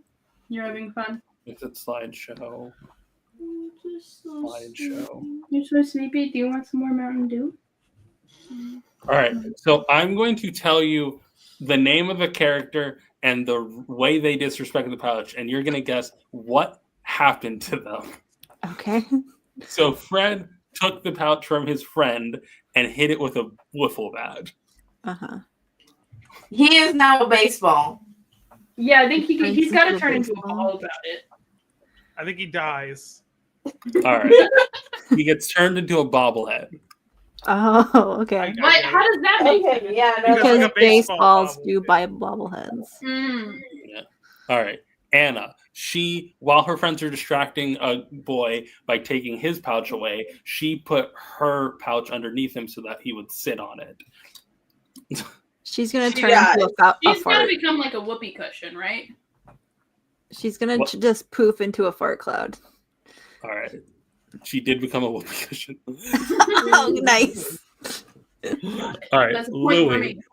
to impress his sister, he poked at the bottom of the pouch upside down, poking a hole in it instead of drinking it through the normal, like with the straw.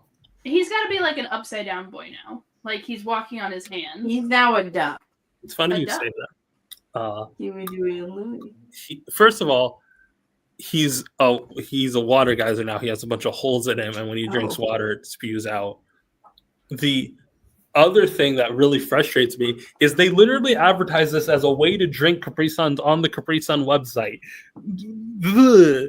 It's not He disrespecting the didn't pouch. disrespect the pouch. He doesn't deserve to be punished. Yes. He Betty doesn't need to absolve He- his sins. blew up her Capri Sun with a pogo stick and then bounced on it with a pogo stick.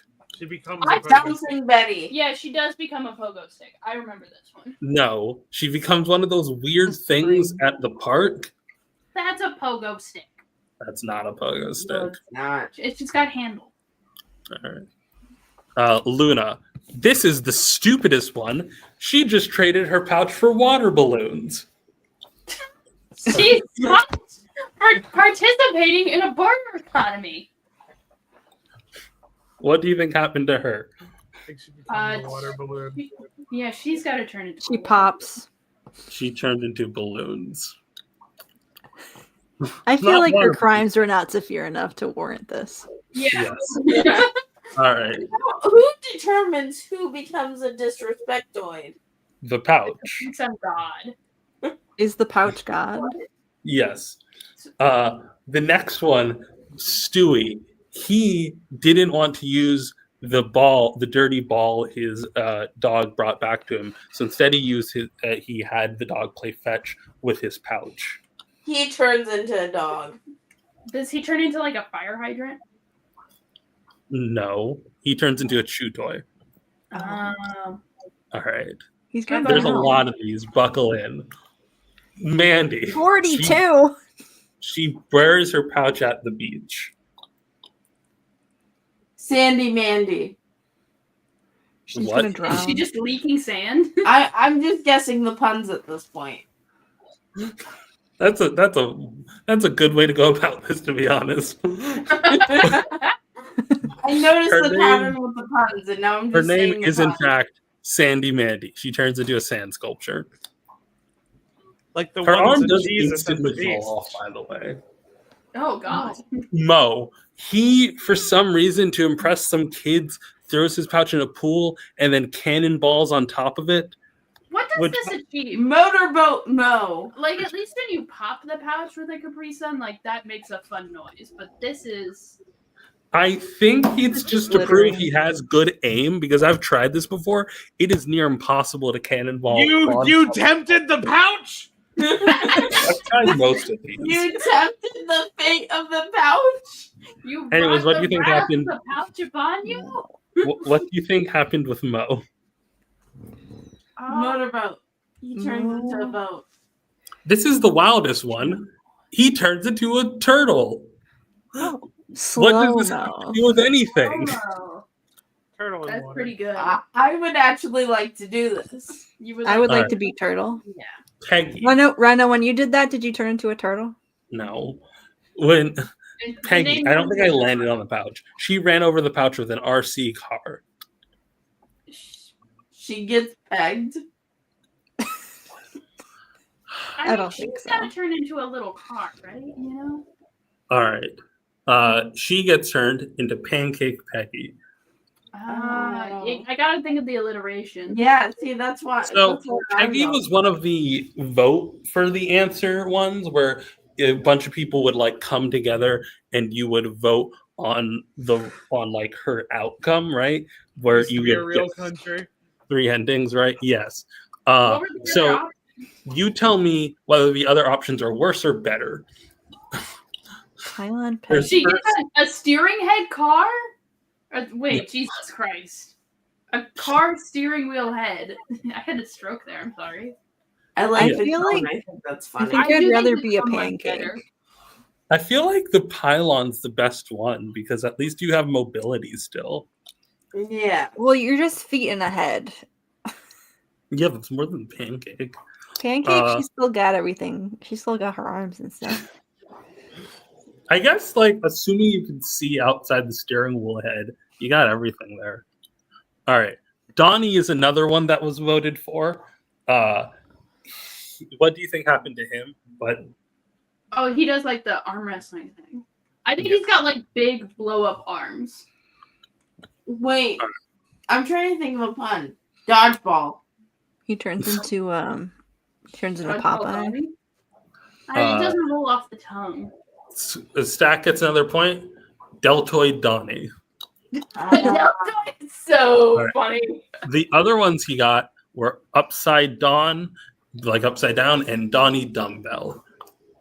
I don't get what these were going for. But Why yeah, is he they're not as thematically resonant. I think I liked Upside Down Dawn. That's Why the do one they have- I voted for back in 2011 because it was the one that was like the most out there. It wasn't just he becomes half of something else. You know, it was like he's upside down now. Why do His they have to arm- wear the singlets to arm wrestle? They're in the wrestling club in the lore. Yes. The Lord. Next one, Simon. He drops inside someone's horn a Capri Sun while they're so that it fucks up what they're blowing. That's actually kind of epic. I want someone to test that in real life to see if you can actually get that kind of explosion. I'm sure you can. All right. What do you think happened to him? Symphony Simon? He turns into an instrument, I feel like. All right.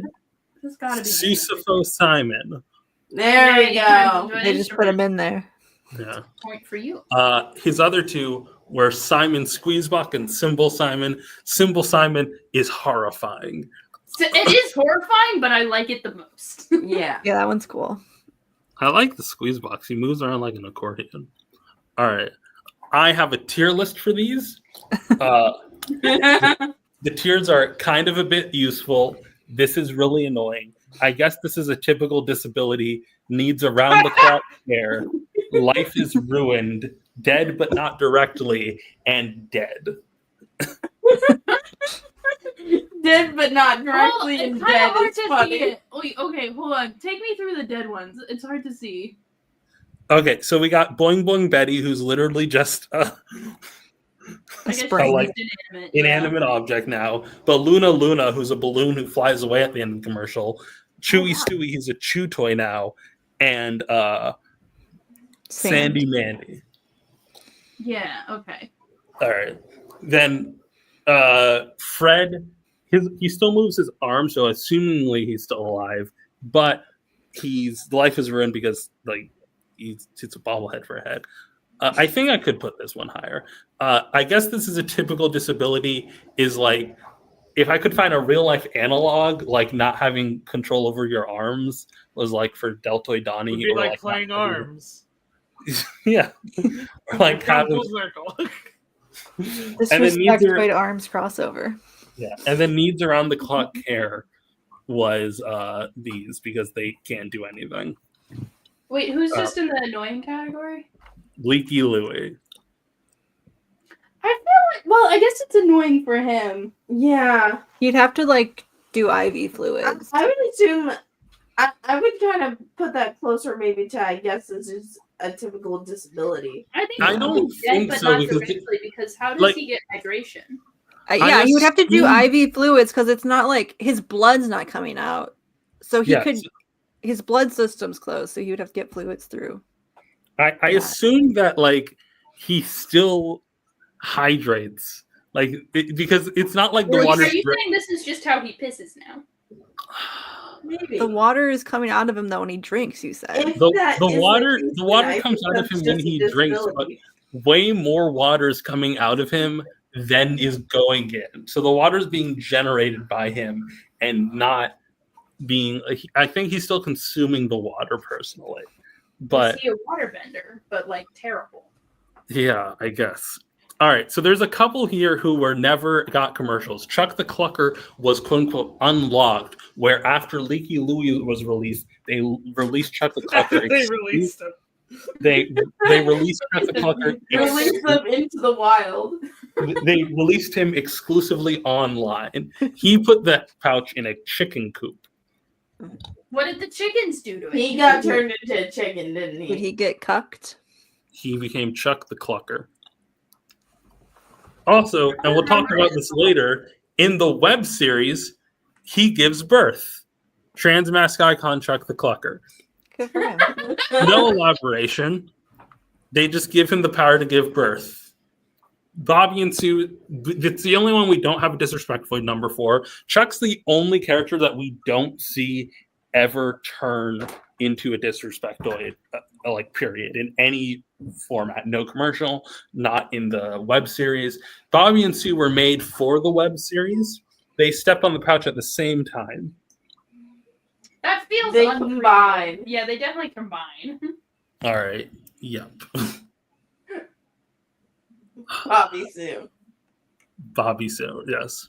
Harry was actually released as an unlockable. So after Bobblehead Fred, Whoopi Kushner, Leaky Louie, Chuck the Clucker, and Boing Boing Betty were all released. If you beat all 5 of their games, you would unlock Harry. He ran over. Actually, we can just watch his whole. He has a whole episode dedicated to it, which we're gonna watch now. Fuck! Why isn't it working? Hold up. Damn. What the fuck? Hold up. The disrespectoids. We're disrespecting the pouch. Oh no. We're not disrespecting the pouch. We have no Capri Sun. I want a Capri Sun. I have not. Why had a isn't this Capri Sun working? in so long. Why isn't this working? I bet Capri Sun sucks now. I used to take Lunchables to work when I didn't feel like making things, so so I've had Capri Suns. Yeah, that's like the only time I would ever have Capri Suns because we didn't just get them as is. I would always have them when like one of my friends would like host a party at like the neighborhood pool. So they were specifically only for pool parties for some reason. The library handed them out. Oh hell yeah. Okay, we're just gonna have to Harry disrespectoid. What's the benefits of a pouch versus a box? Less It's cost. original. Recyclable, I believe. That was their whole gimmick in the 2000s. I feel like the box is more recyclable because it's made out of cardboard. No, because they have to use a very specific type of plastic to line the box so it doesn't leak or get soaked. Oh. So it actually is not as recyclable as just making a completely plastic pouch. Oh, okay. Because it's a mixed materials sort of recycling deal. All right, we are just gonna Probably have an to. easier way to, a more eco-friendly way to transport juice. All right. That's maybe a Kool-Aid bottle. powder. Kool-Aid powder makes a good point. Speak How Harry Met Chewie, and then It's called How Harry Met Chewie. yes, that's the name. So. All right, you get to hear the terrible theme song. Are we gonna get copyright stricken? If we get copyright No. stricken over disrespect toys, I'm gonna shit We my can whole make it ass. worth it. Don't shit your whole He ass. does get pissed on in the theme song. There's a there lot of any- piss in this show. There's more piss than you'd expect. Well, it is about Well, it's drinking about liquid. Yeah. It is. Oh shit. Hell yeah, that's epic. So in the show, you can tell they get like powers. She's not dead. She's fine. Mr. Peep is actually Peggy's cat, by the way. It's canonically Peggy's cat. Oh.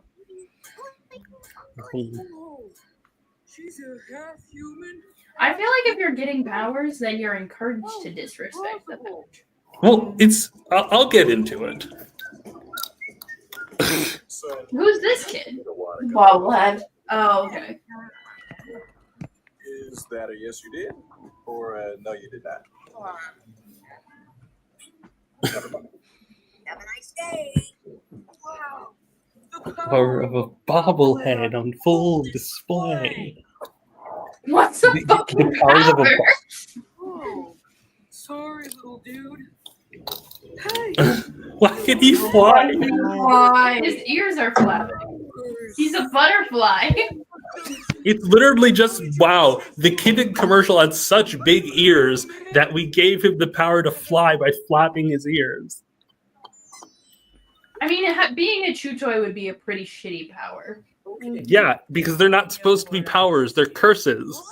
Yeah. Why did he take the?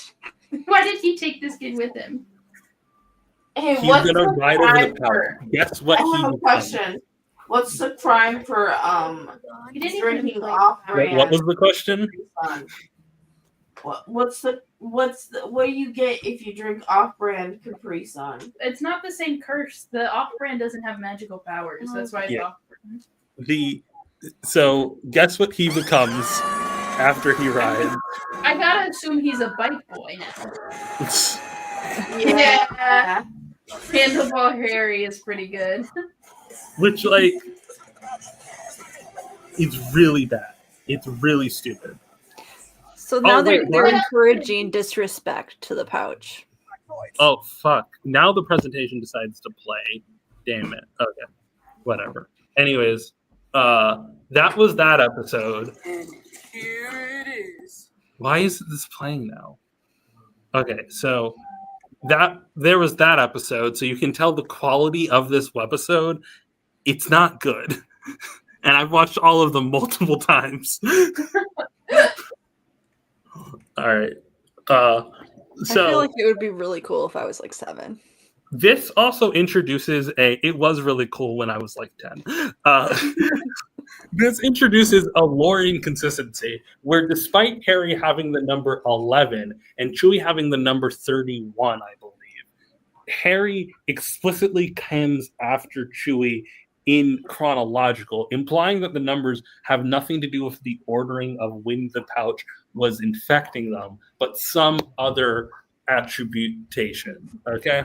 Is it like SCPs? Like they just kind of throw a number out? I mean, yeah, but it would. Okay, so we will get into the number of non-disrespectoids implied by the numbering system eventually.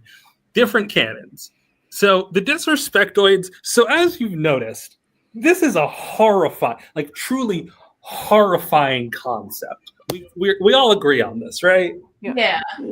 Like childish mischief being punished by literal death or fates worse than death is not smart. So how do we attribute this? Well, disrespectoids in the commercial, it just doesn't last long enough for you to really think about it, right? It's only a 30-second commercial. In the web series, well, new video time. Where's the video? Hold up. This gives me time to work on my thing. Don't worry. You don't need to do a PowerPoint, Squid. It's okay. It's in the title of the video. Ash didn't do one. It's fine. I didn't do Ash one. is asleep. Ash isn't awake. Nuh-uh. Ash is not here right now. They whitewashed Chewy Stewie. I'm here. Not I'm alive. not in spirit. The damn Yeah, you're right. All right. the damn soul's infected by those accursed pouches. Nemesis, you're funnier than all of us. All right. This is another, like, reel. A kid about...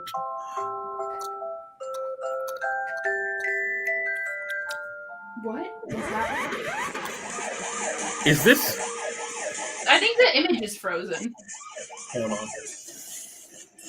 Hold up. Sorry. Sorry about that. Okay. That was frustrating. Disrespectoids. So the appeal of disrespectoids in the video game universe is the argument is that they're supposed to be bullies, right? You're supposed to root against the disrespectoids in the same way you would root against the garbage pail kids, for example, you know? Yeah.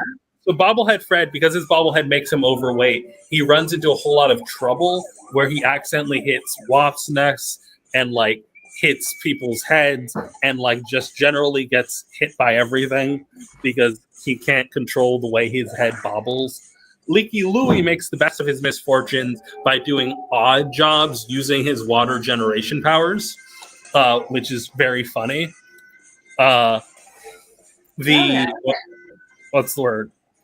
Whoopi Kushner, Boing Boing Betty has to throw people off her because they keep on trying to ride her like a new ride, and she can't move from where she is, so she just throws them off to get them off her back. The Chuck the Clucker, I forget his lore. I didn't really play his game. Oh yeah, people are trying to steal his Capri Sun, so he hits them with eggs. I don't like that. Whoopi Kushner gets the ability to fly. That makes sense. It's kind of like fart. Like she can just float in the air for. Oh, it's floating. I would think of it more as like a propeller situation. Yeah. Hannibal Harry just races people. I never unlocked him. I didn't know how you were supposed to unlock him as a kid, so I don't know his bio or lore. So I've like, just lost the time forever now. yeah, I was trying to find the bio for a while there. It is wild how I can find these like reels of like advertisements, but I can't find the actual websites. It is funny that I mean, I'm sure you checked the Wayback Machine. it is funny that there's just like pieces of knowledge that don't exist because you weren't that good at a video game when you were 10. That should be how all knowledge works. So the what's the word? The reels. So like you got the aesthetic of the Disrespectoids in the web game, where they are supposed to be these characters that are like bad kids. Like this is implied in the commercials where Bobblehead Fred steals the pouch from his friend. In Boing Boing Betty's commercial, immediately after a little boy comes in and starts riding her and goes woohoo, who seemingly did not care because he didn't like her in the first place. Like all of them are supposed to be kids that you kind of root against and like will do childhood mischief and are like bad kids, like aspirationally like bad. They're disrespectful, so to speak. I see. All right. Exactly. Though, so this is a good example of it. This is Peggy's introduction. Just ask her cat. Her Mom, the mom. Peggy can be a pain. Peggy has picked her path, and now she's about to diss. So you see, Predictable like, she's a bully. yeah, she's supposed to kind of suck. And then you just see the commercial here because I forgot that there was other parts. Nope. Okay. So I've now ranked because they have to continue to exist as like entities. There's a different tier list for like their abilities when they are like in the canon that is the games. Okay. So we got kind of a bit useful. Whoopi Kushner can like kind of float in the air by like blasting gas. Louis can like control water a little bit. Chocolate Clucker can like make eggs. Then we got this is really annoying. Like at least they have bodily autonomy, but like they clearly are like falling apart because they're made out of sand, have to like be propped up because they're a pancake, can't really close their arms around them, and have a tuba for a head. Then we have, once again, I guess this is a typical disability. Mo's got no fingers. Bobblehead Fred is literally top heavy. Bobby and Sue are conjoined twins. Stuff like that. Needs around the clock care. No hands or legs for Handlebar Harry. And Chewy Stewie is the size of a chew toy. Life is ruined. Betty literally can't move from one spot. And dead but not directly, Luna flies into space. She's dead. Like, so somebody did install that child in a park. Yeah.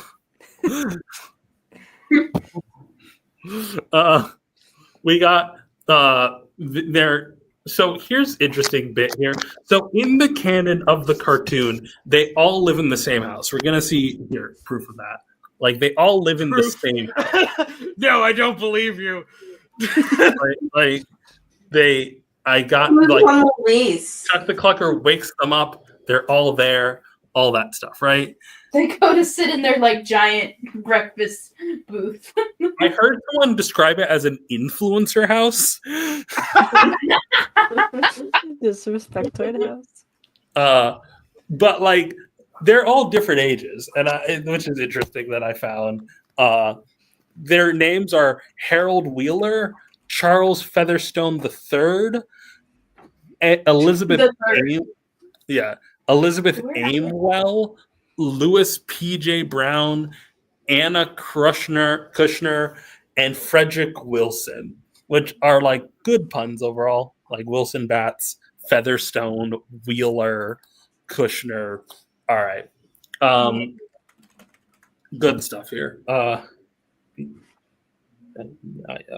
right. Then we have so the cartoon takes it a step further where they literally describe it as powers. So like here, just an example. Ready? And fire! Oh, slow-mo's here. Hey guys, what you doing? Oh, you guys think you're funny, huh? Watch this. And you notice how they have to advertise Capri Suns in all of these like little episodes. Well, yeah. Yeah. I love water wars. Because I always win. Hey, no fair. Using your power in a water fight? Yeah, that's way uncool. Yeah, dude. Do something good with that water power. So like they've turned from curses where they literally are just kind of like inanimate objects to being superpowers. All right? Yeah. Also, what's the word here? Lastly, I just need to express this one. This is a catchphrase Louis has now. Squirt attack! I don't like that.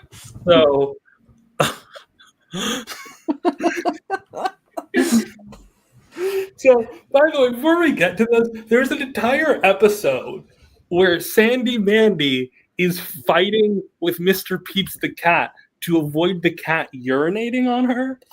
I don't know where to put that in the PowerPoint. That's just an episode that exists. Well, I guess I see what the writers were thinking, but I don't like it. I don't want to get peed on by a cat. Okay, I didn't mean to play that again. Fuck, why is this playing? Squirt attack. Egg cannon. All right. This is the last. Are y'all ready to see the ending to the Disrespectoid episode universe here? Finale? Yeah. Season It's a finale. fart joke. It's a fart joke.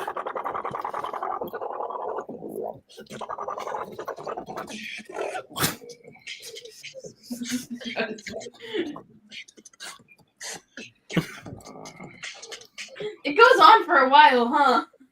Yes. I am more than just the sum of Rudy Poots. Respect. And that's the end. That's the last episode. Yeah, sure. Yeah, for sure. Yeah, why not? All right. I guess that was half the appeal of getting a Capri Sun or any kind of pouch drink, was the fun of disrespecting it, but also the funny noise that it made when you stepped on it. I don't know. What sound does it make when you step on it? I've never done It's that. just kind of like a little. Also, in the canon, the whoopee cushions do smell explicitly. The whole joke of that episode is her walking around and making farts and other people blaming each other on the farts. That's the joke of the episode. But okay, I need to introduce to you the last story in the Disrespectoid lore, The Legend of the Golden Pouch.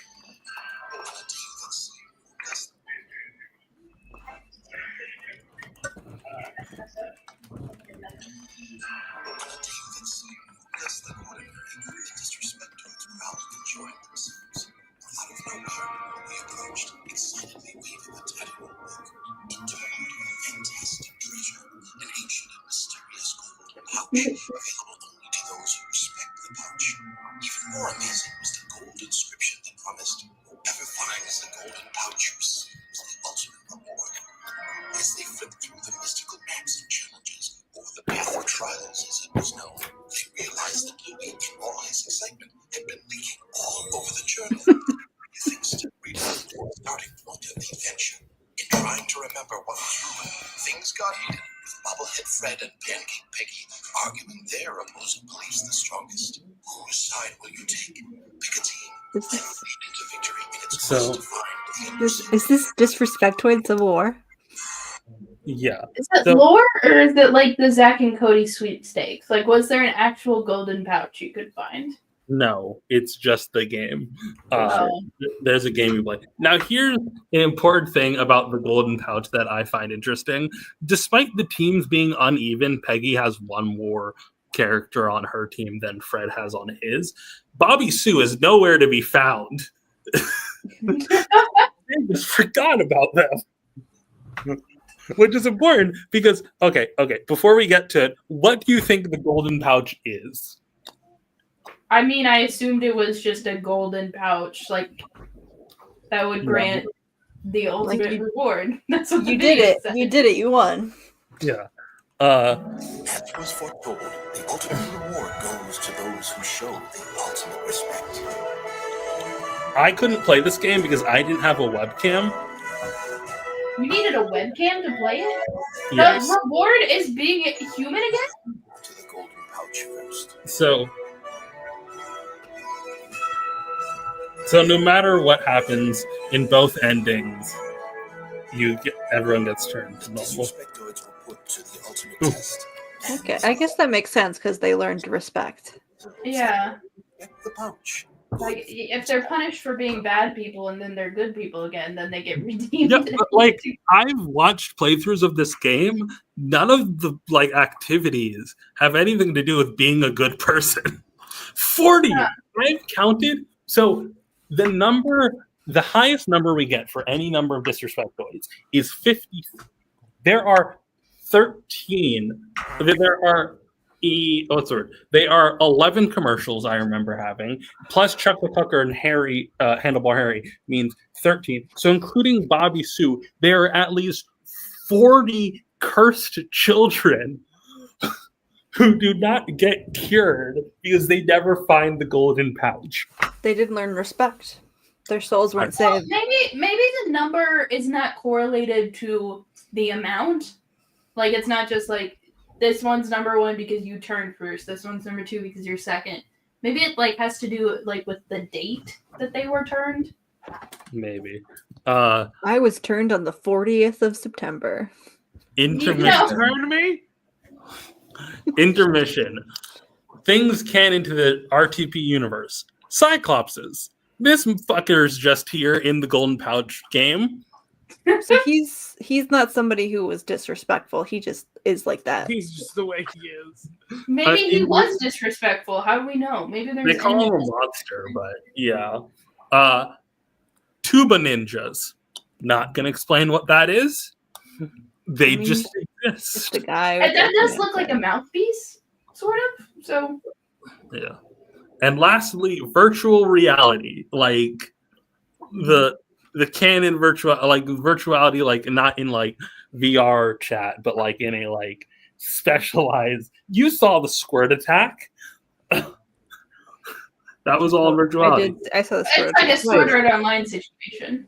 3, fandom. What do all of these characters have in common? Furry. Yeah, furry bait, right?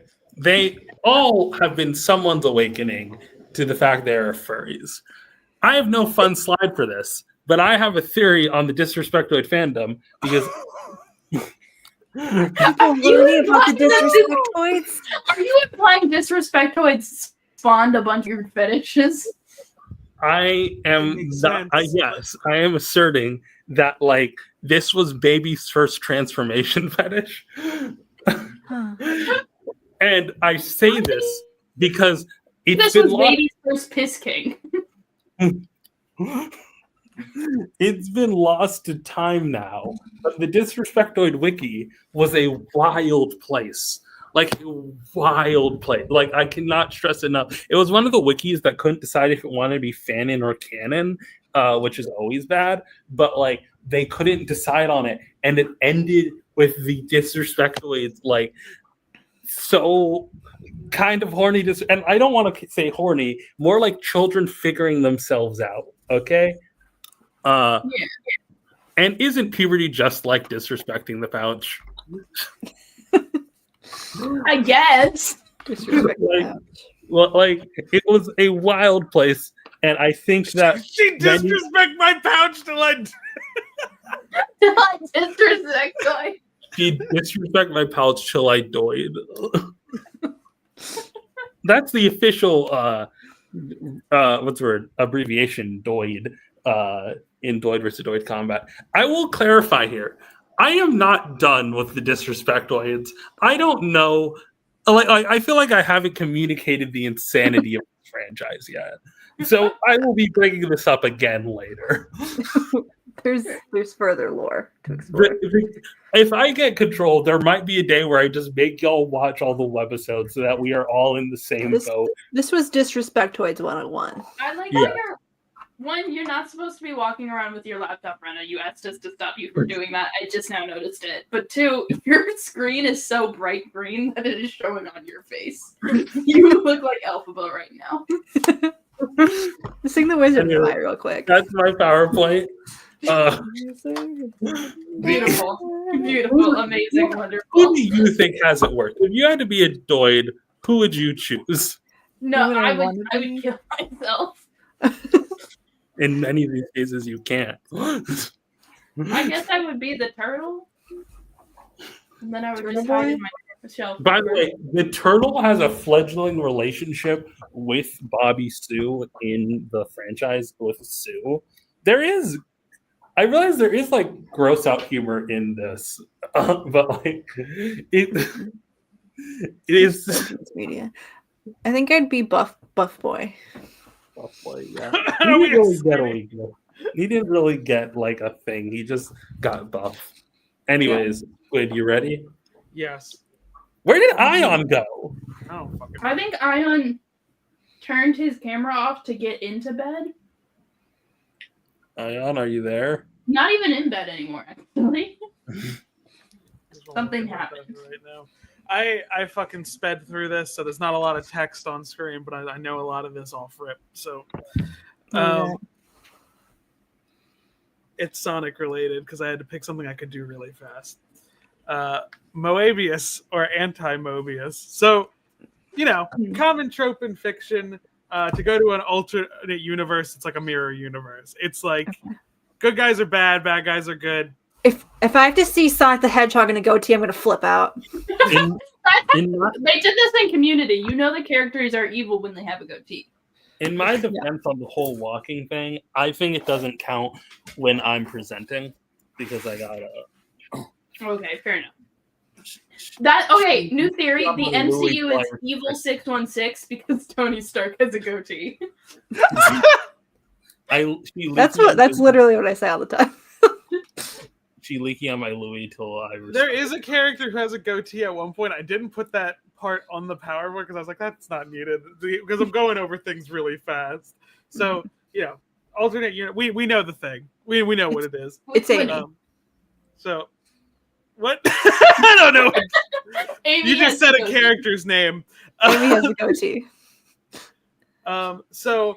Starting from Ken's first issue, the first issue that he wrote for Archie Sonic introduces that concept. We know this man loves Star Trek. That's probably the reason why. There's an anti-universe where everyone's kind of flipped. But I first want to talk about, because he owns the rights to his characters, and he's very adamant that he's the only one that contributed creatively to what made these characters popular. He did post something on Twitter that shows that's literally not true.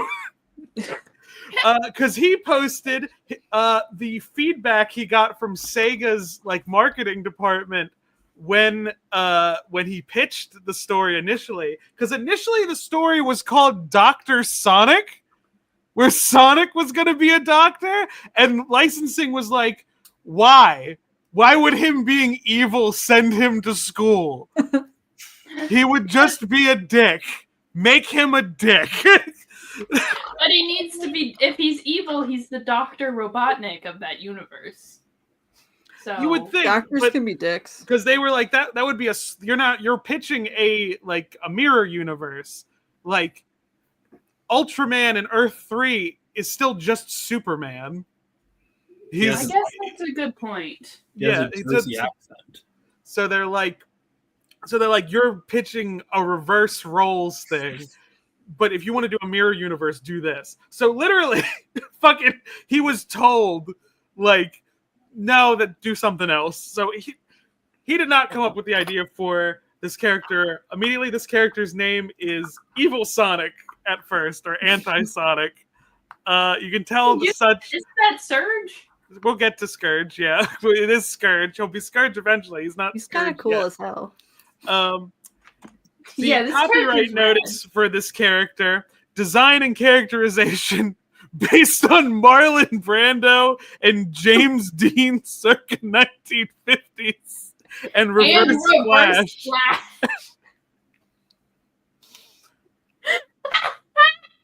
Love it. Which I think... So I just want to kind of go through a little guided tour of this universe. The Bag and the Hedgehog. That's so good, actually. He kind of sucks. Ken doesn't do anything with him. He's there to get jobbed out constantly and consistently. He jobs him out to Antoine. That's nuts. Here's the problem: he doesn't have running shoes on. You can't go fast. He can't go fast in those This is- shoes. He needs proper footwear. This is a Sonic that's Those slow. those aren't non-slip. These aren't non-slip. These are you're gonna get an ocean. Oh, he's gonna get sent home. But it is very funny. Ken is very much like, he put him at the top of the list of the characters he owns. He's like, I know this is the most iconic one, when he didn't do anything with him. Bring him back. This is the Bob Kane without Bill Finger Batman. Like, that's just that's what that is. So next, the other main writer, Carl Bowlers, had some ideas for him. I've talked about this in a video. I won't go over it too much. That like Evil Sonic was going to like try to swap roles with Sonic, and like try to discovers like, oh, I like having people who like have like a good life and being a hero. So I guess I gotta fucking kill Sonic to take his place. Well, you gotta. They ended up doing concept art for that portion of it. I need that outfit. Bowlers left the book before he could do any of this, but Ken took the idea and made the worst fucking issue of the whole fucking Archie comic series. Just removed any nuance from it. Whatever. But so Scourge doesn't actually become an interesting character until issue 160, where he gets like his chest kind of cut open by Knuckles' dad, and after being imbued by powers of the Master Emerald, he turns green and he stops being jobbed out to people. Now he's cool. Now he's Brat. He also curses. Hell yeah. Cool. Cool as hell.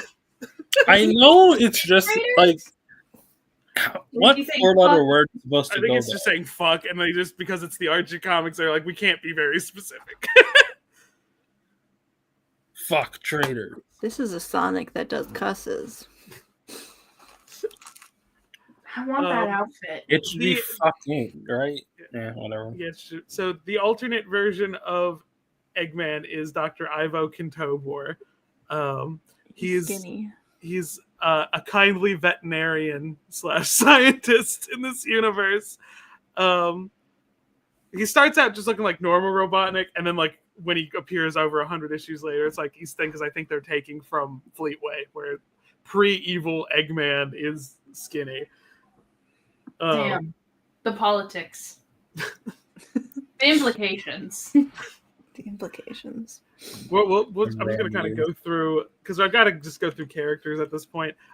It's so while Eggman has his SWAT bots, like the very like stormtrooper-esque, like very like kind of fascist imagery and stuff. Kintobor has sweep bots, which all they do is clean up the messes of the evil versions of the fucking characters. That's funny. All they do is they clean up. That's it. I like the little aprons they get. Yeah. The version of Knuckles in this universe, his name is O'Nux. He's inexplicably Irish. Which I guess that's he's inexplicably Irish, as you can tell by the hat. He's also a pacifist. And An Irish pacifist. His kind of last appearance like implied that Scourge might have killed him. And There's but then something kinky going on there for sure. And then they had to be like, no, he let him go in case we want to bring him back. But they had to clarify it on the website, which I think is a funny thing to do. There's the anti-version of Sally. Her name is also Alicia. inexplicably Irish. She. It's People talk that about the gay panel. chipmunk. People talk about the panel on the left. About the almost looks natural, because you think it's about the hair because they changed her hair color a whole lot, but a whole lot of comments I've gotten have pointed out that like regular Sally is grabbing Auntie Sally's chest when she says this, which I think is really funny. But she's also grabbing her hand. Yeah, so. but I'm just saying what I've got comments about. I think that's even funnier to be like, You dye your hair. Well, you got fake tits. It's definitely not the intention. I think it's very funny. Fadoink. It's a good sound. It's the sound of when you touch titties. Fadoink. Yeah. The anti-version of Amy, her name's Rosie the Rascal, which is one of Amy's original names. I've talked about it a few times. Remember how they aged up Amy in the Archie comics? Like she had to make a wish, and that's how they changed her design to age her up a bunch of years really quickly, so we don't need to worry about it. This happens in this universe, but she does it specifically so she can more effectively kill Scourge. Because she's like, when I was little, he could just ignore my attacks, but now I'm big and I could probably fucking crush him. Because because the Sally in the main universe is has a little crush, but this one she wants to crush him, and that's fucking hilarious. The trade-off here is that the magic made her go fucking crazy. So even when Sonic and regular Amy show up to be like, hey, want to help us kill Scourge? She's like, well, you're kind of Scourge. Close enough. I'll try to kill you real quick. And I'll get the normal one later. There's Anti-Bunny. Whoa. Oh, well, can we show this on stream? Yeah. She's really in before Ian takes over, she's only in one issue. The issue, the part of the really bad arc Ken did, where it just implies that they don't imply it, they just say it, that Scourge just slept around with all the fucking freedom fighters on the flipped universe. And that's why he left. Like, oh fuck. I pissed everyone off. Why is it so horny? Yeah. So the interesting thing, she catches. I don't think catching is the right word. She develops neuroimmunodeficiency syndrome, the same disease Maria had. So when Scourge comes back and takes back over, he kicks her out of the group because fuck you, you're useless to me. That's kind of how his view of it. This is so shitty. So instead, Ivo builds her a suit that keeps her disease from progressing, and it's based off of Omega, Shadow's big robot friend. Oh hell yeah! But he's still upset. It's like, I want to figure out how to actually cure her. This is a dangling plot point. We'll get to some of the dangling plot points that is left over by this. But she becomes good. Then there's Miles, little junior fascist. Little shitty tails. Little Hitler Youth over here. Yeah. His last appearance, because his last appearance implies that he's gonna be the one making moves in the future of if they did more stuff with them. Because he's like, oh well, Alicia, you're in charge now, and she's like, no, we know who's really in charge, and then shitty little Tails makes that face. So it's like, yeah. Is Tails the one that's really in charge? Yeah, because he's the super genius fashy one. So what the fuck? Nope. I guess that makes sense. Evil, if good Tails is a sidekick, then I guess Evil Tails has to be the opposite of a sidekick. The one who's making moves. He's star screaming it up. Yeah. There's Patch, who's the evil version of Antoine. Dare I say, isn't Antoine already a shitbag? Antoine, no, he gets better. The craziest thing about this fucking character, because you would imagine he's just there to fill out. No, they do things with him that it's when I describe this plot point to most people, they're very weirded out by how long this went on for. So Sonic got sent to space for a year. Everyone thought he was dead for that amount of time. I've talked about this before. Don't worry about it. Yeah. During that year, Patch switched places with Antoine. Antoine had to live in the fake mirror universe, masquerading as Patch, while Patch lived out as Antoine. Now, do we know this, or was this revealed We after don't the we fact? don't find this out until like issue 150. But we know when Sonic gets back, he's like, "Buddy, that's weird. You and Antoine broke up." And like she just like he just changed. Like I don't know where he got this scar from. I don't know where. Like he just acted differently. And like it's just like Sonic comes back and everyone's relationship is fucked after he's gone for a year. And he's like, I don't know what's happening. And that's like a big part of this. He is responsible for Antoine's dad dying too. Jesus. He his plan was basically he was going to try to slowly kill his way through royalty until he would take like kind of the royal spot. So he starts because his dad had some position. So Antoine's dad had some like royal position that he could get into. Basically, he slowly just poisons Antoine's dad over time until like it's like he's going to die. He doesn't die until Antoine comes back, so Antoine does get to say goodbye. But we do see his dad fucking kick the bucket. But then his plan was to marry Sally, which almost happens because King Max, Sally's shitty dad, is also getting sick because he's being poisoned by Patch. So it's like, well, we need someone in a royal position. So it's like, well, Sally, since you're a princess, you would need to marry to become queen, and Antoine is the best option since you're not with Sonic anymore. So it's like Antoine is trying. Patch, evil Antoine, Patch, whatever, is trying to get married to Sally, so then he can just finish off King Max. Jeez. This dude was scheming. He's a bigger threat than Eggman. Yeah. Then there's Anti-Rotor. His name's Boomer. Doesn't do much. He doesn't have a whole lot going on. I feel like I've seen him. Yeah.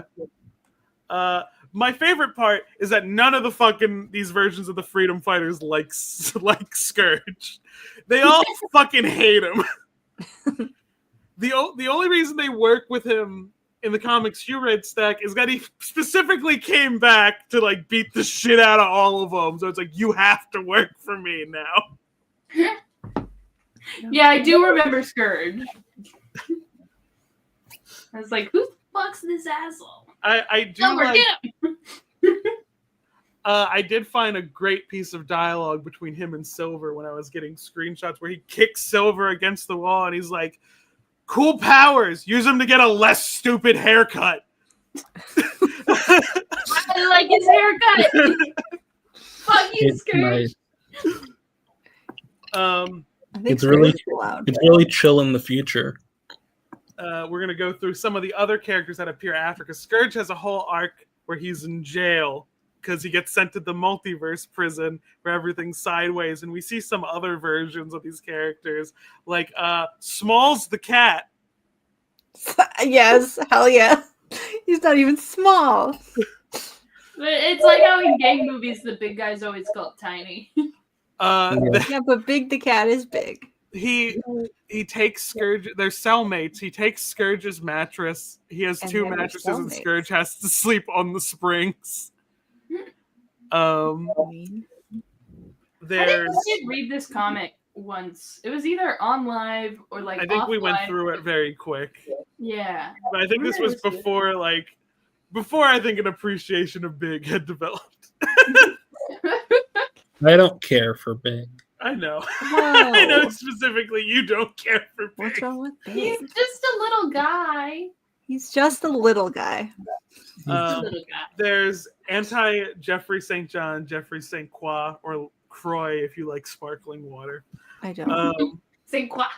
He appears earlier in like a one panel cameo. I don't know how he got to multiverse jail, but there's an evil version of Sally's dad here too, where I don't know how. So what I've gathered is that when Scourge took over, he threw Sally's dad in between dimensions, and when he was there, he's like, "Well, I'll just try to take over other dimensions." And then he got arrested by the Zone cops, and that's why he's here. Because he was just like, well, I'll just keep fucking being evil, I guess. As well. Yeah, might as well. Unused characters. So again, we had dangling plot points, but they had plans for some other characters, like Auntie Gerald Robotnik, Eggman's grandfather, created Shadow. He was going to be like a warlord who had like a change of heart right at the end. So instead of like the kind-hearted scientist who was developing a cure for his granddaughter's like fatal illness, it's like, no, he's just kind of a fucked up dude. But right at the end, he's like, maybe I should be good.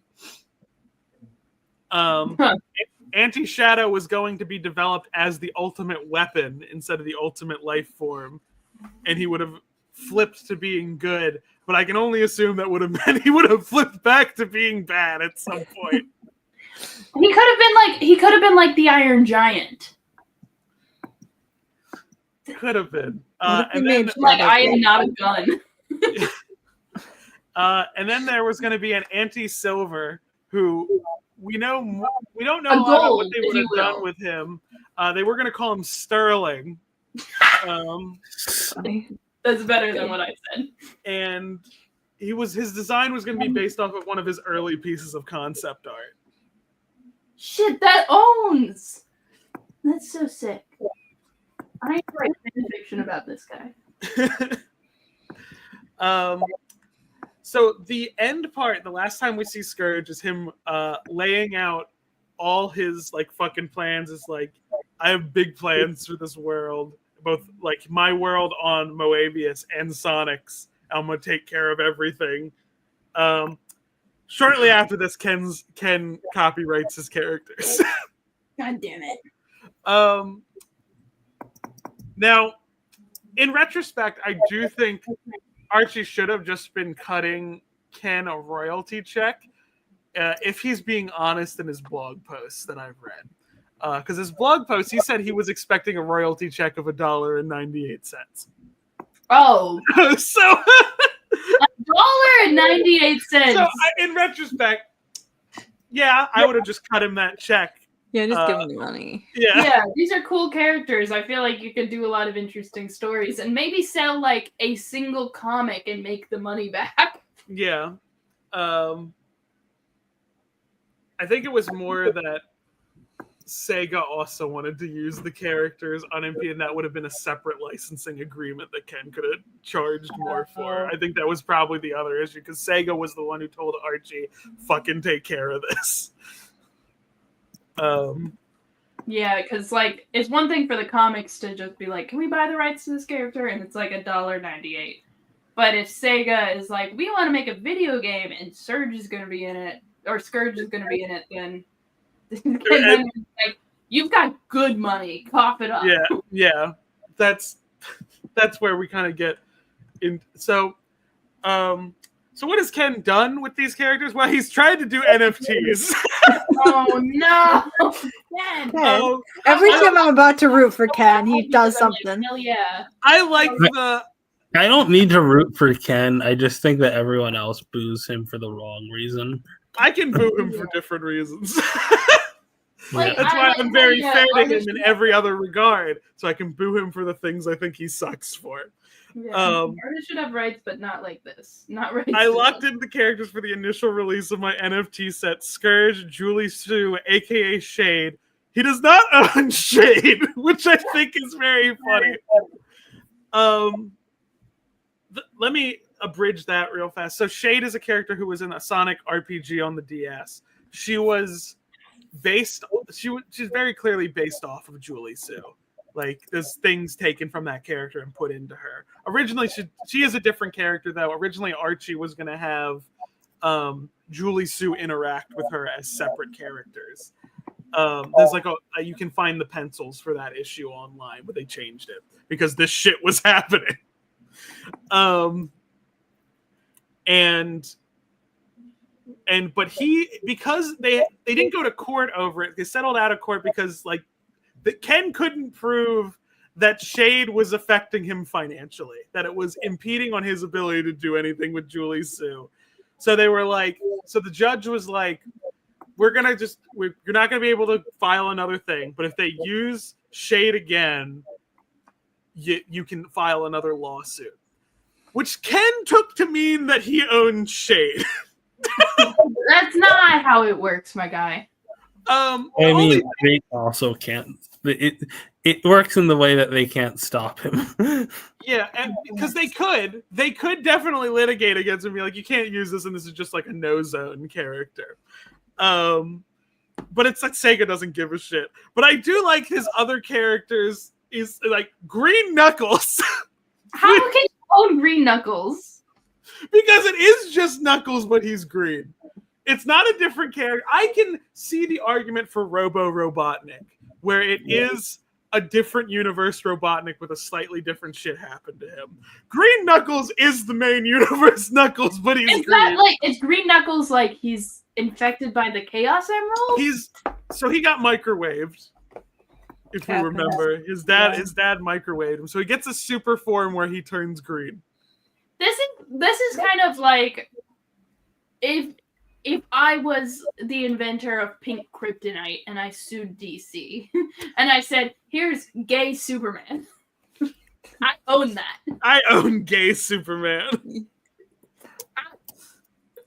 God, I wish. John Kent, watch out. Yeah.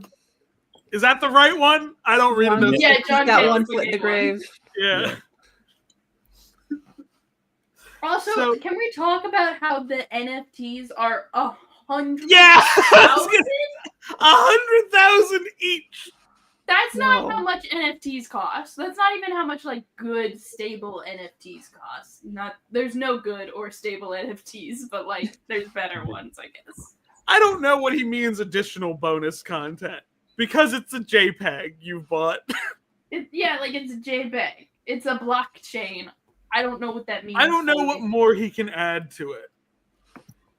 I don't think this ever got really. I do like the 442 quote retweets. I just noticed that in the screenshot. Okay, That's very funny. So I cough up $100,000 to buy the Scourge NFT, and it comes with the bonus content. Because I bought the NFT, I am the exclusive owner of that bonus content. I don't own Scourge because this is just a picture of him. I own this specific picture, but I don't own the intellectual property. But I would own the intellectual property of that bonus content. So I could use that bonus content to make a comic about Scourge. And that would be mine, and I could legally do that. Would it be cheaper to just pay a royalty fee to Ken? Yeah, absolutely. We're gonna talk about the royalty fee real fast, because he's set his price very publicly. It is $10,000 per character. Nuts. To do what with them? To use them for 2 years. 2 years. It might be cheaper to just buy the NFT, and then if the bonus content has more characters, I have that forever, so I can use. So if I make 10 years worth of content, or it would have to be 20 years of content, then I've made my money back. But if there's additional characters in that bonus content, then I've saved money. This is a deal. This is fucking NFTs. I'm buying it for the bonus content. You're actually saving money. So the thing is that everyone was like, who the fuck is, because all the characters he said were 10,000 each. And that includes characters who make one panel appearances. That's all the fucking echidnas who appear in one issue, whose name is some mangled version of a name like Marianne, but it's MARI-AN. It's like all those characters. It's 10,000 each, and everyone was like, "Who the fuck is going?" Because to play around in his world, you need most of it. You would need to give him a lot of money. So everyone was also, like, especially because even if you buy those characters, you can't own the rights to the other characters that make those characters important. Like you could make something with Marianne, but you still wouldn't be able to include Knuckles. You could use Green Knuckles according to his copyright You can form. use green knuckles. You can use green knuckles, but you could like do him red, but you could just be like, oh, it's the lighting's like he's got like a cool red light on. So he's not green in this one, but he is green now. I could buy Scourge, and then I could buy Green Knuckles, and then I put them in bisexual lighting, and then I make them kiss. Yeah, or you could have just like have the first page of the book. He's putting on red makeup. He just puts red makeup on, and then he's like, "Okay, I'm Green Knuckles, but I'm red." This echidna has this echidna and this hedgehog. I've They both shown- have color dysphoria, so they put on makeup and hair dye to be blue and red, respectively. Have I shown how he's gotten away with putting Knuckles in the Laura Sue Chronicles? Yes. Okay. Oh, isn't it like he killed Knuckles, and it was also like the 30 years. Yeah, but you later. still see him. They just call him Knox. Right? Yeah. But he's still clearly. He also has a goatee, which I think is very funny. This was my OC Nux. Unrelated. So everyone was like, "Who's gonna fucking pay $10,000?" Someone did. No, we've talked about this online Yeah. before, I'm pretty sure. I do want to read this. This looks like it owns. It never came out. We've talked about it where it's God, like fuck. I have the script for the first issue. If you would Were you like given it, this, or did you find it? I was given it, and now it's just out there because they sent it to someone else who was because I talked about it in a very kind way in the video that I wasn't mean. I was even like, hey, it could have been bad. Like it could have definitely been bad, but I like villain spin-offs anyway. And I like the Venom movies. I like even movies of questionable quality. I'm like, yeah, I like the idea of a villain spin-off. I can't imagine paying $10,000 and then never releasing the comic. Yeah. So the creator was like, hey, if you want to ask me questions, you can email me. And I was like, sweet. And this is like a video in the making. It's just the fact that I have to do fucking art for it. That I'm like, this is going to be expensive. Like, I think this is going to be expensive to do this. But so my favorite thing about this is that they were like, well, we altered his design to make him copyright safe. The thing about this design, how they changed it, that I think is fucking hilarious, is that it's just movie Sonic. He's got space in between his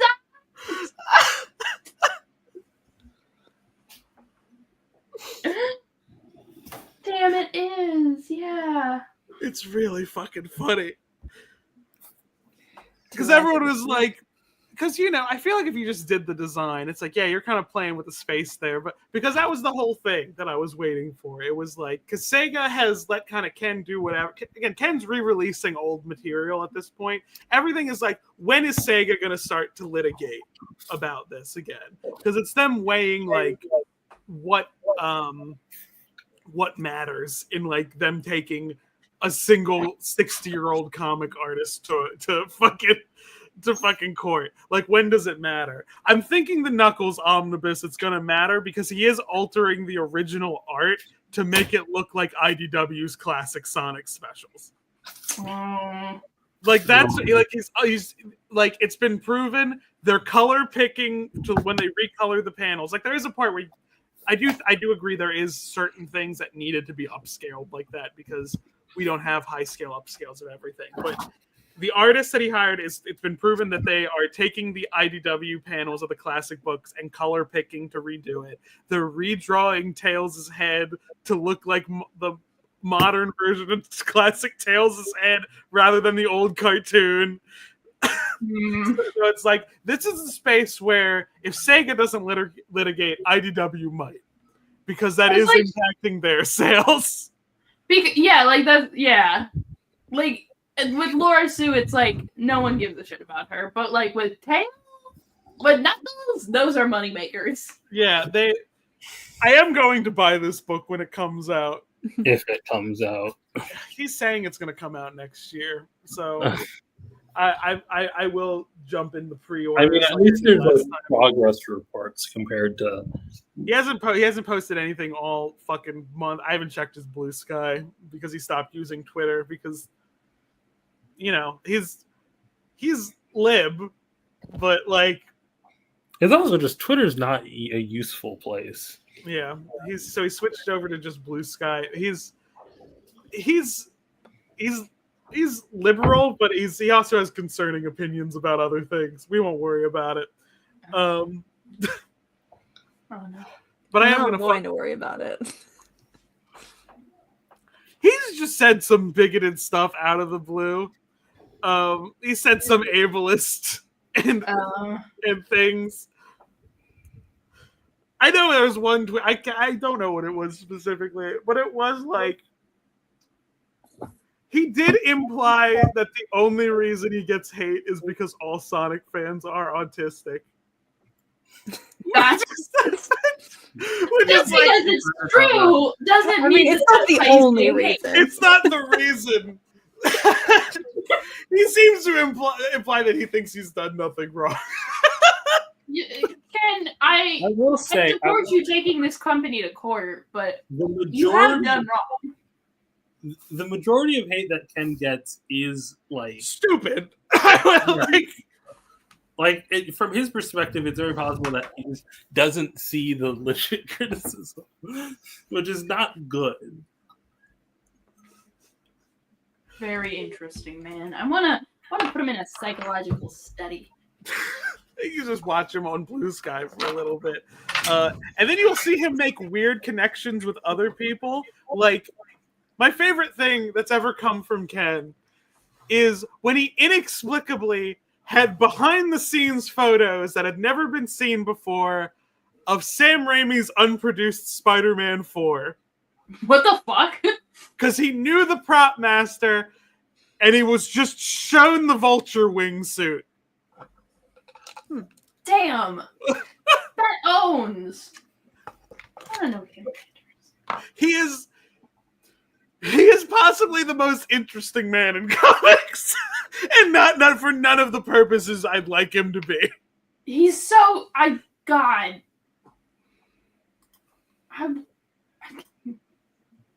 I should switch to making Sonic content. Please do. I would. I gotta finish making porn content not porn content, not like that. Gotta finish making content about porn. Well, you'll see. Subscribe to my YouTube channel to see what that's about. Yeah, I'm looking forward to it. Why'd I talk about this? I don't know. It's neat. Someone should give me $10,000 to license a character. You have to pick one character to license. Let's fucking pull up his whole fucking list. Hold on. Who are you picking? List of characters. What if we did it and made it the mascot of the channel? We can only do it for a period of 2 years, though. Yeah. Do you think the channel's still going to be around? I would hope so. I don't imagine it going anywhere because he posted 2 posts, one for the Knuckles characters and then one for the Sonic characters. I'm trying to find the Knuckles one because I found the Sonic one. Here's the thing. We can just do it. We are not high enough profile for it to get us in trouble. He's not going to sue us. We change our profile picture to one of the characters that Ken Penders owns, and then we start a campaign to help us fund us purchasing this so that our channel does not continue to violate copyright. Do it quick before Ken Penders notices. Yeah. Okay, so I'll just look at the Sonic ones, and then And then I like that the first comment is how much to buy the rights off Sleuth Doggy Dog from you, which is a character. What was it? His name is Sleuth Doggy Dog. Sleuth Doggy Dog. It's fun. Oh. Why does this Dare dog fuck? Dare I say would? This is the disrespect toys all over again. God.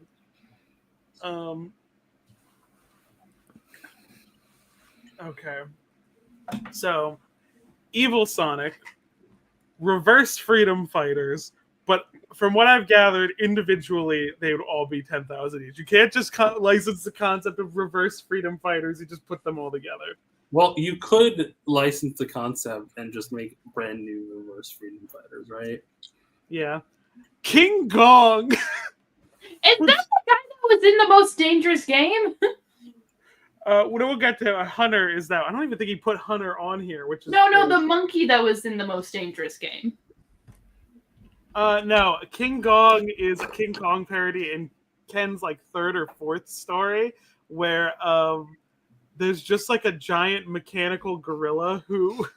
I would argue you can't license King Kong because King Kong is in the public domain, and that name is so non-specific that you could argue that it's generic in court. Here's the thing. I think it's very to the design also. Oh, King Gong Sonic. Because he's a clock. He's a clock. Hey, I don't know if you can copyright that. You can copyright everything. Copyright's just an argument. I don't know if you can trademark that. Like you can't. Like I don't know if you could trademark the idea of a guy with fire powers. You know, in the same way you can't trademark the idea of like a King Kong parody. I'm gonna be right back. Ash, you run the stream. We should just end the stream now. We I thought we were gonna go through this and pick a character for us all the way. Yeah, Squid has to pick a character. I thought we're all picking a character. I don't know any of these characters. I'll describe them. Julayla is Sally's childhood mentor. She dies of old age.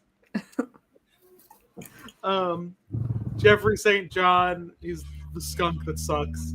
Arlo the armadillo, Penelope Platypus, Dylan the porcupine, and Hamlin the pig are all like characters that are introduced in Sally's miniseries. That because Ken was specifically instructed when they were doing the Sally miniseries that they could only use Sally and Robotnik. Everyone else had to be a new character. Okay. Why? Because Sega specifically requested the miniseries because they were wanting to use it basically as market research because they were thinking about doing a Princess Sally video game. And Knuckles spin-off game, Knuckles Chaotix, and Tails 2 spin-off games don't feature Sonic at all. So they were like, well, just do an original cast like we did with Knuckles Chaotix, and we'll see how that works. The series ended up not selling great, to the point that the final issue is pretty rare to get. I've heard the reason that has been said is that they marketed it the same as Sonic and not like a quote unquote girls comic, which I don't know what that means. I don't know what that means in the comic industry in the 90s. Girls don't like Sonic the Hedgehog. I don't, because like I knew there were Barbie comics and shit in the 90s, like things that was very pink aisle at Toys R Us. Uh-huh. But like when I go to a comic book store now, like there's the young reader section and then there's everything else. There's no boy and girl section. What do you mean marketed it like a boy's comic? A boy that doesn't comic. mean That's anything just to me. comics. They don't market comics to girls. They don't. They have, like- stopped doing romance comics, and it pisses me off. They do like a handful that are like young girls books, but that's really it. Once you hit like 12 or 13 when you're a girl, the joy of comics gets kind of stomped out of you. But that's because Ken is saying that the reason it didn't sell well is they didn't market it like a girl's comic, but I don't know what he means by that. I don't understand what he means.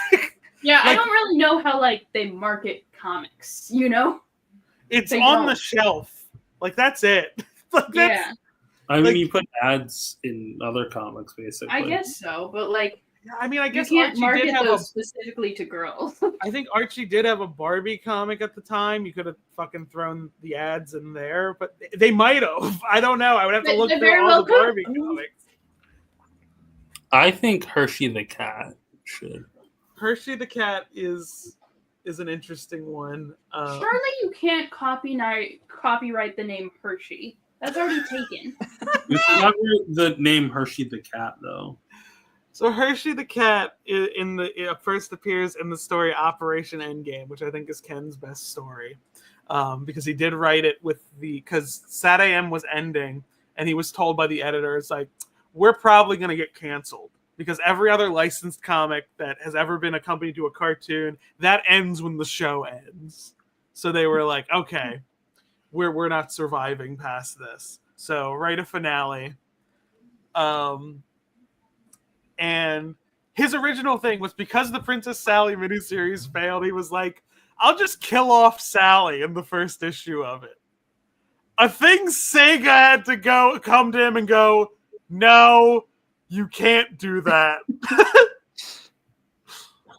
His reasoning is also insane, where he's like, well, I feel like Sally cramped Sonic's style. So you killed her? Kill the chipmunk. Damn. Who is Eve? Because I feel like Eve's gonna be up my alley. I have talked about Eve a little bit. I've done a video on her. That is, I think I had the video. It's called Robotnik's Other Daughter, where it's a mechanical robot type thing, but it's created both from Sonic's DNA and Eggman's brain cells. It's fucking Superboy. Okay, I can look past that. What else she got going on? She tries to disintegrate Robotnik immediately, because it was like her thing was that she was designed to move past any limitation, and she's like, well, you're my limitation. Yeah, kill your dad, girl. Love you. And then she's like, well, now I can kill you, Sonic, because I was also programmed to kill you. And Sonic's like, wait. Isn't your programming a limitation? She's like, damn, you right. And then goes to space. She then goes through basically because she has kind of like a fucked up kind of mother brain type design in her first appearance, very Metroid-y. But next time we see her is when Sonic's on his year in space. Again, don't worry about it. She has been going across the cosmos and basically just fucking destroying planets that she finds has artificial intelligence that's near her level on it, because she's like, well, that's all subservient to people. That's a form of that's slavery. So I'm gonna fucking kill everyone on that planet, and then I'll incorporate those AI into myself. Cool. And then when Sonic is like, hey, you should probably stop murdering people. Sonic gets party pooper. Sonic gets in trouble because when the space pirates he meets up tell him about Eve, he out loud goes like, that's kind of my fault. And then they're like, well, we're just gonna kill you then. Throw up a photo of her. Let me pull up where she's not fucked up quite yet. Because she's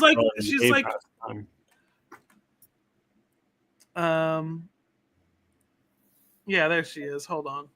We'll see her fucked up version, but then I'll have her final look. She's cute. Yeah, she's originally very kind of brain. I like that better. But she becomes this after I think probably a couple years of. She also fucks with Sonic's brain a little bit too, because again he hasn't seen Sally in a bit, and just makes him hallucinate Sally. Damn. Wait, so which one is her? There's so many different designs. This is her, and this is her. Okay. Oh, and she can turn into fucked up shit. Okay. She can be Snake? Yeah, she can be Snake. Hell yeah. So Sonic fucking robot logics her and is like, well, if you're incorporating those AI into you, you're kind of taking their mode of decision making away too. So aren't you doing the same thing that was happening on those planets? And again, she goes, "You're right." And she self-destructs. Well, damn, Dad. I guess you're right. Thanks, Sonic Dad. Renfield T. Rodent is the one who he's a crime boss who is in the kind of like the drug PSA issues of the Knuckles comic, where he's selling like chili dogs laced with a highly addictive substance. Chili. Well, the addictive substance. This is when like the thing of like comic writers of this era never took drugs, so they don't know how things work. It has the drug has the same abbreviation of LSD. Famously, not an addictive drug. Not how that works. They do the tripping thing right, but they don't do it. Does so. Charmy's childhood friend overdoses and dies. That's a thing that happens in this comic. But he's like the shitty crime boss who's in charge of it. I don't remember who Dynamac 3000 is. Dr. Quack is a duck who's a doctor. He has an eye patch. That's everything you need to know. Yeah. Feist is a interdimensional god. I've talked about him a few times. He's in the special zone. He kind of oversees it. He's a big panda. Sure. Warlord Kodos is he is. I'm not gonna fucking pull up a picture of him because I can't describe him. I'm sure he's a nice guy. He was the warlord. It was a position, warlord. Oh, he's a lion. I forgot this was furries. In the Acorn Kingdom, Robotnik took over his position because I think they found out he was doing something shitty. So Robotnik, when he was, because that's Robotnik's whole thing, is that he has the Acorn Kingdom win the war, and then he like Uno reverse cards like, well, I'm throwing a coup now too. A big giant Santa beard plus a flat top is quite a combo. He dies. I don't remember how, but he's dead. Auntie Knuckles, inexplicably Irish. Hershey the cat, again, is introduced in the best story Ken did, where she's manipulated by her abusive boyfriend into being the one who kind of murders Sally. Damn. She doesn't realize she's doing it, though. Jules the Hedgehog, that's Sonic's dad. I think it would be very funny to license Sonic's dad. I didn't know Sonic had a dad. Okay, here's my question. If you're the current comics coming out and you need Sonic's dad to show up. Whoa, Sonic's dad is a if robot? You call him like Julius, or you call him like Sam or something. Is Sonic a robot? So Sonic's dad that's what he originally looked like. This is fan art though. He gets like fatally wounded in like the Great War. Like he gets like shot point blank in the fucking face. Yeah. And then Uncle Chuck, his brother, who built the roboticizer, doesn't know Robotnik fucked with it yet, and is like, I'm gonna fucking save my brother's life, and shoves him in there. And like roboticize him, but it strips all his fucking free will. But when he gets his free will back, and especially when everyone else gets de-roboticized, he doesn't get de-roboticized. They find out it's because if he gets turned back to normal, he'll fucking die. Yeah. I'd rather just stay robot. Yeah. So Sonic's dad in the Archie comics is a robot. I think this is cool. That's cool. So maybe I will read Sonic. if he's got a robot dad. Sonic's mom, who is named after Ken's wife, that I found out, Bernadette Hedgehog. It's crazy that nobody thought to give him parents before this. Ken was the first. Was he first? She gets roboted too. They gave him an uncle though, so yeah, Uncle Chuck came first. Drago is the abusive boyfriend that Hershey had. He's not Dragon, Drago. Give me that. Yeah. He's a fucked up wolf person. Robbo the Hedge, who is, I think Robbo the Hedge is the one you could license to just be like, yeah, I think this is the most likely to incur a legal wrath. It's just Sonic with a bow and arrow and a hood. It's Amy's uncle cousin. Don't worry about it. Oh, This is my uncle cousin. I remember this guy. He met Silver. He was the first one Silver talked to. He's supposed to be greener, I think.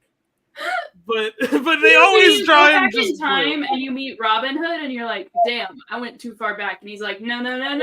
You just need to go across the continent. You just got to cross the ocean real fast. I also think I've always talked about it. It's very funny because Robbo the Hedge, being the uncle cousin, is who raised Amy. So what kind of fucking daddy issues does she have about Sonic? Truly. Friar Buck, that's another character who's just another Robin Hood XP. He's, you know, deer? He's a deer. yeah. He's supposed to be Friar Tuck, but he's Friar Buck. That's good. It's not. It's kind of good. Jeffrey's dad, Antoine's dad. The funny thing is these characters existed, but he was the one who gave them names and then like wrote stories with them. Like we already knew Antoine had a dad, but it's just because he was the first one to call him General. He did not give Antoine's dad a real fucking name. It's General de Colette. That's it. And so now he can't have a dad ever. Yeah, that's kind of the argument that's made. That's the same thing where He's just like, haha, I got your dad. he got fucking pissed about Knuckles having a dad in Sonic 2 because he's like, that's my character. It's like he doesn't look anything like Locke. Locke has a beard. Queen Alicia, that's Sally's mom. Okay, we cannot go through every character in Archie We're not Sonic. going through.